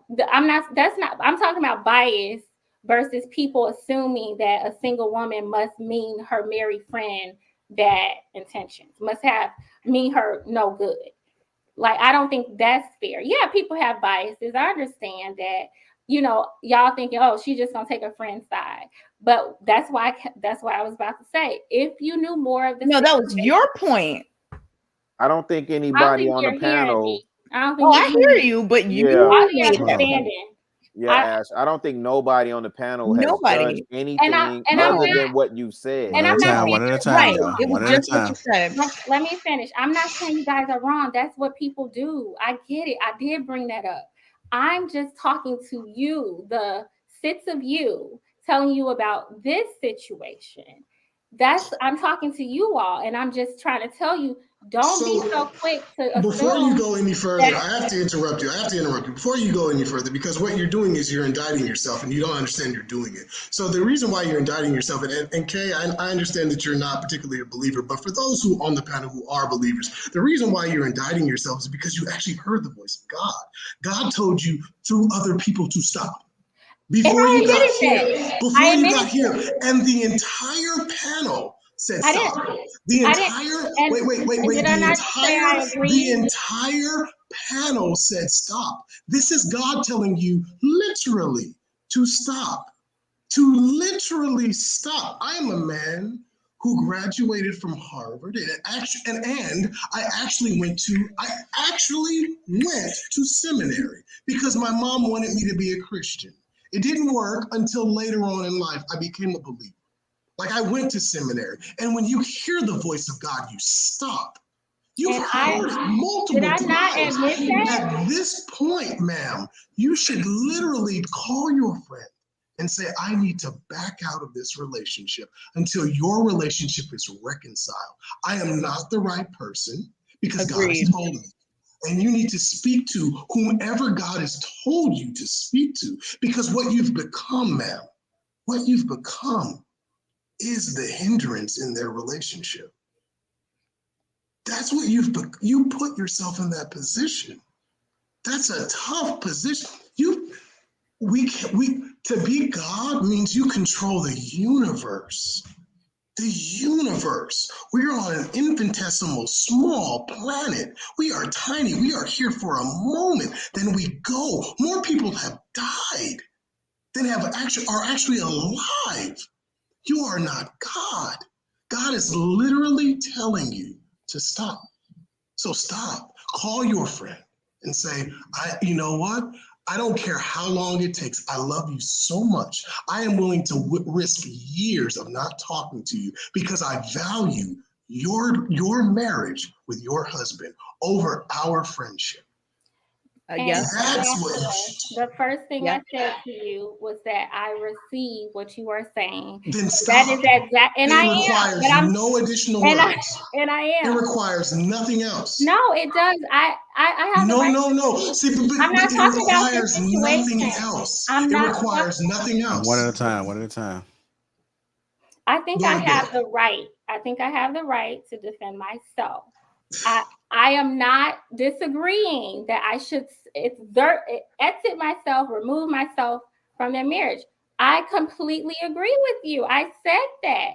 You said you're a believer. You said you're a believer. You have no rights. Show me some grace. I literally just admitted. You said I'm indicted in myself. You did. But what do you mean indicted? I confessed to you. What are you talking about? It's not indicting. I'm being honest. I'm being honest about my poor choice. I said that. Now you're just beating a dead horse. No. I'm not beating a dead horse, ma'am. I'm trying to implore you to back out of the situation. The way in which we believe if we apply ourselves to a situation and we create the negative, then the way in which we believe is that the negative will come to us. And we will have to try to grapple with that negative, the negative that you're bringing to yourself, and God will allow it to happen. It will actually defeat you. It will crush you. And God will use that, and he actually will use that to get you back to him. But it will hurt. I'm trying to get you away from the pain because it will come to you. It won't come to her. He'll rescue her. If she's a believer, he'll rescue her. But for you, you're putting yourself in danger. Why would you do that? Remove yourself. Just say, you know what? This is not me. I am not married to your husband. I need to go look for my husband. This is not my relationship. It's very simple. It'll be tough because it'll hurt because you won't see your friend for a while. But if you believe in a God, then the God of a universe that controls every single atom that exists, then you can trust that he'll take care of them. I would back out if I were you. Yeah, Josh, real quick, what was that HBCU? Oh man, so like Josh, I that was on got point, Josh. buddies. I got buddies who are like, I mean, I don't want to put them. They'll likely opine because they do every now and then in the group. You guys have no idea who trolls those groups. You assume that these men are unintelligent and they don't have money. No. They monitor these groups and they literally opine every now and then. A buddy of mine who's a Juilliard grad and has tons of CDs and tons of artists out there. He trolls the groups, and so he and I talk about HBCU grads, and so we had a conversation not too long ago, and some oil and gas buddies of mine, and we were like, the oil and gas guys are mad at me because I can navigate the white world easily. It takes me 2 seconds.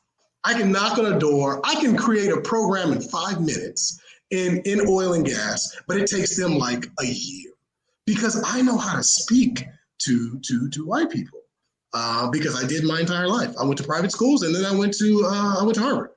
It's very difficult for them to do so. I worked for the FBI. It took me a year and a half to get up to the upper echelons of the financial offices, and I was literally the guy to speak to all the folks in the financial office of the FBI. It took me like a year and a half, but it took them a long time to do that because they didn't have the linguistic dexterity to actually make it that high. So the questions we always have is it a hindrance to go to a HBCU? Should I send my daughter to you call it a PWI, but you don't call it that. Should we send them to those colleges or send them to Black colleges? That's a question. We debate that all the time. We're not sure. So Anton, hey, great question. Absolutely wonderful question. And my buddies, hey man, they're watching this. You know the interesting thing about it though, Joshua? The interesting thing about it though, Joshua, is that people don't like it when I ask those uncomfortable questions, right? When I start to do a deep dive and I start to talk about competing globally, I start to talk about alumni, donations. No, I'm not talking about the people on the panel. I'm just talking about people in general. Oh. We go through and we figure out, we pay attention to what the interactions are, and people don't like it. They want you to automatically just make the assumption that this is what it is based off of certain conversations and talking points that support their arguments.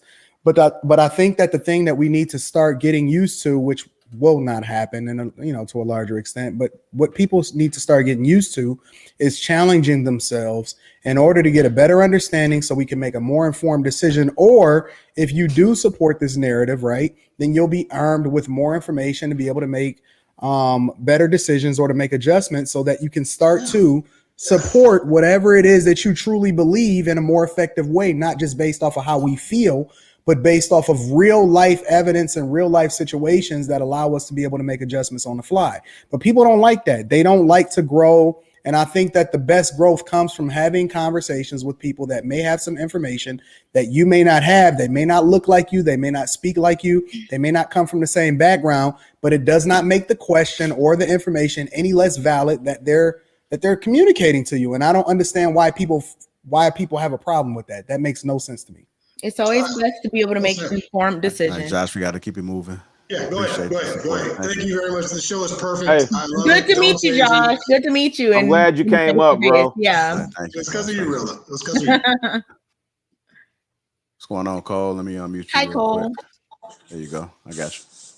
How you? Appreciate it. How y'all doing? Last time I came in, I was excited, so I kind of was all over the place. But I'm gonna start with the flowers because I really appreciate y'all's show, especially you, JR. How you be moderating everything, keeping it in line. I love Rilla beating on your chest, standing on your word. Sometimes I be worried about you with you and Kay, but you be holding it down. Me and Kay good. Yeah, we're fine. No. I know y'all good. I'm just talking about the optic of it, like how we be watching it and be like, she be getting in your skin sometimes. But that being said, I love Amira, how y'all added her into the show to add some controversy. I love Anton, how you always articulate your points. I want to ask you, like, I know you talked about you was in private school, but like, how do you like articulate these points so well? I mean, you got your channel for a whole bunch of time, so of course you got a lot of practice, but I just want to hear from you. To be honest with you, is just really making sure that I get out and I practice every day. And I practice by actually just having conversations with people that's smarter than me. Right. And again, I say it all the time that I'm a C student, and I honestly, you can go back to my other channel, my main channel, my Anton Daniels channel, and look at some of my first videos. And I was not that, like, I don't feel like I'm all that right now. Right. I can communicate, I think, a little bit better than most people. However, it's been a growth process. You know what I'm saying? And honestly, I go back and I look at the stuff that I do. I make an assessment based off of some of it. Like, I see people, they'll come on and they'll say or like a whole lot. I do that. I look at myself and I check myself, and then I just practice. Like, me and Kay, we say literally a lot. I'm trying to change that and replace that as a part of my vocabulary, you know? So me too. Honestly, literally. It's just practicing. It's just practice. It's just being honest with yourself. And then I read a lot. I read way more than I watch TV. Like, I barely ever watch TV, and I read a lot. So that's really what it is. Well. True. And I also Kay reads a lot too. I wanted to give Kay her shine too. I think Kay to start the show low key because she get all of y'all in y'all bag sometimes. But other than that, that's all I wanted to say. I'm gonna be quick now. Thank you, my friend. I appreciate you. Yes, Thank you, bro. Thank you. All right, Cole. Appreciate you. Thanks for the support. We got. What's going on, our king? Hi, our king. Hello. Look at the monitor lights shining. What's going on, bro? They keep my background dark at night. You're right. But it's nighttime. Why would I turn on the lights? Are you outside? No, I'm literally sitting in a corner of my bedroom where my computer is. Because if it's nighttime, it doesn't mean that you don't have to turn the lights on in your own. Well, I don't need it if I'm sitting in front of my computer. As you can tell, this thing puts. No, listen, you fine to me. Listen, I have no problems. However you feel comfortable. Arking, I want you to wear like just a different color shirt each I just want to see the effect of it. Hey. Just wanted to see just what. Wear just like a different color shirt each week. No musu for you. I bought a bunch of grays and black. If you put on a black scarf, then we only gonna be able to see your head. Right, exactly. That's the thing. Just blends into the background. Wear one of the blues. Yeah, you'd be like a black nun. Anyway. Your head just gonna look like it's floating. It's like they were like that screen mask. Like, you're gonna be an emoji. Maybe one messed up looking emoji. Anyway, like there were two things. One was the difference between a modern man and a traditional. Well, I'll leave you guys to be the judge. I'll tell you how I stand. I have two basic rules. Rule 1: what's mine is mine, and I take care of what's mine and don't worry about the rest. Let the rest take care of itself. And the other rule. Oh, wait, say that one more time. What's mine is mine, and I take care of what's mine, but I don't worry. You're talking about in a relationship? I'm talking about everything. If I buy something, I take care of it. If I get into a relationship with someone, I take care of them. It's like what's mine is mine. Now, if she just suddenly ups and decides she ain't mine, bye. Because he said, but for what? We don't love it. No, I'm just playing. Welcome back, Kay, with your hair. It's like, but that's the general gist of it. And the other part is try my best not to let emotions cloud my judgment. I mean, there's a really good reason guys have to be stoic. If we're not, we're dangerous. That's really well. You know, it is cool to have a little bit of emotion, though, right? Women do like that balance, though, right? You can't just walk around like a mannequin all day. You do got to tell them, hey, baby girl, you look real good today. Stoic doesn't mean turning your emotions off. I agree. It I means agree. controlling them to the point that they don't affect your judgment calls where they don't belong. Like there are some situations where your emotions are absolutely critical. In fact, they're the point, and you have to make judgments based on that. But there's way too many other circumstances where they just don't belong. And if you include them, you'll come up with a bad conclusion and get bad results. Well, the idea is that it's good to have emotions, but it's not good to make decisions based off of how you feel. Pretty much. So I agree with you. Yeah. It's like the other thing I wanted to hit at was actually a question. Kay, earlier, it's like I believe it was the second question that was thrown up. You were saying how something was disgusting with relationship to that woman and basically like barely adult scouting people. out children. Yeah, disgusting. Yeah, barely adults, right? Mm-hmm. Here's the question for you. Given the fact that our definition of what constitutes an adult has changed quite a bit in the past century, is your disgust of it based purely on is your disgust based purely on the modern standard of what constitutes an adult, or is there something else behind it? My disgust is based on the culture that I've grown up in. That's where it's based. I mean, I know that in other places people might not consider certain things, disgusting, and okay, that's fine. But here, that's disgusting. And I live here. And we all live here.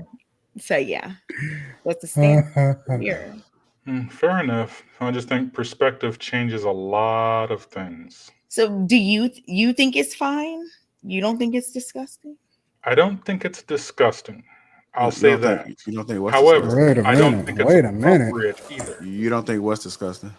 I see you got to be a little bit more specific. Okay. This woman is chasing after 18-year-old boys. To me, they're just to be clear, we talked about people who were underage. Like underage even worse. Hold on. Right.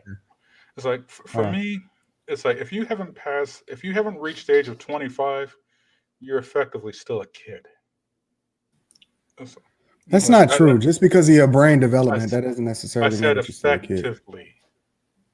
Mentally, that's not true. You could have the maturity of 30-year-olds, and I know 30-year-olds who have the maturity of 18-year-olds. This is like what we talked about in the last show. Hold on, Kate. What's the maturity of a 30-year-old? You want that? How do you define that? Yeah, how do you define it? Because you're using that as you're using it as the basis of your argument. Not quite. What I'm saying is, I know 30-year-olds who meet the expectation of what you would expect of people who are under 18. And I know people under the age of 18 who meet the mental expectations of people who are over the age of 30. What are the mental expectations of the people over the age of 30? Well, let's put it this way. When you hit the age of 18, you are considered an adult because you are expected to be able to make coherent decisions for yourself that affect your life. Correct? Not true. No. That's not the expectation of our culture. No. Well, then why are you considered an adult at 18? Why are you legally responsible for yourself at the age of 18? Why can't you buy liquor? I don't know how that decision was made. Or rent a car. You can go to war. Who said? You could rent a car at 18? I've known 18-year-olds. No, you cannot. Cars with no, you cannot. Don't you have to be 25? You cannot rent. You cannot go to Enterprise. 25? Gotta be 25. You can't go to Enterprise. You can't go to Hertz. You can't go to none of those places. This way. I don't know how they did it. All right. And I know there's a bunch of restrictions on people between 18 and 20, and they're stair-stepped a bit. I get that. But I don't know how or why those particular decisions were made. All I know is that if an 18-year-old does something utterly stupid, they are legally held responsible for it, and they are thrown in the deep end of the jail, depending on how But bad they do. the problem with your argument again is that you're making it based off of age, but then you're conflating your argument by also comparing the age and equating that to saying that a person should have the mental capacity to do this, that, and so, and you comparing No. it with somebody with another age. You did. You just said it 30. That was the very first thing that you said. Misunderstand what I was getting at. Okay, clarify for me. Here we go. Try it like this. We all have a certain amount of expectations on what we expect to see in a 5-year-old. Do we not? The same thing is true at 10. The same thing is true at 20. After that, No. the expectations it doesn't. And that's the thing. It gets muddied. The older you get, the more muddy it becomes because the expectations are much, much different depending on so many different circumstances that feed into that. We know basically no. There's not an expectation for anybody at an adolescent age. The expectation is for people to not be able to do certain things at an adolescent age. Different people, they grow at different paces when they're younger.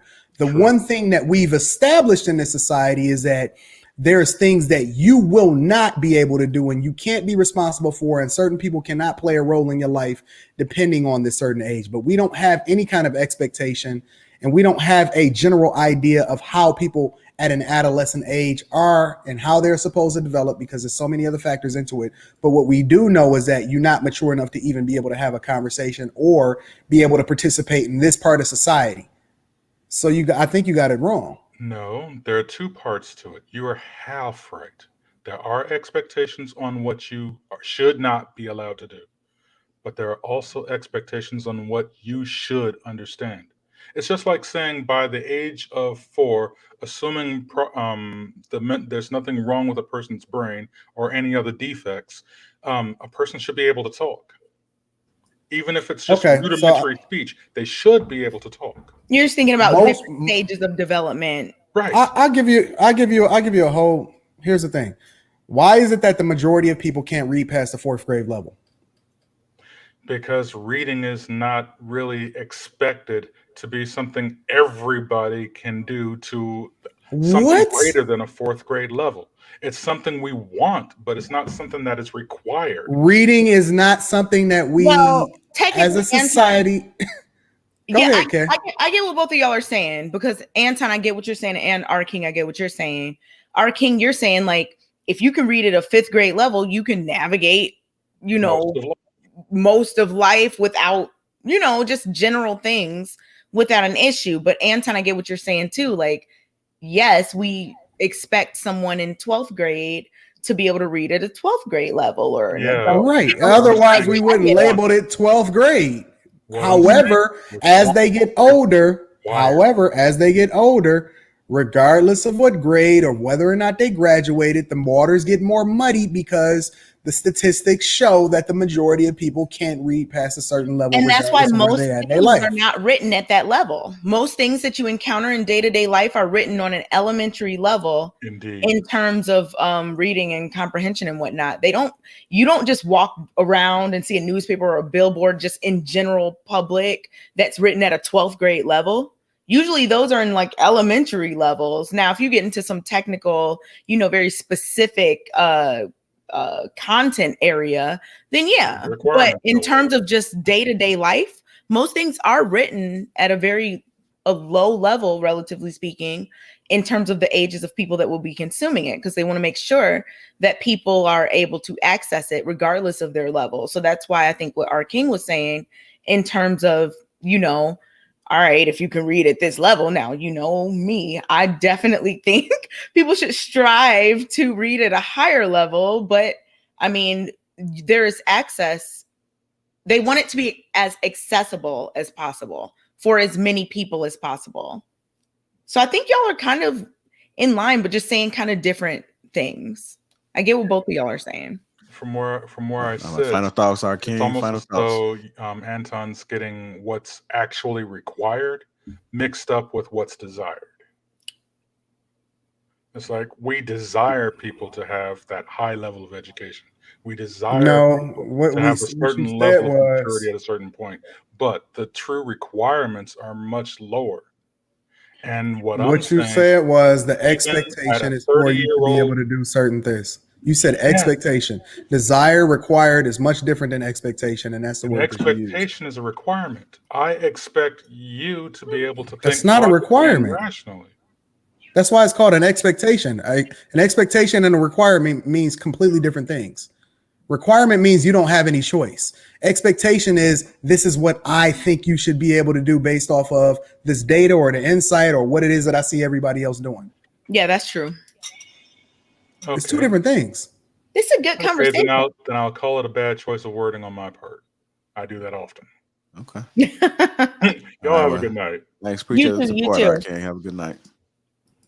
What's going I'm in on, rare Ray? form Talk that tonight. talk. I'm in rare form tonight. Let's get this Look popping. at you, Anton, making all this sense. What's going on? Let me not I'm sneak trying. this. I'm I'm trying. not It's gonna sneak the this. What's going on, Ray? K school.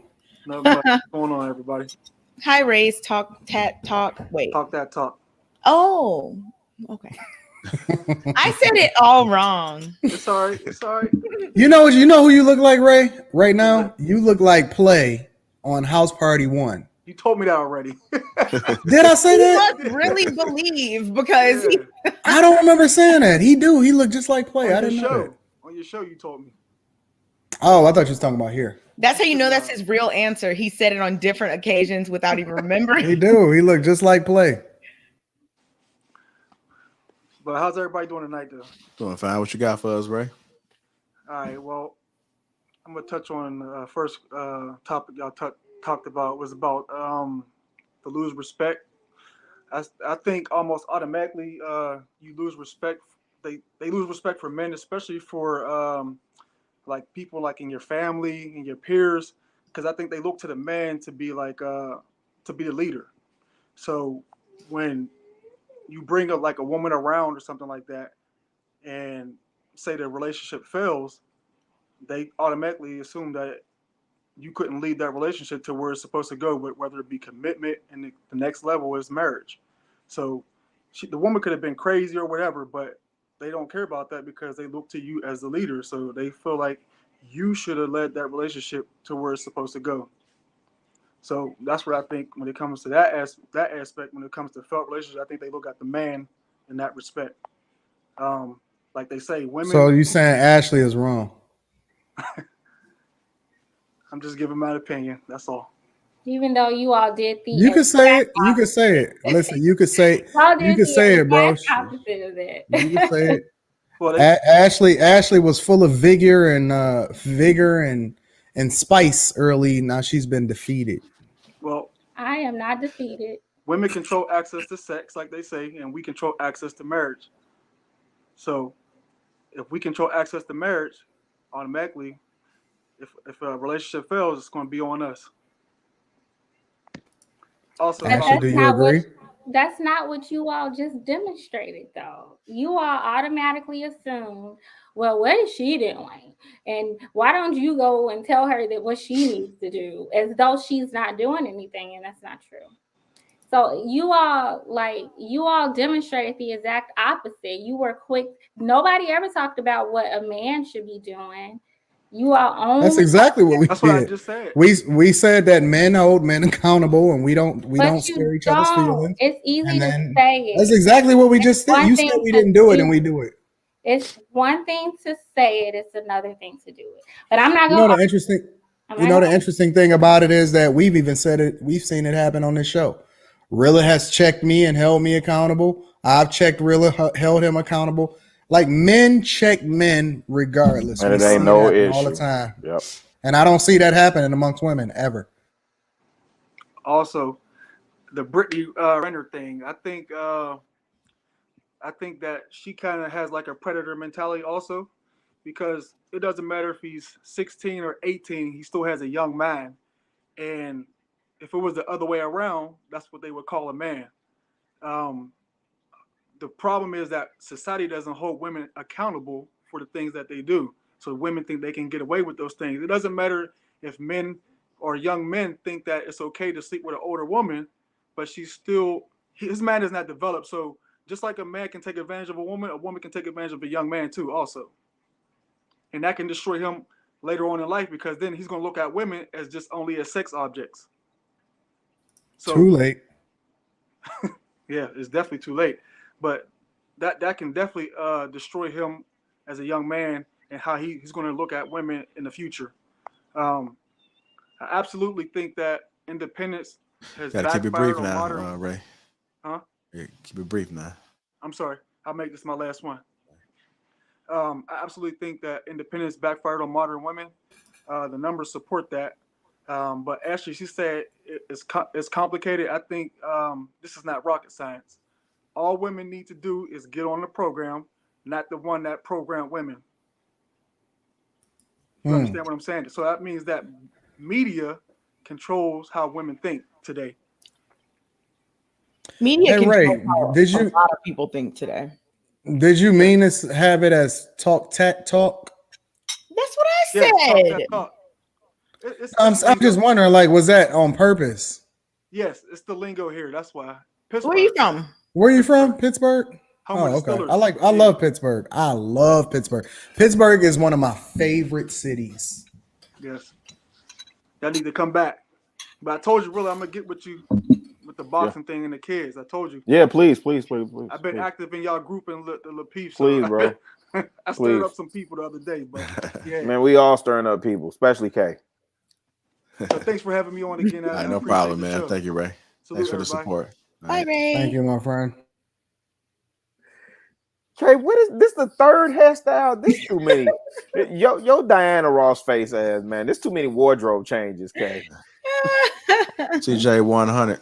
One on. Hi, CJ. How y'all doing? Y'all hear me? Yeah, we can hear you. What up, though, fam? M10. What it do, man? You know, I had to put the hat. I had to switch hats for you, man. You hear me? I got a question for everybody on the panel. It was about the traditional and modern men conversation, right? Do y'all believe that a man that pays all the bills is the cornerstone or like the main foundation of a man being a traditional man? No. What is? There's a lot of guys that just hand over their whole paycheck, and technically Like, they pay all the bills, but that don't necessarily mean that they are the epitome of like the foundation of a great man in the household. They still weak. Good question, CJ. You know what I'm saying? I don't think it's basically entirely off of finances. It's a lot of simps. It's a lot of rich simps. Right. That don't mean that he's a strong man and that he's the leader of his household. It's a lot of guys that don't make a lot of money. That's absolutely awesome and great leaders. And we've seen them demonstrated throughout our history and our society also. So I don't think it's entirely based off of finances and his ability to pay, although that is a very big thing as far as not needing a woman in order to make sure that your family is taken care of and survive. Okay, so you would say, basically, you speaking just from if you being a married man. It's not necessarily you being like me. I'm divorced, right? And I pay child support and I take care of the house. I mean, you see me in right now, but I'm living alone. So if I got in a relationship with a woman that was making a good amount of money, we split the bill. Well, first of all, I don't believe in 50-50, but I do 75, 25, 60, 40. But you know what I'm saying? But honestly, my position is that I won't get married until I'm able to pay all the bills. But I don't think that makes you less of a man or not an alpha man or a man of principle because you don't pay all the bills. I agree.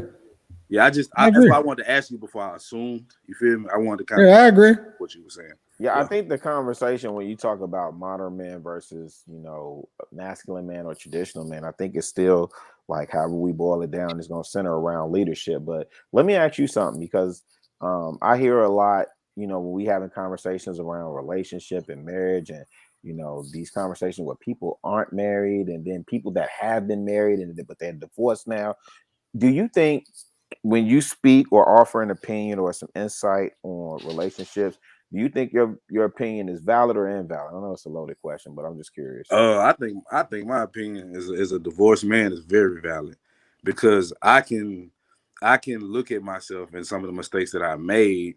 You can kind of like learn from my mistakes. That's kind of how I can see it. 1,000%. I wouldn't tell somebody that this is how it works, but I would say this ain't gonna get it right here. I can kind of tell you that just from me choosing the woman I chose and the man I was, knowing now that I wasn't ready to be a husband yet. You feel me? So it's like I can look at it from that perspective. I can take somebody that's why I say I can take Kevin Samuel seriously, because it's a man of experience. I don't want to hear a guy that ain't never been through nothing. I don't want to hear a woman that ain't never been through nothing. If you ain't got no experience in this thing we call life and relationship, I mean, what value do I really take from your opinion other than you telling me something you read on a piece of paper? If you don't know nothing, you don't know nothing. I can't really respect your opinion. Shout out to Orange Mound. But see, the interesting thing about Kevin, though, is Kev don't profess to know every single thing about how it is that you're supposed to go through life of after you get married and everything like that. He'll very much tell you, hey, I'm here to get you to the starting line, or I'm here to get you in the game. You know what I'm saying? Right. He's not telling you that he knows exactly how it is that you need to navigate through marriage and whether or not he can tell you whether or not you need therapy and because your relationship ain't going as well, as so on and so forth. Like, there's so many different people that should play a role as far as their expertise and participating in the success of a relationship.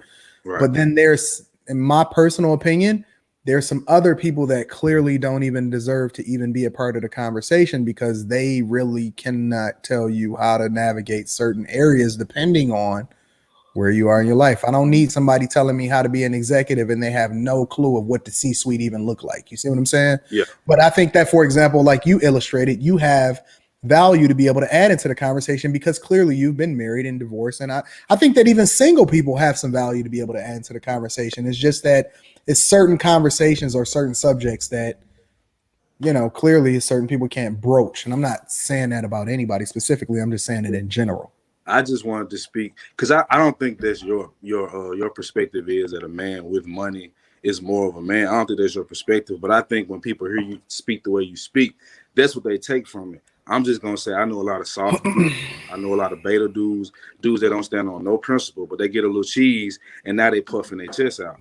I don't respect that. If a man gonna take care of his family, however he get it done is good. But I mean, when I did it, when I was married, we was in the hood. I paid all the bills, but we was in the hood. You feel me? Like we ain't had the best living situation. Huh? I'm just curious. Why don't you? I'm not saying you should or shouldn't. I'm just asking why don't you respect it if someone takes care of their family and they have some money? No, I said I do. So what did you say you didn't respect? I'm saying I don't hold a man being able to pay all the bills in higher regard because he can do that. So it's not that you don't respect. You should though. Well, why wouldn't you though? Because I look at it like a bonus. I look at it like a bonus. Like I look at it like, all right, if I got a good woman, right? But did you say paying the bills is a bonus? No, I'm saying paying all the bills itself. Like I'm not, even if you can hold your own. Like I said, I do 75-25. That's good. But if I can do 100, that's a little better. But I don't think that. Go ahead. I mean, the thing is, when I think about this topic, I think that, just in my opinion, that a man should be able to completely take care of himself before getting in a relationship. You should be able to have a house wherever you live, you know, pay your bills, you know, have your transportation, everything before you even get with anyone. So that let's just say there was just a blank slate woman. She could come in and you would be able to provide. And by blank slate, I just mean, CJ, you know, we're gonna have to disagree on that one, bro. You know, live with you or whatever. Why you say that?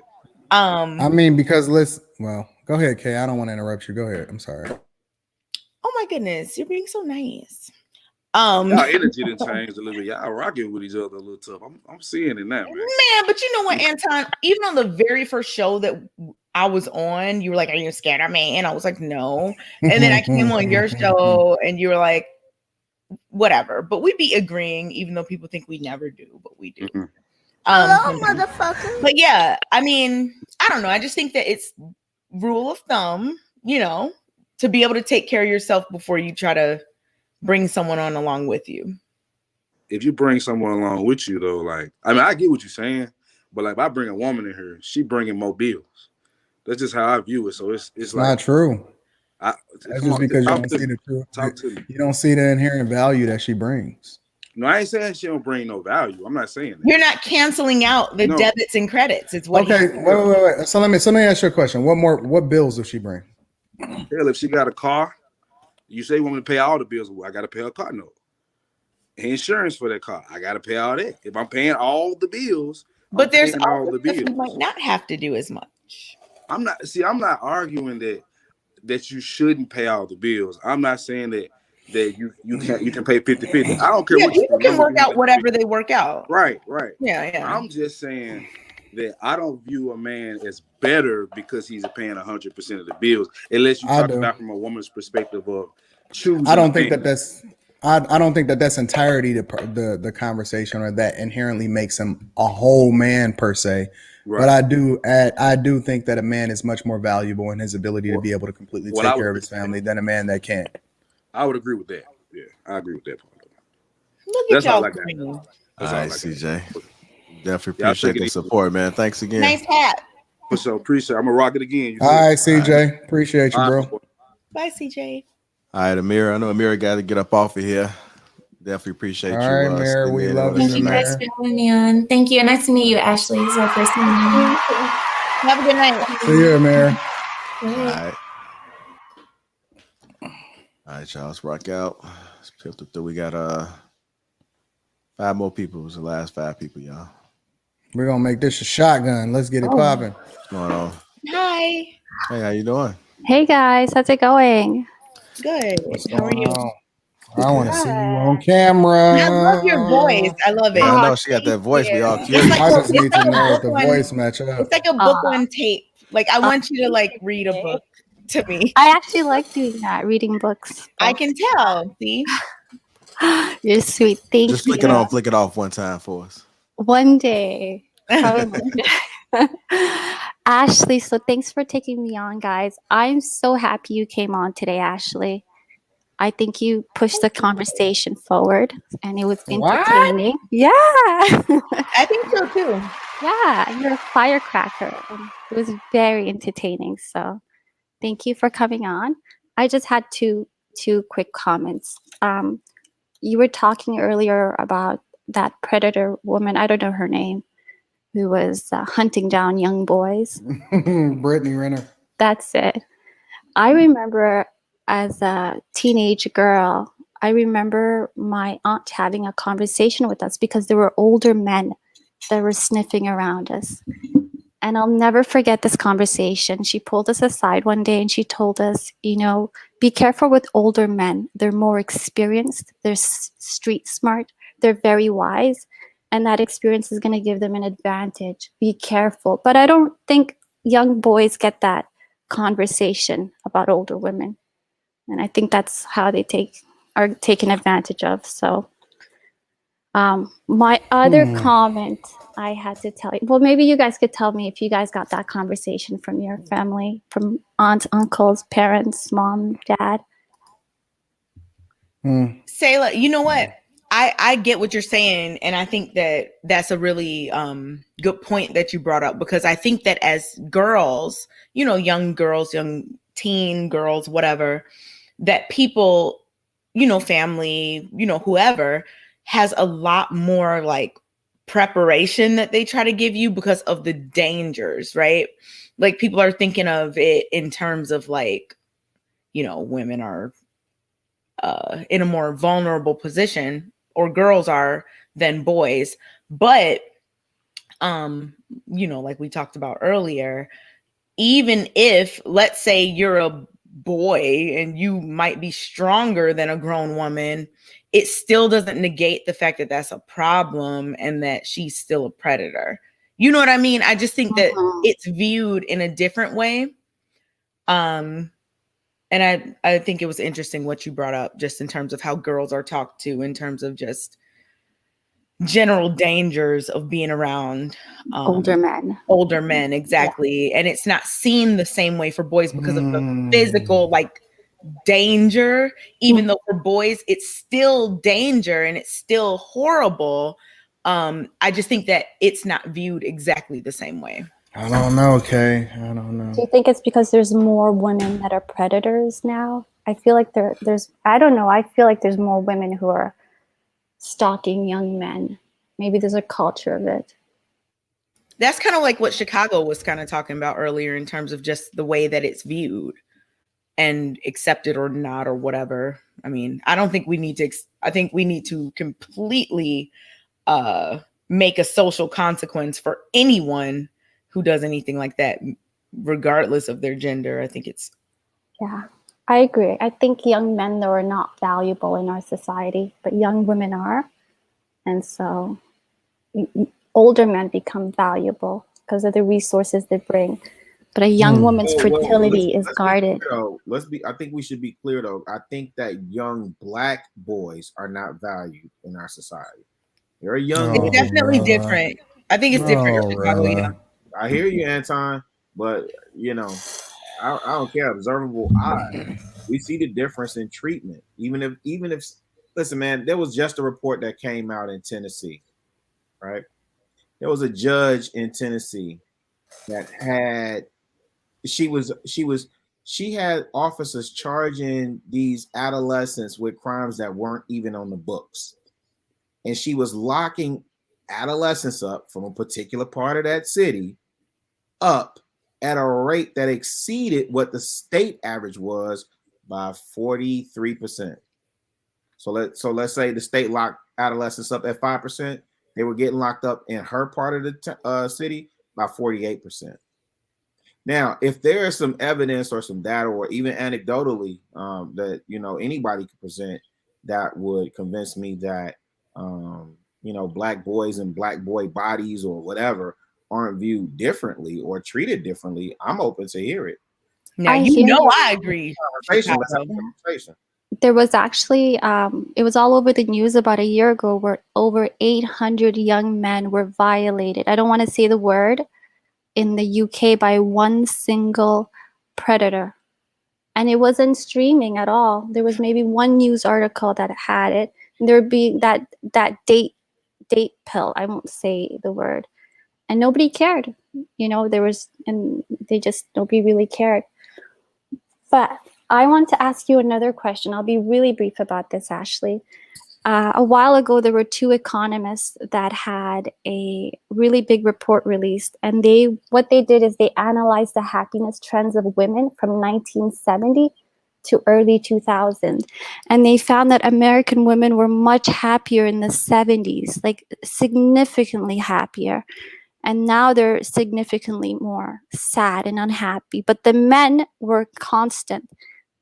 So modern women, I think they were told, a lot of them thought they would find happiness in these careers. They're not happy.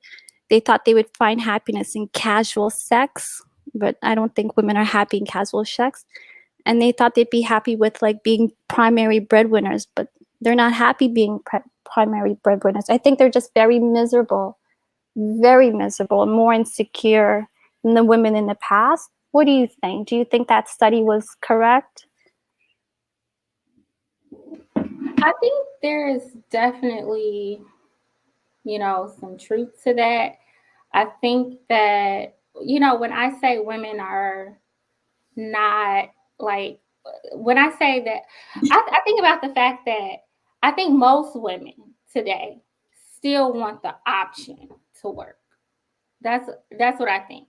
But do I think that most women would rather be kept, rather not have to deal with the stresses of day-to-day life? Absolutely. I do. I agree with that. Yeah.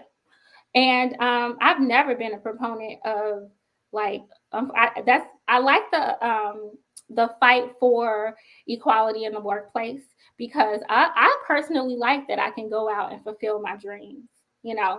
I wouldn't want to go back to that part of history where I couldn't go out and, become an attorney or become a doctor or a politician or something.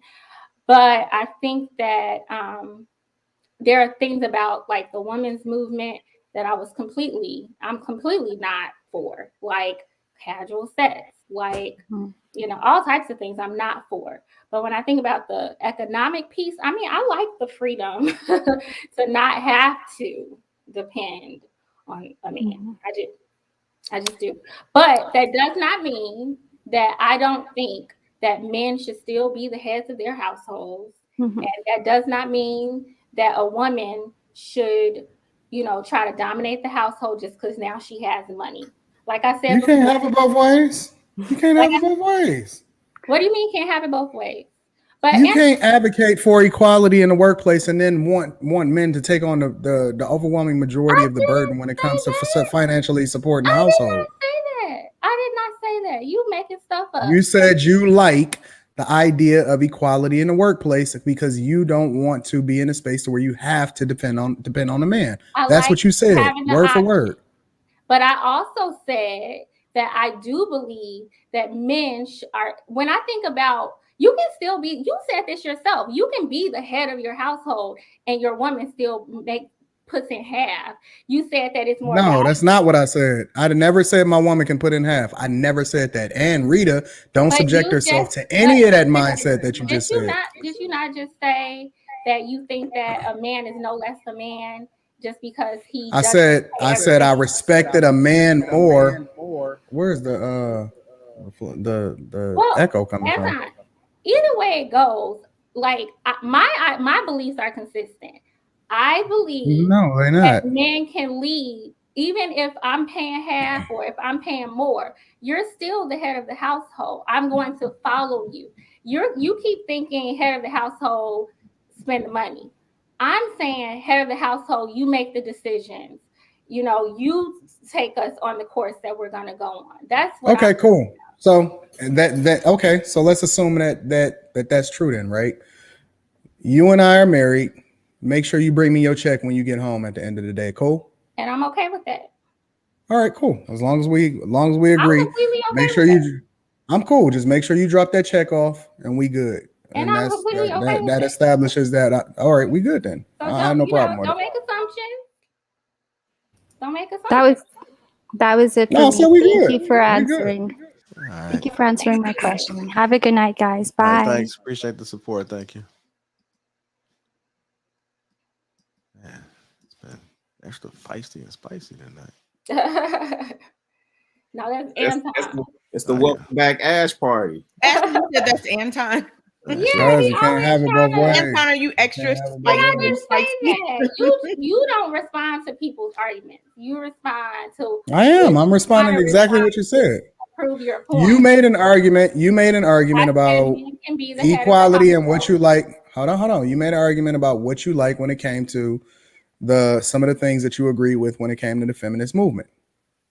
I spoke specifically to that with regard to you can't have it both ways as far as agreeing to that, and then how that plays out when it comes to a man supporting the household. I spoke specifically to that argument. Listen. We already got exactly what you said and what I said. So I mean the details is irrelevant. I'm just saying that I spoke to the argument and not to you specifically. I don't know what you're talking about in regard to But that. Anton, you and Ashley actually agreed in a way. Don't you lie to me. Don't you lie to me, Kay. No, me and you were right on the same page. Now you sitting here making me look. The reason I'm saying y'all agreed, and this is maybe a point of misunderstanding maybe between the two of you, but when what was the man CJ called in, and he said something like, "Do you think that money is the only thing or something?" And you said no. Only thing, no. Right. But it is very, very significant. Right. But you said that there are plenty of men who don't make a lot of money that are leaders in their households, and I think that's the same thing Ashley was saying.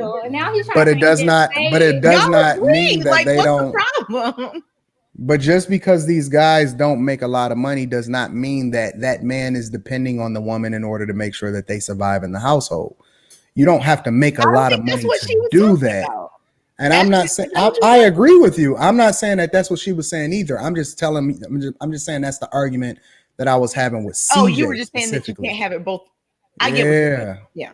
I think we're saying two different things. You can have it both ways. I literally said a woman, can work and still come home, and the man is the head. But when I said head, I'm not talking about just financially. Like, like leadership. Drop that check off, and we ain't got no problems. That's all I want. Yeah, I have no problem with that. Cool. What's going on, TJ? How y'all doing? Doing fine. About yourself? Hi. I'm good. This has been a very interesting dialogue tonight. Just a couple of things. Ashley, dear, with respect to your friend and the marriage, I will say this. Some more drink. I'll be right back. I will say this. I understand where you're coming from. I understand your intent. But I will say this, married women think differently than single women. And I didn't know that at the time I was single. I didn't. There is someone in my family I've known all my life, all of my life. And the marriage has been something that has been a challenge for over 20 years. And because I love this person like I love myself, I thought I was helping, but I wasn't. It wasn't my place to get involved. So sometimes we can, have the best intentions, but it's not our place. But because I was not married, I did not understand fully that I was inserting myself in places that I did not belong. Even though I had the best intentions and all I wanted to do was help because I love this person like I've known them all my life. So now that I have been married, there are certain things that I know that I can't share with people, because here's the thing. If I share something, if I bring somebody into my situation, if it's bad and I choose to stay for whatever reason, they're pissed off still, but I'm still here. And the only thing that is doing is making stress on you because you love that person and all you wanted to do was help, but you weren't. And the hardest thing to do is to sit back and watch it, but that's what we must do. That's what we must do, and pray. And there's no but. and it's hard. It's hard. But because see, here's the thing. One day when you are married, you will understand it more clearly. Because I can just be very honest. As a single person, when I would deal with my, my friends and these other situations, I'm like, girl, you don't have to let him tell you that. Girl, you don't have, he's trying to control you. You don't. It wasn't my place. Yeah. It wasn't. Yeah. And I appreciate you. Like, I thought I was being very clear that I'm receiving, I received what Joshua said. Even before he got on, I had already made up in my mind, I need to go call her and tell her, I don't want you to talk to me about this anymore. I had already made that up in my mind. And so, he's talking about I indicted myself. I said, no, I confessed and admitted and was honest about my poor choice. I was very clear about that. But what I wanted to say was pretty much what you were just saying. Like, it's not my intention to see her marriage fall apart, and I never gave her any so-called advice or suggested that she tell her husband off. I've always said the opposite. Be patient, show appreciation, keep praying, like focus on the positive. So, I think the narrative is always, if you got a single girlfriend, she's trying to keep you single or make you single. And that's not always the case. That's all I was saying, but I appreciate you for being honest, but also being gracious to me and seeing me for who I am and not for, a stereotype about, the single girlfriend. So I appreciate that, TJ. And well, I'll tell you also again, too. I'm done. I'm gonna call her tomorrow. You don't have to do that. You don't. Fade to black, babe. Military. You don't have to. You don't have to do that, because what happens is when she wants to invite you, you say, you know what? Yeah. You don't even have to bring it up, because you just fade to black. Yeah. And I understand. Again, I have a best friend. We've been best friends since 8 years old. I didn't talk to her for over a year, and we've been best friends since 8 years old. Because she had to take a step back from me. Because again, I'm in my singleness, not knowing I was out of my place. So you don't even have to say nothing. Just fade to black. And when she said, you know what, babe, I'm praying for you, but this is it's really not my business. And that's all I got. Y'all have a good night. And I want you and the ladies to come and join me on my show. So we have to get the dialogue. I would love to. Okay. Bye-bye. Right. Thank you so much. Love you. Have a good night. You too. Bye.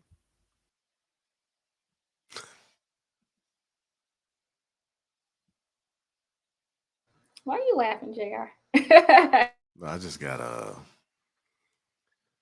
to the dentist, so get this permanent smile for a little bit. Okay, you funny. JR, you always have some kind of excuse about why you're doing something. The dentist, a permanent smile. Like what? I don't know. That's another bad one. Just throw that one out too. I'm like 0 for 6 tonight, except for that one thing. What's going on, Polo Bear? How you doing? Welcome to the show. I'm doing pretty well. JR, is your disc the same one that the Joker went to? You got a permanent grin? I hope not. Right. I don't know, man. I'm auditioning, man. You know, in Gotham City. You know how it is. Okay, so the next joke for the day is, so if I have a mental illness, does that make me a bipolar polar bear? I don't know. So anyway. Hey, I got a quick question. For next week, it's going to be on the eve of Halloween, a couple of days prior or so. Are you going to do any theme for Halloween on your show? I don't know. You gotta show up and see. Okay. Well, maybe I'll come up in costume. I'll try my best. Okay. The other thing had to do with this modern man and everything. It's like that versus traditional. Traditional, I'm assuming, like back in the day where the women pretty much stayed home. The man was the breadwinner. Think John Wayne, Clint Eastwood, blah, blah, blah. That culture has drastically changed. That does not exist anymore.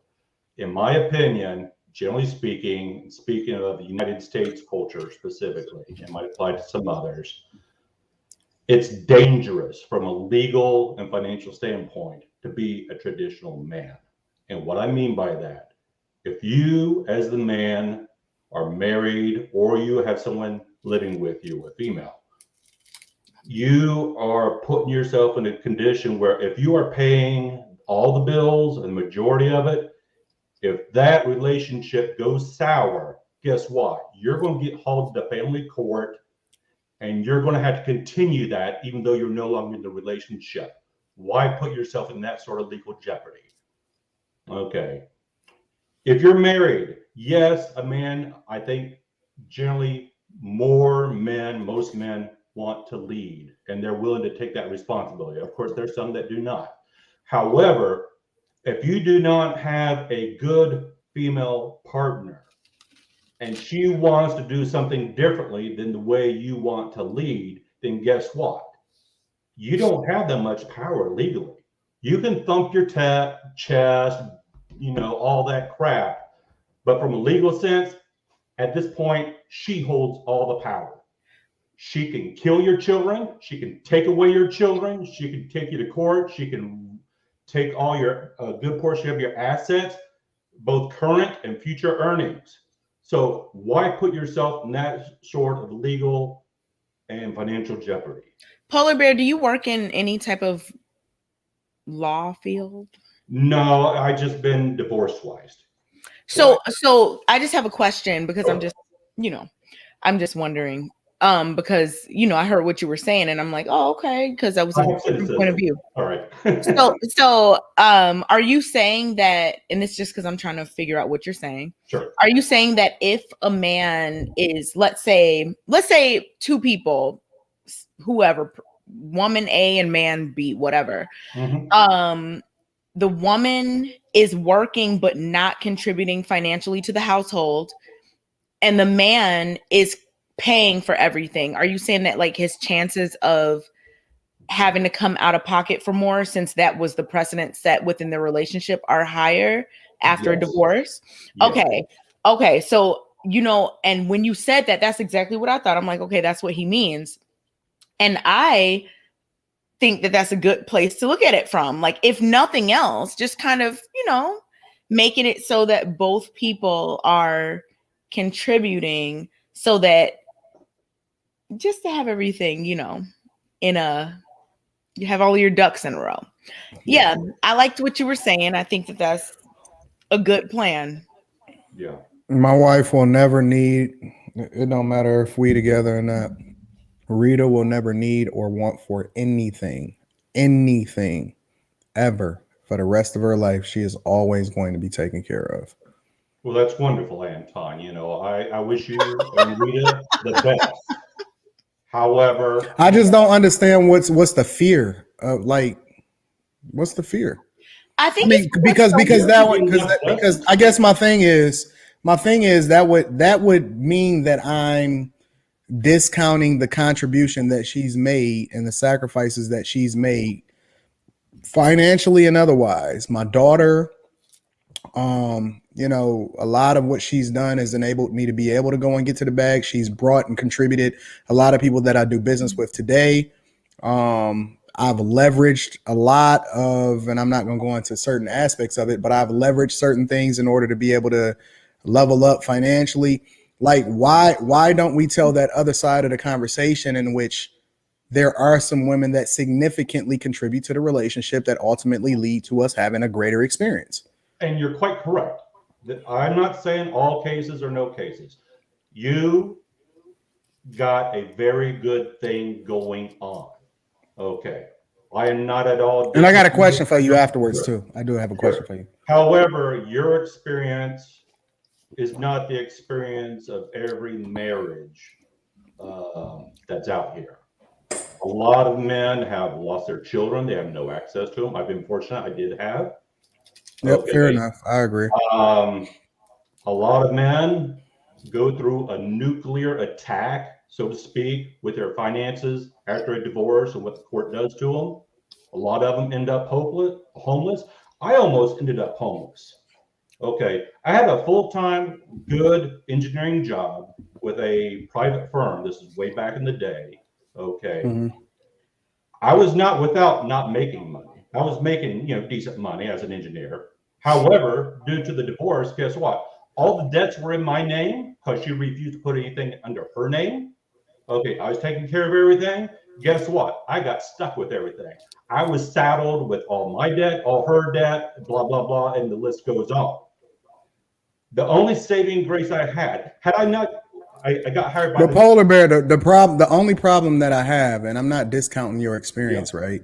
But the only problem that I have is that ultimately I see a lot of guys that speak definitively and saying this is going to happen or that is going to happen, when I don't think that applies to every single situation, is all I'm saying. Correct. I think that it can happen. I do think that family court laws need to be updated and all of that type of stuff. But I just don't see it as like so black and white in that every situation in which a man would get divorced is going to turn out to be the most disastrous thing that ever happened to him. I just don't. I'm not saying it's always going to be like that. I think, Polar Bear, are you thinking of it more like a prenup? Not a prenup, but just the way people think about prenups in terms of just planning for the future. Are you looking at it in that type of way? Like, I don't want to put myself in this situation. Prenups. Huh? To a good measure, I don't even trust prenups. Okay. Well, the lead attorney said that prenuptial agreements are like 99.9% ironclad if you do it the right way. You make sure that she get it at least 6 months prior to getting married. You make sure that both of y'all have your own separate lawyers so you can ensure it's not under duress. Like, he gave the blueprint to lay out exactly how prenups become ironclad, but that most people, especially in examples that's illustrated that people use in order to say that prenups was not ironclad, was done under duress. It was done on the day of the thing. It was wrote out on a napkin. It was a lot of mistakes that the guys made. So most prenups that are done the right way are ironclad. Yeah. Well, I mean, I've never done a prenup. I was married twice. And again, I'll admit, I have a certain amount of cynicism. I do have a measure of distrust on things that I just through personal experience. I am not saying that this is the inevitability, just to give you credit, Anton. It's just that in work, besides doing project management, program management, I also do risk management. So I use a lot of things I learned from what I do in the government in that regard. And I apply it to what I call personal life. And what should apply as good business principles, apply them to personal life, so you can manage your life better and have less pitfalls, So I just got one question for you, and this is a simple question, and this is one of the things that I was saying. I think I was saying it to Rilla. I'm not really sure.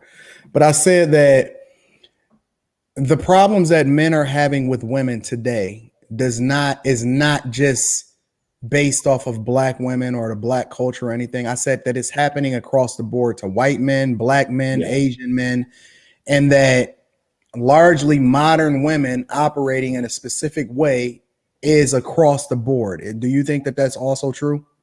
Yes. Now, let me kind of clarify my position. I've kind of been on what I call the periphery. So I was not married to white women. I've been married twice, both Americans, both black women. Okay. The periphery. Periphery meaning I am not fully into white culture, but also I can't say I really know black culture because I'm not black, obviously, right? No, I got you. So the periphery, I've had some exposure because of, you know, I was interracially married, so we had a mixed household, you know, and then I had my side of the family, her side of the family in both sets. Actually, my first marriage, even we were both 21. She goofed up, made some bad mistakes. I still have the highest respect for her sister and her parents. I call them, once you get divorced, you don't have in-laws, you have outlaws. So my first set of outlaws, I, you know, love them.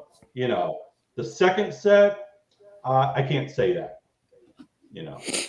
So.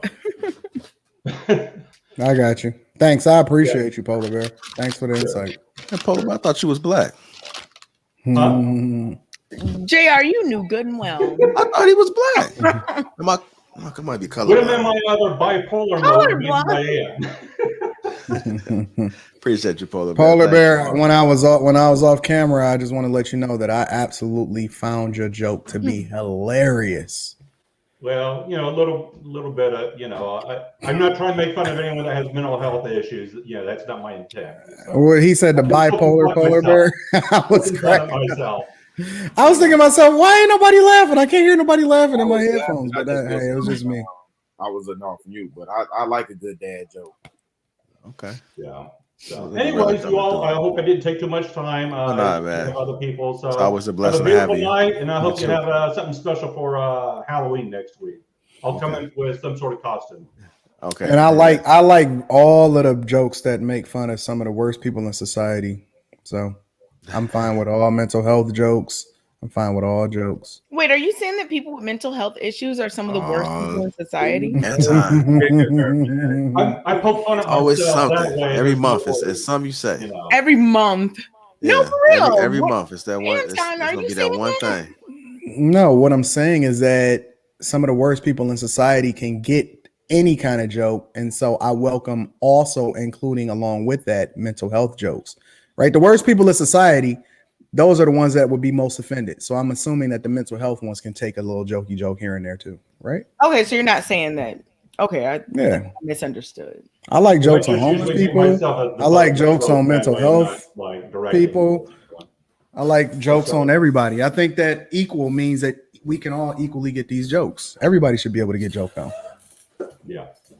Okay. I was just making sure you weren't saying that any of those groups were the worst people of society.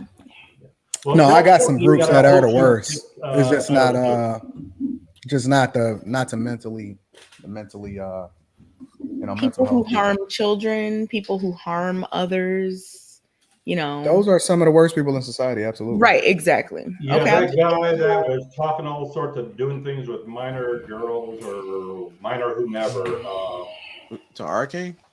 Those sorts of people, I'm not going to talk about that person specifically. What, JR? But that sort of person, whether it be male or female, that preys on children, they need to have part of their body put in one zip code and the other part of their body put in a different zip code. Then they're going to overpopulate. Wow. No, I knew what you were saying, Polar Bear. Yeah. So. Anyways, tell Courtney I hope that she covers well, you know, quickly and fully. And you'll have a good night. You too. Have a good night. All right, bye-bye. Courtney missed her HBCU. the subject that she would probably shine the most in, Yeah, Courtney, I wish she was here for that because she would have had a lot to say. Oh my goodness, I accidentally got the wasabi version. Now my nose is all red of the okay. Hi, Canadian born. What are you doing over there, Kay? I was eating Black David roasted seaweed, and it was Black accidentally wasabi, and it was like burning my nose. That's earthy, Kay. That's earthy.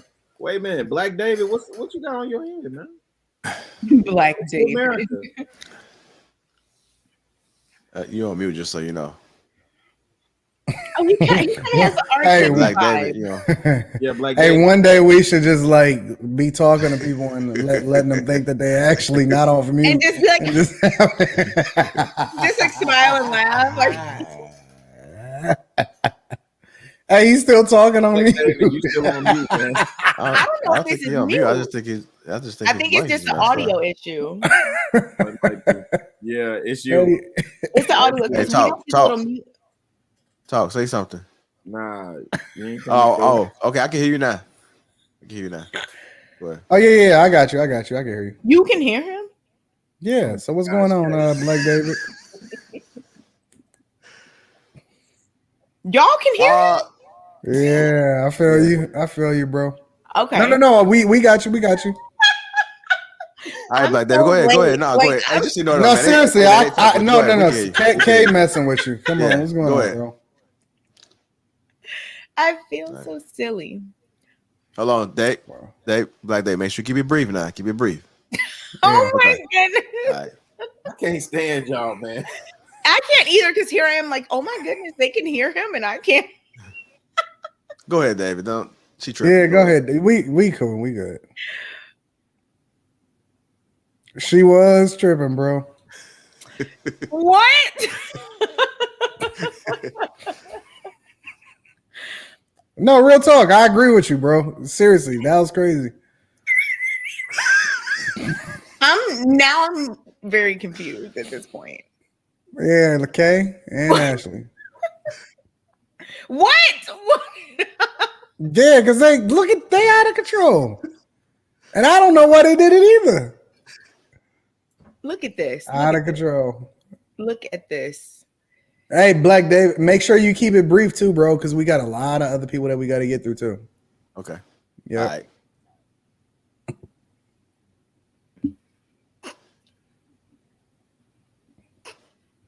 What? I can't do this. He don't agree with Kay. Why you keep interrupting? Let him finish. Go ahead, Canadian born Nigeria. That's Black David. Come on.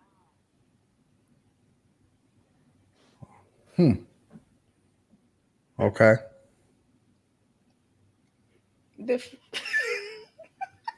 Ashley, you probably something, Ashley. What? Bro, Black David, no, seriously, we do appreciate you, bro. We do got to get to the other callers, but thanks, bro. Thanks for contributing to the conversation. The fact. Okay, bro. Okay, bro. The fact that, oh my God, what? Hey, what is the problem, Kay? Hey, what is the problem? I was so lost. I was like, oh my God, y'all can hear him and I can't. Hey, Black David, stick around for a few, Black David. All right? Hold on, Black David. Just hold on for a second. Yeah. Hold on, Joel. Wait, so Hey, Joel, I'm working, so I'm gonna go ahead and turn my camera off. Okay. What are you doing? What? And the fact that it worked out, like, was he, whatever, you know what? Hold on, David, hold on. We're trying to talk to Joel. Hold on, hey. David. Hold on, give me a second. What's going on, Joel? Hey, how y'all doing? Hi. Chilling, Hey, fam. What's the word? No, Hey, Joel, I heard you was trying to give away your whole paycheck. To who? To a wife or something. You was justifying it. Oh, no. You talking about when I was on talking with Shannon earlier? But King talked the other day. Wasn't that King talk? Was that you, Joel, that was saying that? No, I don't get. No. Tuesday. They were saying, the case with the guy that gave away his paycheck. I was trying to understand exactly what the situation was because in that situation, I was aware of like even back in the old days where the man would work and he'd come home and the wife would manage the like she'd pay the bill, like back when you had to mail checks and stuff like that. Like I was trying to figure out if like she was the accountant or if she was just controlling the money. That's what I was trying to understand.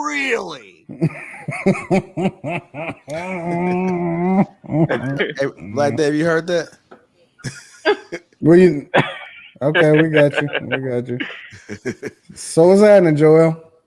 Not much, but pertaining to the topic tonight, I do agree with the whole 100% on the men thing when it comes to a relationship, and also the fact that most men today aren't masculine.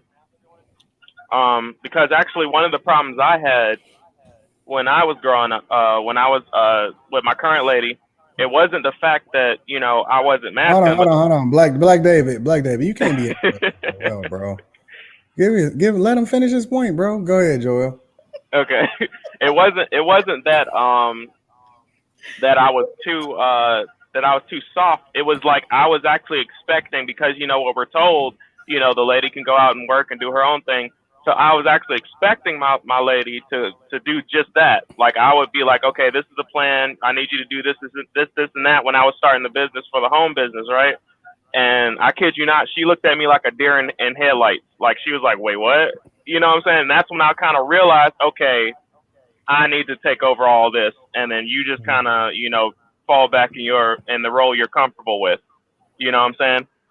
So it was ironic in my situation where I was actually trying, I was willing to be like, okay, if this is what society's telling me, I'll give you the shot. And she didn't want the shot. You know what I'm saying? Like I'm the lead. You know what I'm saying, in my household. Why she ain't do what you told her to do then?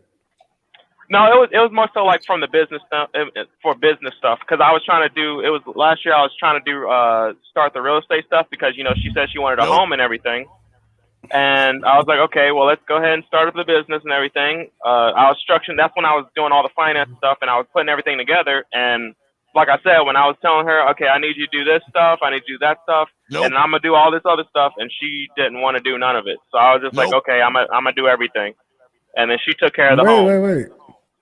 So she wasn't with the program.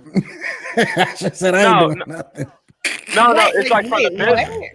She didn't want to do the business stuff. Like she didn't want to, help with building the business stuff when it came to like the real estate business or anything. But she handled all the home stuff because she had no. Like I said, I thought, modern today that she had the work ethic I had, but like I said, like I was giving her a benefit of doubt, and that's when I had to realize, okay, I'm just gonna have to. But I'm just wondering why didn't she do what you asked her to do? Why she ain't follow your lead? Why she ain't follow your direction? Because she didn't have any interest in it. She has no interest in business whatsoever. I'm not gonna lie. Like, but I'm saying she should have been on your program regardless, though, right? Yeah. But like I said, I was asking her to do work. Like do more work, and I was like, okay, if you're not gonna, okay, it was work I could do, but I thought, okay, if this is the business for us, so let's go ahead and. Well, let me give you an example. Example. So one of the things that I had a very, very difficult issue with when I opened my first restaurant was I was just completely consumed. Right, I was still doing my other businesses. I was working my corporate job. New programs was coming online. I said, Rita, I needed you to drop your dreams and what you got going on and to step into this situation and take care of this restaurant. She dropped everything immediately. She ain't question it. She ain't do nothing. And every day she lived, work, and sleep that restaurant until we moved in a different direction. Until I said, all right, listen, we done with that. We moving in a whole different way. And I got something else for you. But my point is that there was no questions. There was no conversation. It wasn't no long thing like that. She was rocking. She was rolling. And she believed and she bought into what it is that I set as far as the foundation for the vision of our family. And that was the end of the conversation. Anton, you know what? I think that what you said points to a different aspect of the situation, which you're probably referring to in a way. How? Because it's about security, right? Like Rita probably felt like everything was going to be okay if she did what you told her to do. So there was that sense of security. Like, I don't know what y'all's situation was, but I think that women are more likely to be, you know, just in my opinion, more likely to just like do what you just said that Rita did, or feel vulnerable or whatever, if they feel like they're going to be taken care of and safe regardless, whether it be things are hard, things are easy, but they know that they have a safety net, a secure situation. If you're in a situation with a woman and you're like, you know what, like, this is what I want us to do, blah, blah, blah. And she's like, oh, no. It's, in my opinion, that they might not feel that things will be okay if they go that route. I think women just want security in general. And whether ultimately they have to, and I'm not speaking about Joel at all. I don't, you know, no, just situation. No, I just think that she just trusted my vision for what it is that we. That's what I'm saying. And it was just like, yo, I'm rocking with whatever you say, Anton. She was like, "Is this what you feel is best?" And I said, "Yeah, we gonna put your dream, put it what it is that you want to do on hold, because we gonna take care of this business, and this is the long-term vision." And she was like, "Bet, I'm in 100%." She didn't just buy in. She didn't do it reluctantly. She did it gladly. She loved it. She enjoyed it. She bought into it. And now, right now, she lives the life that she want to live. She goes shopping every freaking day, and she gets to fulfill her dream that she's always wanted to fulfill as a little girl. But she understood that, you know, what I set as the foundation for our relationship was the way it was going to go, and that's still the way it's going to be today. Would you say that she felt secure with you? Yeah, she's always felt secure. That's it. Yeah. But you probably demonstrated to her that as well. Exactly. Like, and you know, in some other aspect, in some way. Your choice making, with your communication, there was something. You know, now some women are just not going to get on board with anybody. But my question to a man who would be with a girl like that for so long is like why? What are you? Why are you with her? If that's not what you want. Exactly. Yeah. I mean, I didn't have to convince her. I just told her, this is what I need you to do. And she was like, but you didn't have to convince her because she felt secure with you. Yeah. I think that most women who feel secure are going to be down with something, you know, whatever it may be. I think that the security aspect is what makes certain women more apprehensive in certain situations. So Joelle, let me ask you a question. So when she said, I don't feel like it, what was your response? No, she never said it. She just didn't do what I asked her to do. What it was I was going through educational. I was going. Get this. You're making me laugh, Kay. Stop. Don't make me laugh. I think Kay, we why you laughed at the same exact thing. Kay, why did you laugh? Because he said she didn't say it. She just didn't do it. Yeah, that's what it was. She just didn't do it, and I was like, and my thing is, now, mind you, the situation we're in. Yeah, I'm in a truck. That's why I turned the camera off. No, I'm talking about when she told you she just didn't do it. You ain't say like the fuck. No, because what it was is there was some informational stuff I told her to look over and go through because I was trying to teach her the process. And when I got home, I was like, okay. Did you do all the stuff? Or did you look over all the stuff? And that's when she looked at me. She was like, no. So that's when I was like, okay. You know what I'm saying? Like, she looked at me like a deer in headlight. Like I said, a deer in headlights. And that's when I was like, okay. And I sat her down because, mind you, we're in a situation where we can literally continue doing what we're currently doing, and we'll have like 6-7 times what we need to retire on. Like, we're good. We're comfortable. It's just I want more now. Man. No, honestly, bro, real talk. I'm gonna just be real with you, and this is my personal opinion. I don't care. You can't let that fly though, bro. Like, the reason that she feel like that's normalized and she can get away with that is because you make excuses and you be like, yo, but it's okay because we still can retire off 17. No, bro, it's the principle. It's the thought. It's the idea that you gonna do what you want to do. Like, that's just the end of the conversation, and you just think that's gonna fly. That's my personal opinion. We're not playing that game. No, because at that moment I sat her down. We sat down. We had a conversation. I said, okay, if you're not gonna do this, I need you to do this then. Now, she did all the other stuff, which was the home. No, I'm gonna do this. I need you to do this. You know, the cooking. I'm not telling you what to do. I'm drinking a little bit, so you know you gotta excuse me. But I'm just saying, it ain't no what you gonna do. It's Anton, what the piss you doing? What is you doing? Why you not? Why did? Anton, what's the No, next we need to have a conversation about why you didn't do what I asked you to do in the first place. What the hell is that? That's Joel. He getting yelled at by his boss. Why you didn't do what I asked you to do in the first place is my point. What you mean? I needed you to hold me down in this space. What the piss is you doing? What you mean you just looking at me as a deer in headlights? What we talking about? Ain't no alternative conversation. We gonna address why you ain't deal with what I asked you to deal with in the first place. You and Joel. And what was you doing all of this time? You and Joel may want different things. He may be more willing to compromise about certain stuff that you're not. And the funny thing is, I literally went through that process. I said, okay, if you didn't do what I asked you to do, then what the hell were you doing the entire time? I had to hold myself back from chewing into her like I would chew into a man, because she's my wife, you know. Now the thing, but like I said, I was asking her to do work that she didn't have the capabilities to do.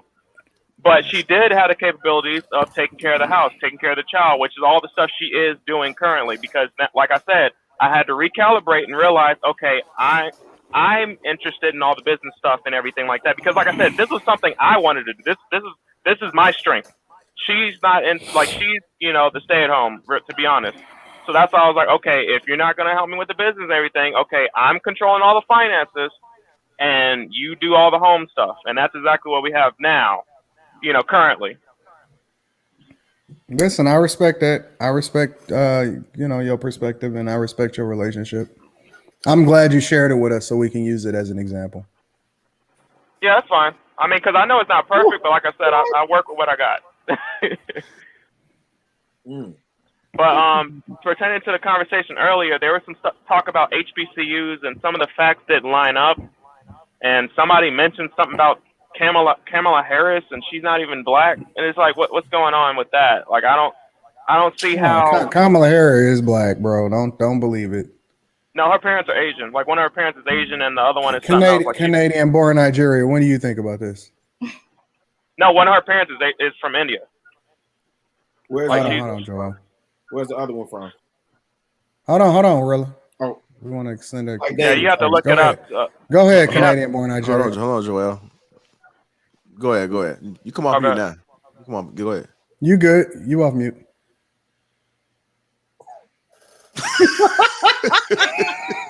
I can't do this anymore because I'm confused. And now the amount of the convincing speech that y'all are using is making me question myself. And now I'm just confused. Okay. No, I agree. I agree with Canadian on this one, though. No, you're wait. Okay, you got to stay on code. K is not participating correctly. K is off. Like, Hey, what are you doing? I still think Ghanaian Jollof is better, but look at his face. First of all, Chicago. You know what? We'll talk about this later. I just don't understand how you come to that conclusion, fam. And look, I'm still confused. Like, wait, what? I'm all about to fight with Chicago about the different Jollof. Y'all got me crying over here, bro. My eyes are leaking. That's too funny, bro. K, get on code, K. Yeah. I thought y'all didn't know what code was. Wait, you got a matching mask? Ask you laughing? Wait, you got a matching mask for the kufi? What is he doing? Oh, what's going on over here? What is he doing? Hey, that mother like Sub-Zero or something, don't it? Joel, I'm sorry. Go ahead, bro. I like that clock. Oh, is Canadian done? I thought he was still talking. But when it comes to the HBCUs, because I looked it up, and it's like roughly 9% of the student population, of the black student population, go to HBCU. And from what I've heard, they're struggling, you know, financially and just getting people, you know, black college students. So, Anton, you touched on a point earlier, whether or not they're looking to recruit the best versus just black students. and from what I can tell, when they were just specifically trying to recruit the black students, because now they're talking about how the enrollment of non-black students, like you have some a handful of them where they're actually predominantly non-black. You know, majority of the students, in 2 cases, it's like 92% of the student population is non-black at at 2 specific HBCUs, and some Really? others are I kind didn't of know that. yeah. They've actually had to increase the amount of non-black students because they didn't have enough black students to support them, which is why they're struggling. And also, when Ashley, when you were saying like the certain students were doing better financially, I find that hard to believe when these HBCUs aren't receiving similar funding. You know, like they're not being properly funded, which is why they're struggling. Because, you know, the alma maters and whatnot, they're supposed to come back and give back to the school, et cetera, but they're not doing that in mass. And I'm actually interested in seeing that study because I find it very hard to believe that roughly, you know, the minority of bachelor degrees, master degrees, and doctorate degrees actually come from these programs. So I don't know exactly where you got that fact that the majority of the doctors and everything came from there, but because it's roughly like 13% at best is what I saw with master's and doctorate degrees that come from these colleges. Well, it's well documented. I did put in the chat one of the studies that I looked at, which was from the Brookings Institute. So it's well documented that a lot of professionals come from HBCUs. And compared to Black people who go to private universities, they seem to be doing better. Now, I used to think how you all thought, like, how could they be doing better if they're basically Canadian, poor? I can hear you. You talking over her. I heard you doing. I heard you. Yeah, like you can wonder, well, how could they be doing better if they're basically poor and underfunded? But the truth of the matter is, like a lot, even here in the city of Chicago, there are some schools that are underfunded. That's not the norm, but there are some schools that are underfunded and they outperform because they have dedicated people. So you would have to go look back into it.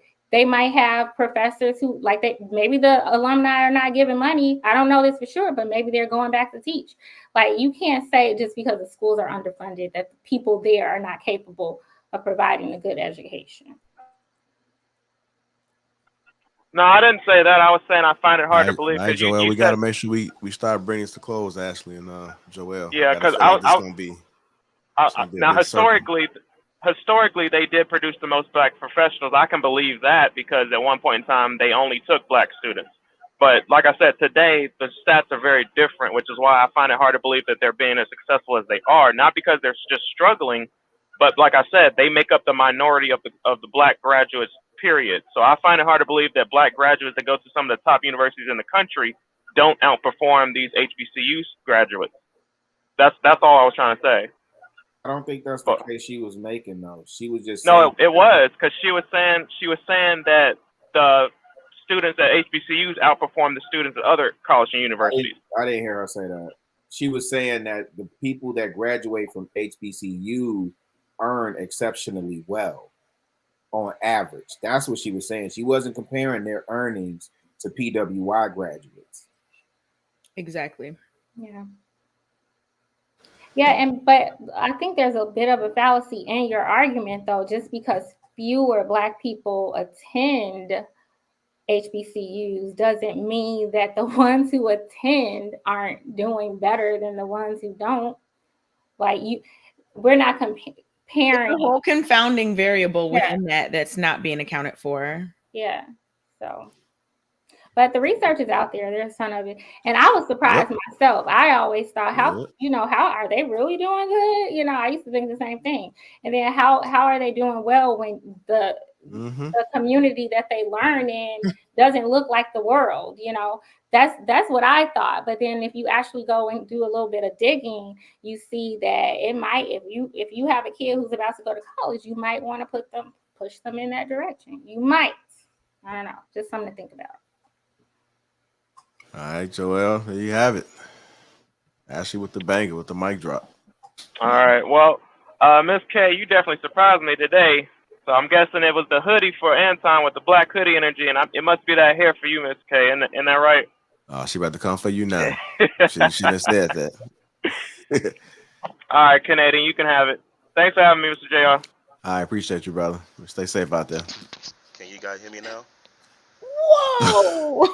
We can hear you the first We time. can hear you. Dude, we've been hearing you the whole time, bro. I feel like y'all roasted me. Nobody was roasting you. I could take a joke. I'm used to it.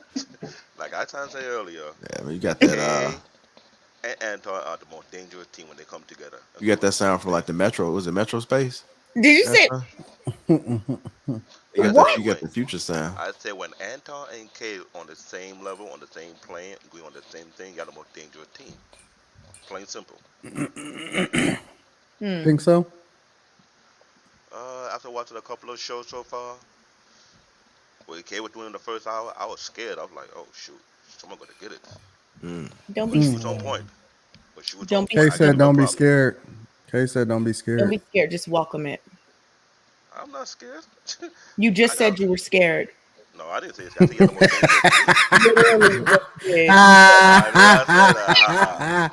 That's literally what you just said, You bro. literally said I was scared.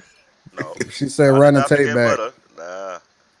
Didn't he? Y'all not about to do this to me. Didn't he just say I was scared?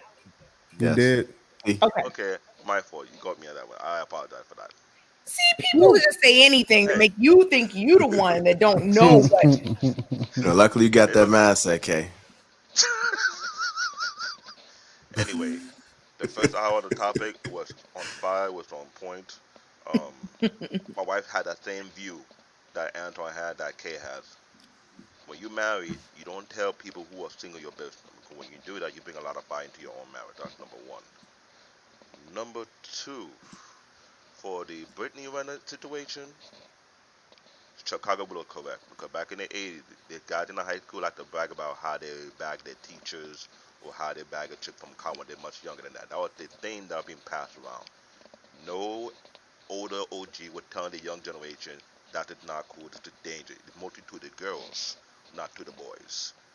For the boys to Thank brag that. you for saying the truth. Living in Brooklyn, New York, I've seen it, I've heard it, I've seen the discussion, the huddle, whatsoever. When you bag the most good-looking teacher in your high school, that's bragging right. You carry that on to the next level. That's being known. And y'all acting like y'all don't hear it. Oh, sorry. The bad part about it is not being taught. That's not the safe way of doing things. Like you have the Anton Fisher movie that mostly described what was going on among the young males in today's society. But the Antoine Fisher movie has something to do with somebody in his household that was molesting him. That's completely different from bagging the teacher. And when they bag the teacher, they're not going home and telling their father, "Hey, I bagged the teacher." And then the father is saying, "Oh, okay, cool, son." They're getting the accolades from their friends. And so you can't conflate that and make that as a part of your argument to say that fathers are advocating for dudes to do this. That's not true. I don't think so either. I'm not going to do that. Well, I understand what you're talking about. What I study among the American society, what their mindsets are, I notice kind of like it's weird. As a Nigerian living in New York City for so long, we question ourselves: is this the normal thing of living? Because my parents warned me growing up, don't copy the American mindset of living. Because that's not how we do things, which is fully understandable. Yeah. But as time progressed, watching the school system, watching today's society, I thought the question: maybe I'm in the wrong country or not. That's still going on to this day. See, on the note, a lot of time for the past 5 years, a lot of teachers do with younger male students. In the football team, in the basketball team, it's being known across the country right now, especially in New York City, which is heavy. But it's not being talked a lot among the family members. Like, you don't hear the uncle talking about it. You don't hear the pop talking about it. Not being to the young boys like, yo, are you going to school? Don't be chasing the older women. Don't do that. Stick to your own level. That's not being taught. The first woman I met in my life, she was 10 years older than me. I was like 22, 23. I didn't think it was a big deal, but until you start talking about it more and more, so you start thinking, you know what, that's not the right way of doing things. It's fully understandable. Other than that, I'm trying to keep it brief, not take too much of your time. This is a great show. GR, you're the mastermind of this thing. That's why you have a great topic every week. Man, I couldn't do it without the team, man. Couldn't do it without the team. Nigeria, Dollar Fight is the best. I go do that just to get back on you. Thank you. Yes. I don't know what Chicago been doing, but Come to Brooklyn, check that restaurant out, Chicago. Then you see what I'm talking about. I know Buka. Hey, you ain't even had no jollof. Cut it out. Eating jollof rice for almost 13 to 14 years of my life. I got so much tired of it because it's different version of Nigerian jollof rice. It's always based on the chef. I have tasted Ghana jollof rice in college. It's almost there, but not there. Right, it's almost there. It's almost there. Hey, cut it out. It's almost Chicago. Look, cut them shenanigans out. We live in the same vicinity. Chicago. You got two Nigerians on the show. You got Lapeef and you got K. Don't go down that route. Don't get jumped. Oh, JR just Don't get found out he's jumped. Nigerian. Chicago. JR just found out he's Nigerian. You just found. Bro, hold on. Don't do it, JR. Don't get into character. Okay. I saw it coming. Yeah. I promise. If I hang out with you guys in person, I'm going to die laughing. Just make sure you don't fart while you're doing it, brother. It's all good. It's all boy.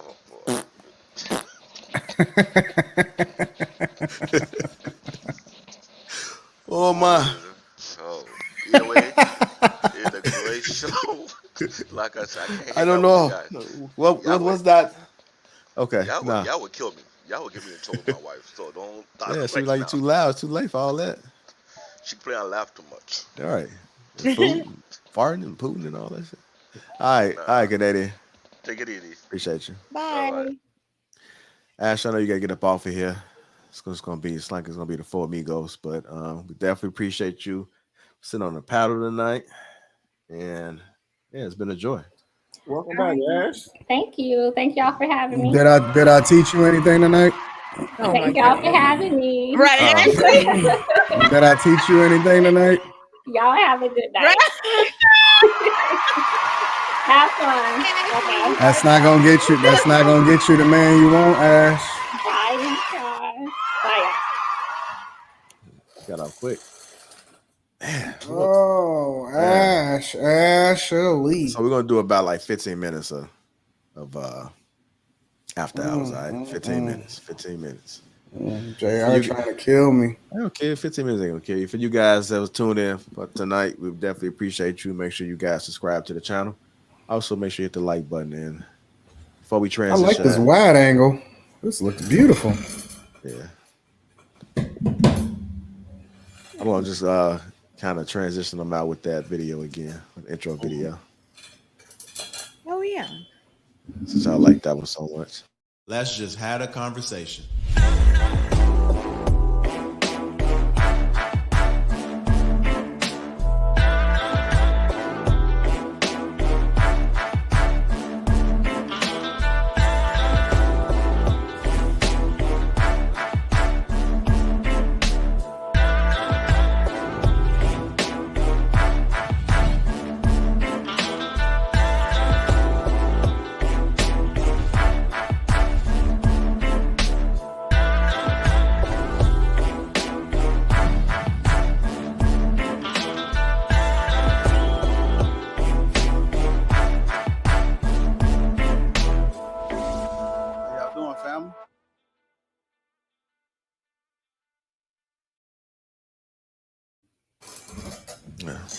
It's pretty dope. That's super dope, man. I'm trying to figure out, like, was Courtney supposed to be like Poison Ivy? Who she was supposed to be? I don't know, man. I had to bring out the caps for Ashley. I ain't wore the Lapeef cap in a couple seemed like couple months at least. Months? It has not been months. Usually I just put it on the I just do like maybe that on it them. has. Maybe it has. I don't know. I'm telling you, it's been a while since I wore it. It's Ashley. She was a special case tonight. Yeah. It was a great show, though. It was great. Yeah.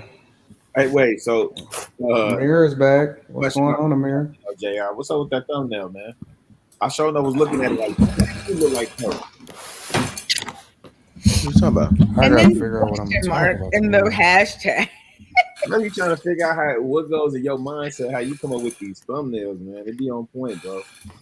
But I sure was looking at that. Oh, you talking about? I didn't know what you're talking about. I'm confused. Yeah. About oh yeah, you talking about K? Yeah. from Judas and Messiah. Yeah, she's fucking 10 toes down.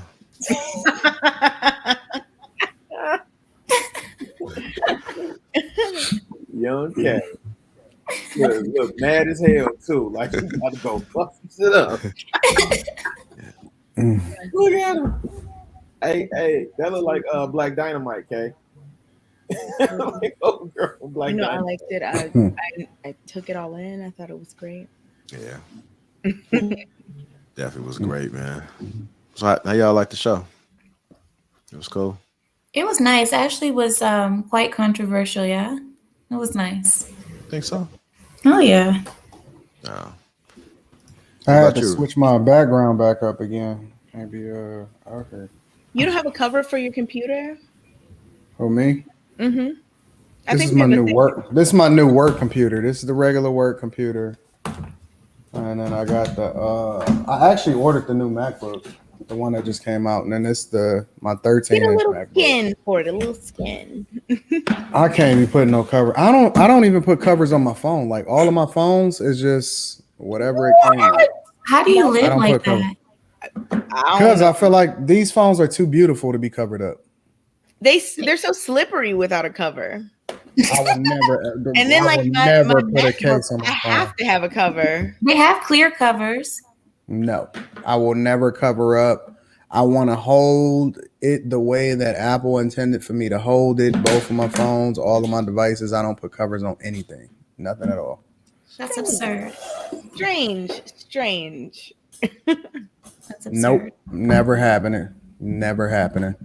Strange. Wait, how did you do that, JR? How did you make it only you did that right now? Yeah, a second ago. Hmm. Make what only one? JR switched to chat to members only, it looks like. Yeah, keep down the trolls. Oh. Shout out to the trolls. The chat, like with everybody else. Shout out to the trolls. Did y'all see me on TV yesterday? Yes. Where were you? I was at the game. I was at the Pistons game. I was sitting next to Ben Wallace and Rip Hamilton and all of them, and they had me on TV. A bunch of people was sending me messages on my DM and me saying, "Man, I just see you on TV." And on World Star. You're getting famous. Well, I could do without the World Star though. The reason I was on World Star, that was a little bit sketchy. So There's nothing prestigious about World Star. nah, not at this point. Not for my audience. My audience is a little different. They don't they're not really World Star fans. So which I gotta figure out. Actually, I got a couple subjects that I'm gonna tackle tomorrow on the show in the morning. But that should be fun. So Nobody turned down their lights. We're supposed to be in the dark. Man, I got something going on with my Bluetooth on my You are Oh my goodness, here you go, JR, with this just complete nonsense. Hey, Things that you say. damn extenders acting up, man. Extenders. I had time to go and plug it back in. I don't know what's going on. AT&T tripping. Shout out to all of you. I'm about to go put on my house coat in a minute. I already ain't got on no pants. I only got on a Too bad shirt. none of us have Hands on. What color? I only got on. White? I only got on the which house coat. I might do the heavenly white tonight. I don't know. Heavenly white. Do it. Go do it. They say that I'm an angel when I put on my white robe. Oh, We're the pink one. The fuchsia. The pink one? I wore the pink one last time we was on After Hours. Black. You haven't worn the black in a long time. Hey, did I you haven't see worn your the boy, black. I think that's the one that you haven't worn. I got a bunch of other colors, but I'm gonna debut them every month. Rila, yes. Every month. Every month I'm gonna give them a new color. How many colors do they even come in? 8. Oh man, they got a ton of them. It's one that I think I'm gonna debut on New Year's. Oh my god, that might cost me like $7,000. What type of color? Turquoise. What my $7,000 one? Yeah, what color was it?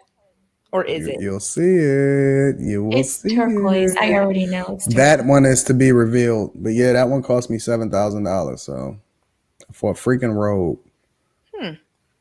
So is it absorbent? Like, is it like good for actual functionality, or is it just like something people wear to look like something? No, it's beautiful. It's absolutely Yeah, but gorgeous. like, does it work? Does it work? What? It's a robe. What is it supposed to do? I mean, It's not supposed to soak up water.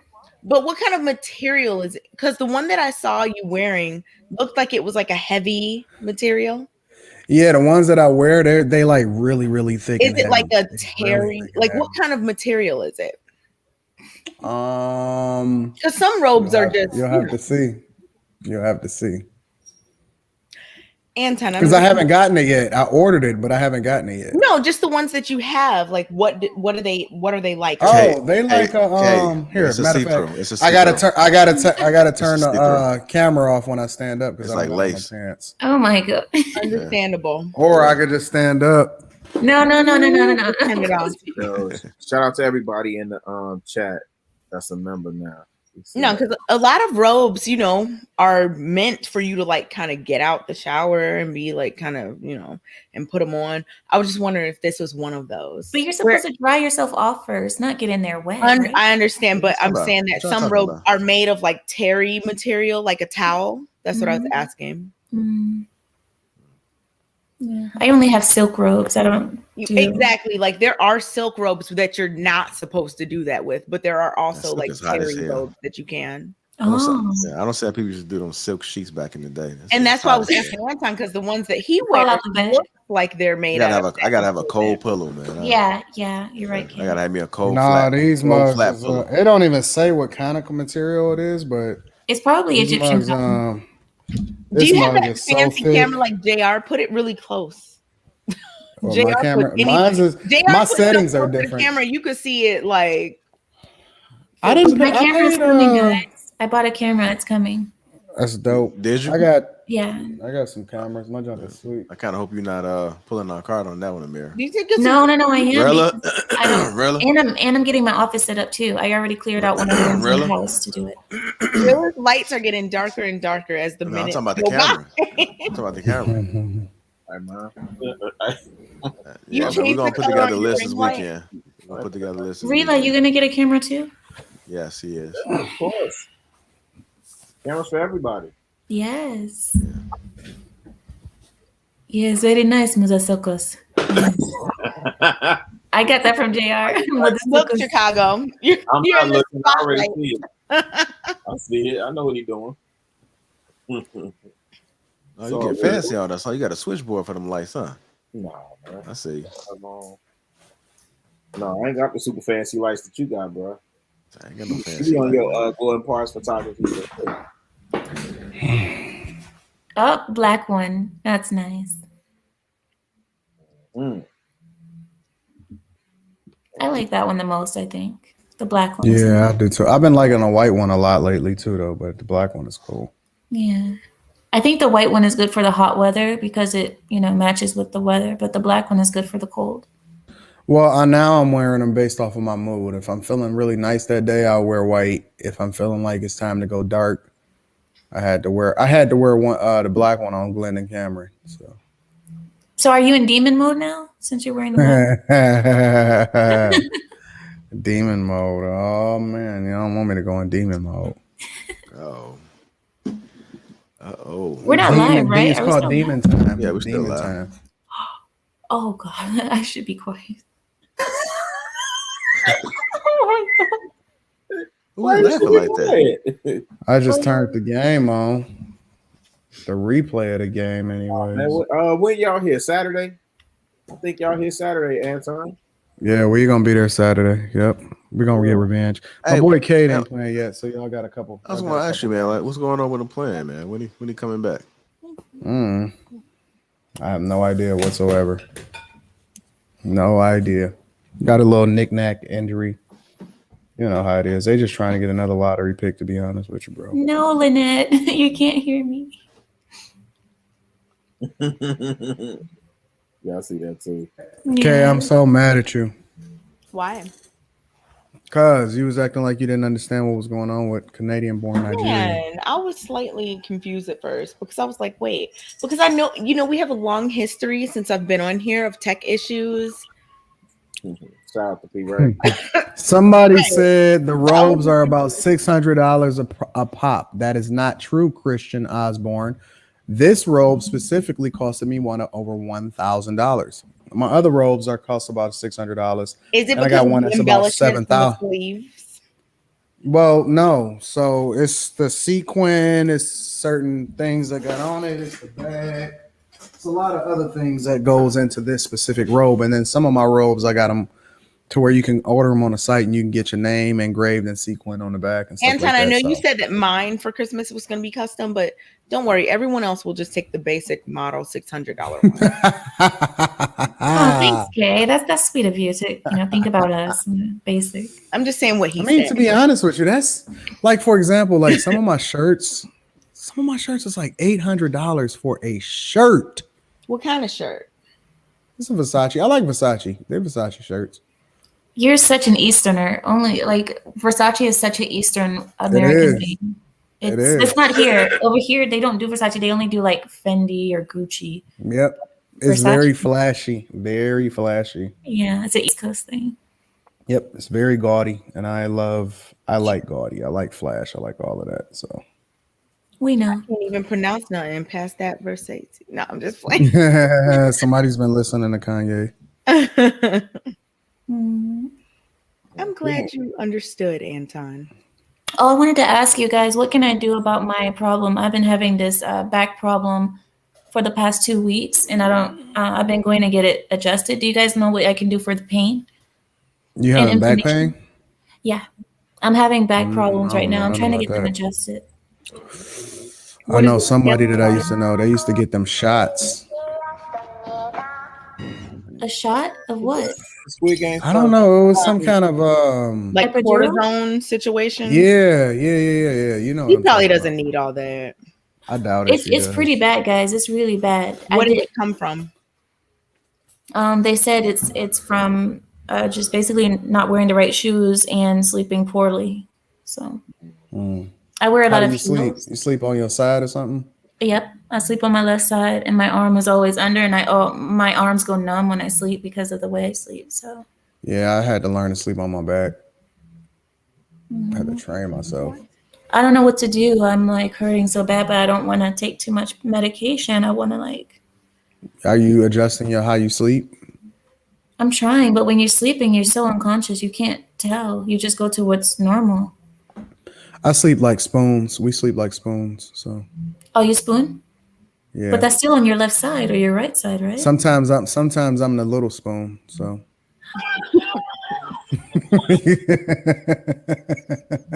I'm done. It depends. If I'm laying on my left side, then I'm the little spoon. But if why'd I even come back? I start off as the big spoon, and then if I turn around, you know what's so funny though? What's crazy though is that as we sleep, we so in tune with each other that we turn. If one is moving, the other one automatically adjusts. So as I turn on one side, she'll turn automatically. If she starts to turn, then I just turn automatically. We are so in sync with it. Even the way that we sleep is crazy. It's absolutely crazy. So insane. Y'all don't like the spoon? I can't believe y'all don't like the spoon. Rilla, do you spoon? No. I wrap ankles. You don't like spooning? That's it. it. I What? don't think it just never really worked out like that. Nah. You don't like the spoon, Rilla? It just never really works out like that. Yeah, because we got a big bed, and when I go to bed at different times when she go to bed. So nah. And then when you get into bed, you spoon. Sometimes, but not often. Maybe 5 minutes. Nah. Listen, when I get into bed, I put my whole leg all the way around you, and then I put my arm all the way around you. We have to be completely intertwined. We are going to be like a twig, like a tree. No. Wrap up. What year did you start doing that? What year? You 17? What year? 2004. Yeah. What the? 2004 is when we started spooning. Wait. 17 years ago. So what about wrapping ankles? That's what I do. Isn't that nice? Yeah, we do. We completely wrap each other up. Yeah, I just can't spoon, but wrapping ankles is nice for me. I like to at least know you're there. Yeah. Do you know? No, seriously. Listen, this is gonna be so crazy. This is so funny. It's funny that Ashley said that. You know, I should be divorced or whatever she said. I don't remember what she said, but Do you know that every day we take naps? We take a nap together. Like everything we do in sync. We don't, you know what I'm saying? We just do it together. Wherever we got it, if we take a nap, we have to take a nap in the same spot. We got this really huge couch. We either got to take it on the couch, we'll take it in the bed, wherever. We are completely in sync. We do not separate whatsoever. But how can you nap in the bed? Don't you need to have because we have a separate room that if we take a nap, we go to a different room, but we don't nap in our sleeping room. Does that make sense? Why? Because then we stay sleeping too long. We sleep too long. Sleep is meant to be slept. Like I'm gonna go all the way to sleep. I don't want to have sleep. I want to full sleep. I just can't. With a nap, it should be a time limit, right? We can set an alarm. Yeah. No problem. And then I got home pods all over the house, so I just tell, like I got one right here in my office. I got a home pod. Oh, that might just start playing. Hey Siri. You gotta take that off. Stop. You're gonna get demonetized. Yeah. Stop. Demonetized. Oh, he started playing sexy. Right, we good. JR. I might have just started playing just right out the blue. That's crazy. JR. Amira. JR. Hello, Michael. JR. What's up? So how do you sleep? I sleep on my side. Your arm doesn't go on the edge. On the edge? Yeah, and then sometimes I may go on my stomach and just kind of like wrap my pillow a little bit, put one arm under the pillow. So you hang off the bed? Do you hang off the bed when you sleep? I don't hang off the bed. I know people who do that. I don't hang. I'm closed though. I can't go to the middle of the bed. I always gravitate to the edge of the bed. Like y'all should get AirPods in y'all house. Like a ferret? Not AirPods, home pods like in your perimeter house. of rooms. Y'all should get home pods. What's that? The Apple home pods, and then you use them as a these right here, and then you use them. You can use them in a lot of different ways. Obviously, it works just like Siri does on your phone too. But then you can use it like an intercom. If I want to talk to my daughter and she's in her room, I'll tell her, "Hey, I need you to do this," or dinner is ready, or whatever. It's pretty dope. You can do that. I don't think you can do that with the Beats with the whole house. That's the next step, Alexa. Yeah, it's completely connected with the whole house. Oh yeah, wow. that's nice. But you're not scared of people listening to you? No, it's connected based off of my Wi-Fi and my home, the home app on my actual phone. iPhone. Yeah. If people wanted to listen, they could listen. People got computers, phones, watches, everything. Yeah, I mean well, a lot of my houses ran off of encryption, so it's I use Surfshark. What y'all be talking about in there? Spooning, I guess. Playing. Spooning. You're like, no, we have it all encrypted. No one can hear. It's like, wait, okay, what you talking? No, yeah, I run my everything off of a VPN. So everything I do is on a VPN. What country is your VPN in? It's here. Oh, it's in America. It's here. Most of the time, I just do it to the closest place or the closest connection. I do it to the closest place or the closest connection so that I can have the best, whatever. So of your local area you can enjoy. Yep, I use a VPN for most things.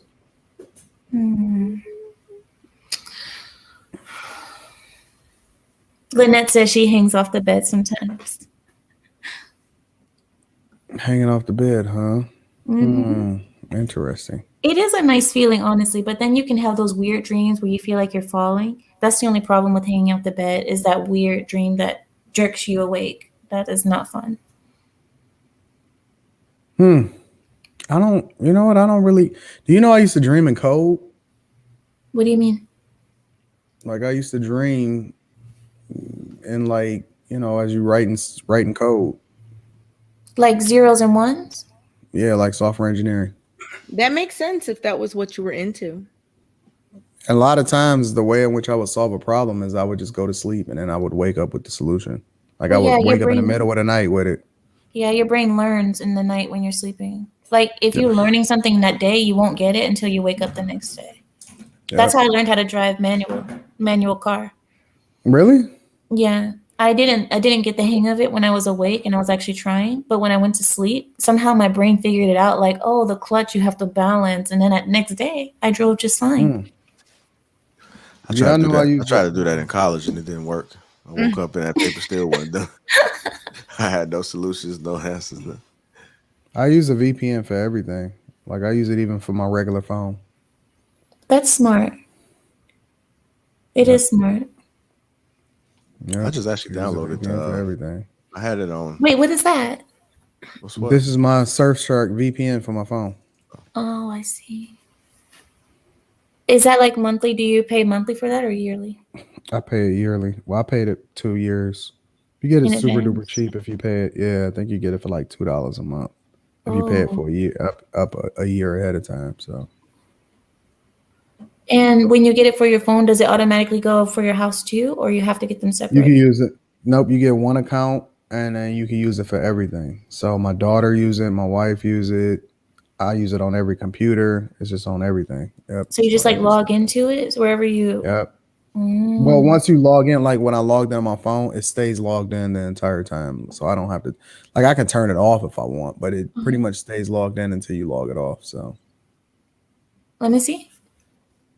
What, Surfshark? Oh, I see. It has a VPN. Yeah. Yeah. It's pretty dope. Mhm. Yep, I use it with everything. Yeah, I think that's what I'm gonna do. I'm going to this Russian lady, like these really thick Russian ladies that when you have a back problem, they like get on you and they break you. They really break you. Yeah, I heard They about have that. no mercy.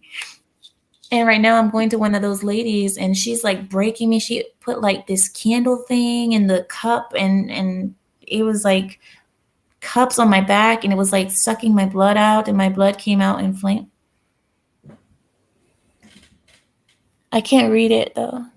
Yeah, It says I mean, something you might be able about to read it. something about the VPN, yeah. Well, it's just showing that I'm connected. I think I'm gonna invest in one of those. I should have been doing that a long time ago, honestly, but yeah. So right now I'm going to the Russian lady, and she really kills me every time I go there, and I'm like screaming, and she's like, "The, it's okay." Jesus Christ! I'm crying, and Did y'all hear about the cinematographer that died after the prop gun fired by Alec Baldwin malfunctioned? yes. Wait, was that recent or? Yep, it just happened 2 hours ago Oh no, I didn't hear about that. No. at a movie set, and it was supposed to be a prop gun, and I guess it went off, and that was it. Amira, you need That'd be a a crazy way to go. 30. It would, bro. I can't take it because I took like a 10 and I was like rolling around on the floor. I didn't know what to do. It's too much, too strong.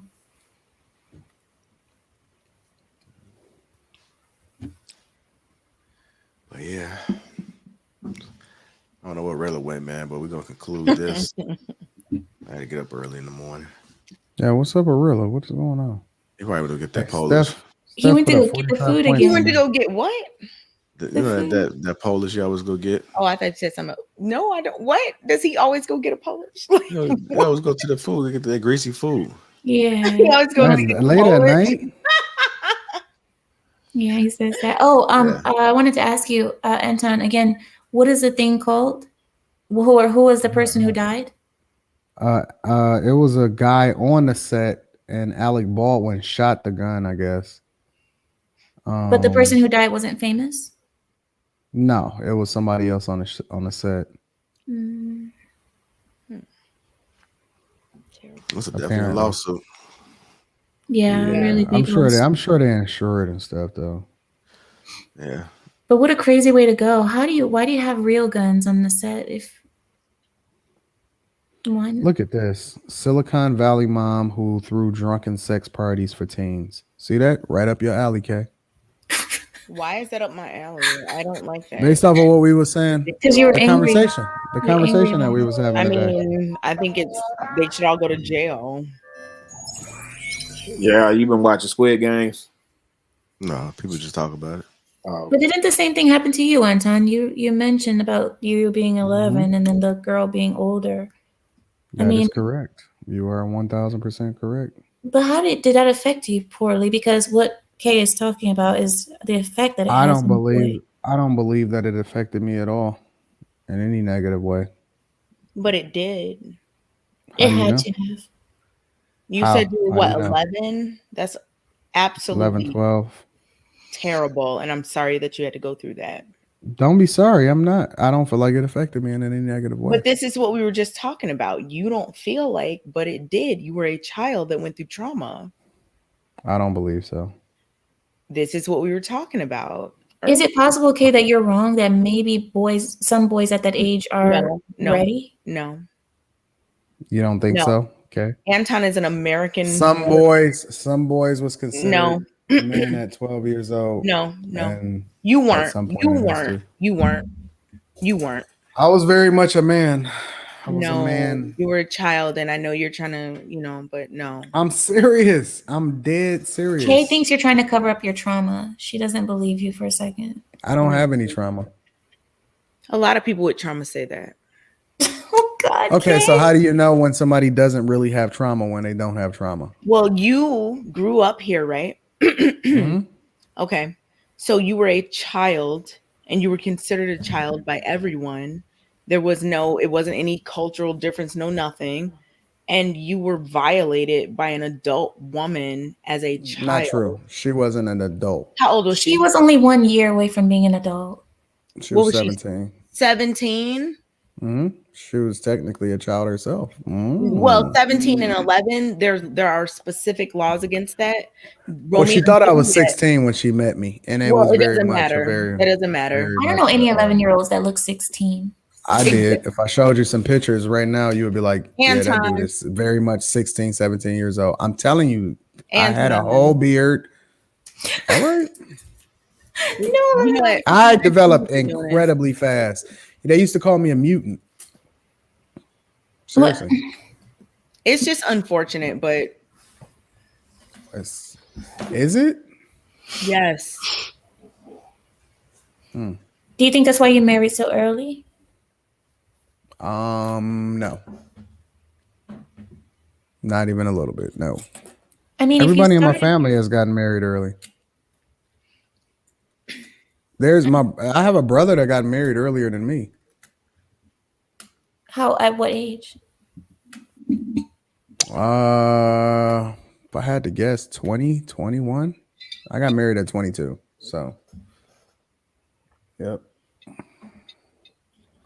I don't know. That just seems like a lot of maturing very quickly. I mean, 11 is your first experience, and then you're married already and a grown man at 22.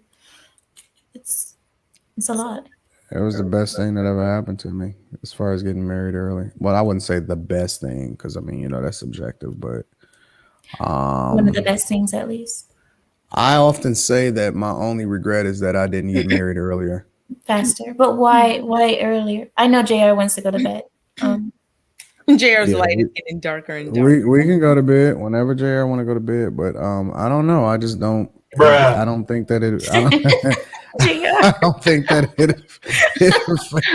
That was so perfect. I don't think that it affected me negatively at all. I can't see any negative effects at all. Where really go? I don't know. He just probably went to go get a sandwich. Did you get therapy? You said he was going to get a Polish. Man, I think really be pulling the plug. Man, I don't know what happened, man. I don't know what happened. I've never had any kind of therapy at all. Well, Kay says that you probably do have trauma, but you don't know it. That's why I said if you go to therapy, then maybe you can. How do we define trauma? Anytime a child is sexually, it's automatically trauma. Yes. Wait, even if they're so what? All right, so let me ask you a question. Amira, come on. If I had an experience with another girl that was the exact same age as me, do I still experience trauma? That's what I was saying. It's still trauma. 11. Yes, that's still traumatic. So at what age does it no longer trauma? If both people are of of age. But what is of age? Yeah, what does that mean for your? If both people are adults, if both people are over a certain age, if now I know that there are laws that protect, like if there's two teens or something, that would protect them from maybe getting into trouble. I know there are laws, that are about that. But I'm talking about in terms of Anton, your experience, definitely that woman should be in jail. Okay, you're saying No, like she if you're shouldn't. 17 and then on your 18th birthday on that morning you wake up and you're an adult and that automatically you're not going to be traumatized because you have I reached didn't say that. You can be traumatized at any age. But I'm saying that for sure as an 11-year-old in America, that yes, there's going to be trauma with that. And Amira, I'm not saying you can be 48 and be traumatized. What's the trauma? What's the trauma that what it was? You were a what's my young trauma? child, Anton. That shouldn't have But happened. what is it? Like, how do you define my trauma? Like, what was my trauma? You were a young child and that should not have happened to you. I agree there, but the trauma, I don't know. I guess I would have to. I wish I would. You I got don't know. I the wish there was a way resources that I could explain it. with a mental health professional and For what? I'm good. Everyone's Listen. He said he went to therapy. Listen. I thought No, he I said said he I didn't. don't. Oh, I've you never didn't. been in a. So here's the thing, though. Here's the thing. If my life turned out the way that it did, and I'm so steadfast and advocating for strong marriages and all of this other type of stuff, maybe more people need to go through what I went through. No. The thing is That was a joke. But the point is that I feel like I'm one of the most stable people as far as Oh, well, that's a lie. I'm sorry. as far as my circumstances and stuff. Like, I'm very much secure. I don't have any kind of, I'm very, very like secure in how it is that I move and everybody that You don't think you could be any better? Thank you, Brittany. Thank you, Dem Detox. I think I'm pretty I think you're doing pretty good, much there. but I'm just saying, I'm pretty there. I think that sometimes people look at things like, well, I'm doing good, so the trauma wasn't a big deal. No, I'm doing pretty excellent. Okay, if you're doing excellent, even with the trauma, think about what you maybe could have done without it. That's all I say. I mean, it could be anything. You never know. But I'm just saying we can't get stuck on this idea that experience trauma makes absolutely people better all the time. Like that experience, I think, helped me in a lot of ways. It helped. It really being violated is not. It showed me a lot about myself, and I learned a lot about it. But you weren't in a relationship with her, correct? This just happened? I was in a relationship with her. Oh. Having some grown person groom you and wasn't violate grown. you. She Well, wasn't grown. 17 and 11, that's completely inappropriate. That is inappropriate. I agree. I would say in 99.9% of situations it is inappropriate. Mm-hmm. And then, and you know what? This is how I know that it wasn't fine, because you don't even see a problem with it. You don't even see the I issue. see a problem with it it's happening not in fine. general. He just said it is a problem. No, I'm talking It's a about problem he said happening in general. 9.9. He's absolving, himself from the problematic or whatever. Do you know I still have? It's a problem for yourself is problematic within itself. I think I still got letters. I still got the letters that we used to write back and forth. Interestingly enough, I wonder why. Why? For why? I have all my letters that I've ever gotten. I got the letters that me and my wife used to write to each other. Well, that's understandable. Yeah. I got the letters from everything that I've ever had. Well, I don't I understand. hope that you just get, I think you're doing fine and everything, whatever, but I hope you get I got drama, that you and I need therapy. Okay. Yeah. Kevin Samuel says it's proper for everyone to receive. I don't know why people think therapy is. Yeah, I don't need therapy though. It's not about needing therapy. It's about just get the therapy and talk through that situation with somebody. She said it's not about getting a therapy, but No, I said it's not about. No, I said it's not about. Why do we always got to talk through it like I'm pretty cool? Pretty cool. It's different. You don't know what you could be if you talk through it. Thank you, Black Titan. I am awesome. Okay. You don't think so? I mean, it's up to you. I'm just saying that was a experience that you should not have had to go through. It's so early. 11? Like, come on. I don't know about that, Kay.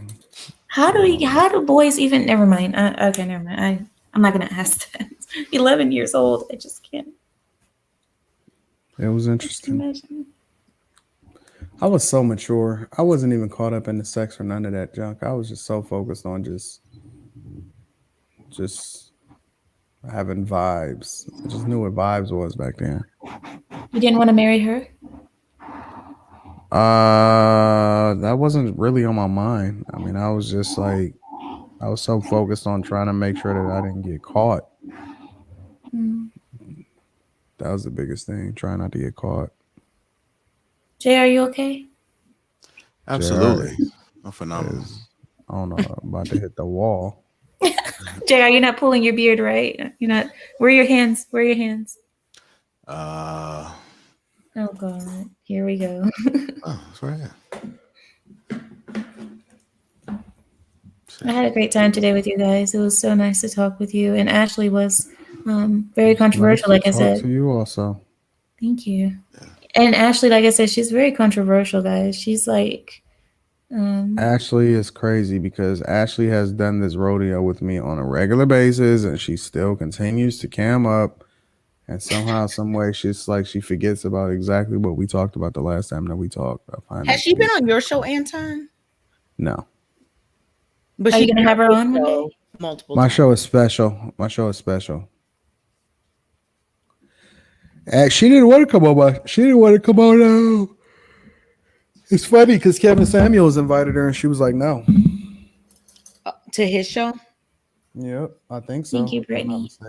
He was gonna give her a lesson. A lesson. Yeah. Remember that, JR? Yeah, I remember that. Oh, that's what I was thinking. I was like, a lesson. What? Kay was crazy. I invited Kev on the platform when she first came on, and then she went and she was like, "See, I made Kevin cuss."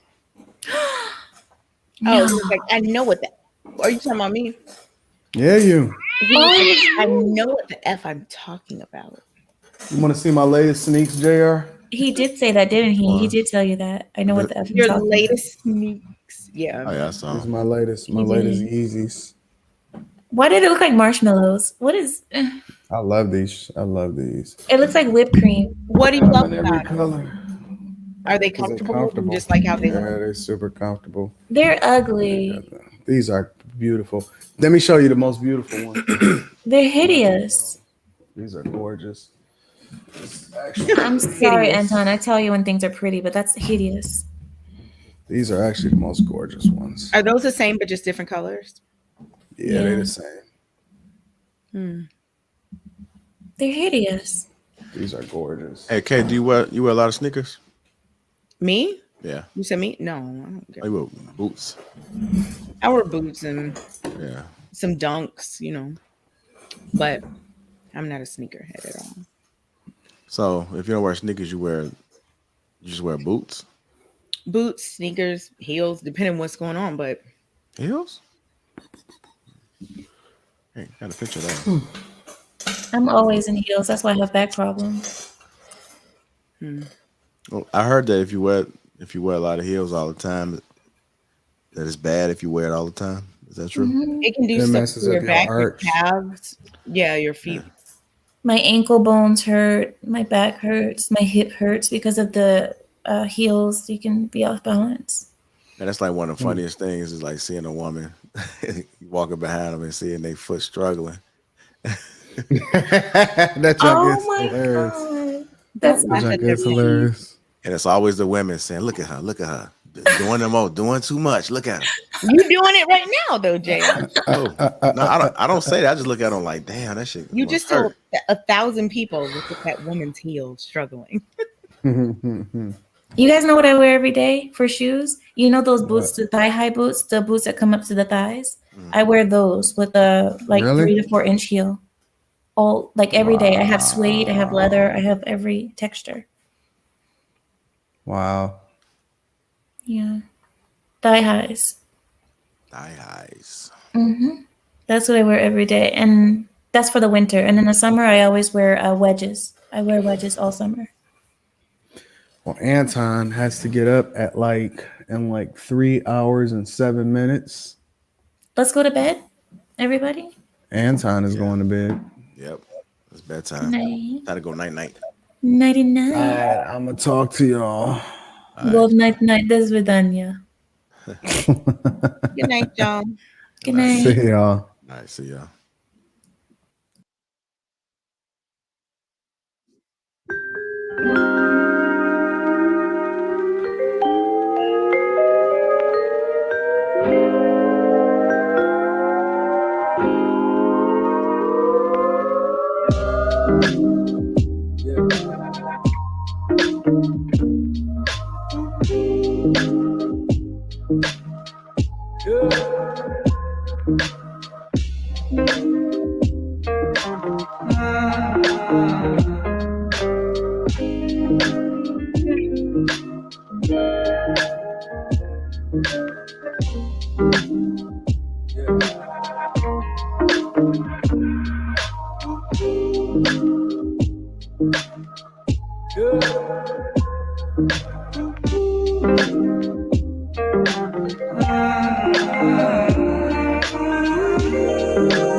That is the last track, man. We definitely appreciate you guys for rocking with us tonight. Make sure you guys subscribe to the channel. We also got memberships open, so if you guys are willing to join, make sure you join that membership. Special perks are in the membership. Also, make sure you subscribe to the channel while you're at it. Definitely appreciate y'all rocking with us, man. We got some special things in store for you guys. Just watch out. You don't want to miss it. Subscribe to the channel. Again, thanks for the support.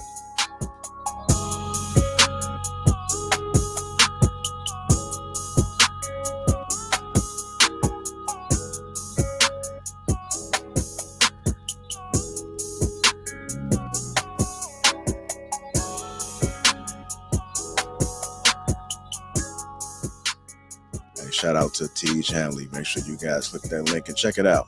At least check it out, man. Click the link, check it out. Uncomplicated skincare for men. It's dope, man. I use it. I'm actually about to hop in the shower and use it right now. Finally, the men got something for their faces. Skincare is very important. Ladies like a motherfucker with smooth skin. The ladies like a motherfucker with smooth skin. Now check out that Tej Hanley, man. I'm out. Appreciate y'all.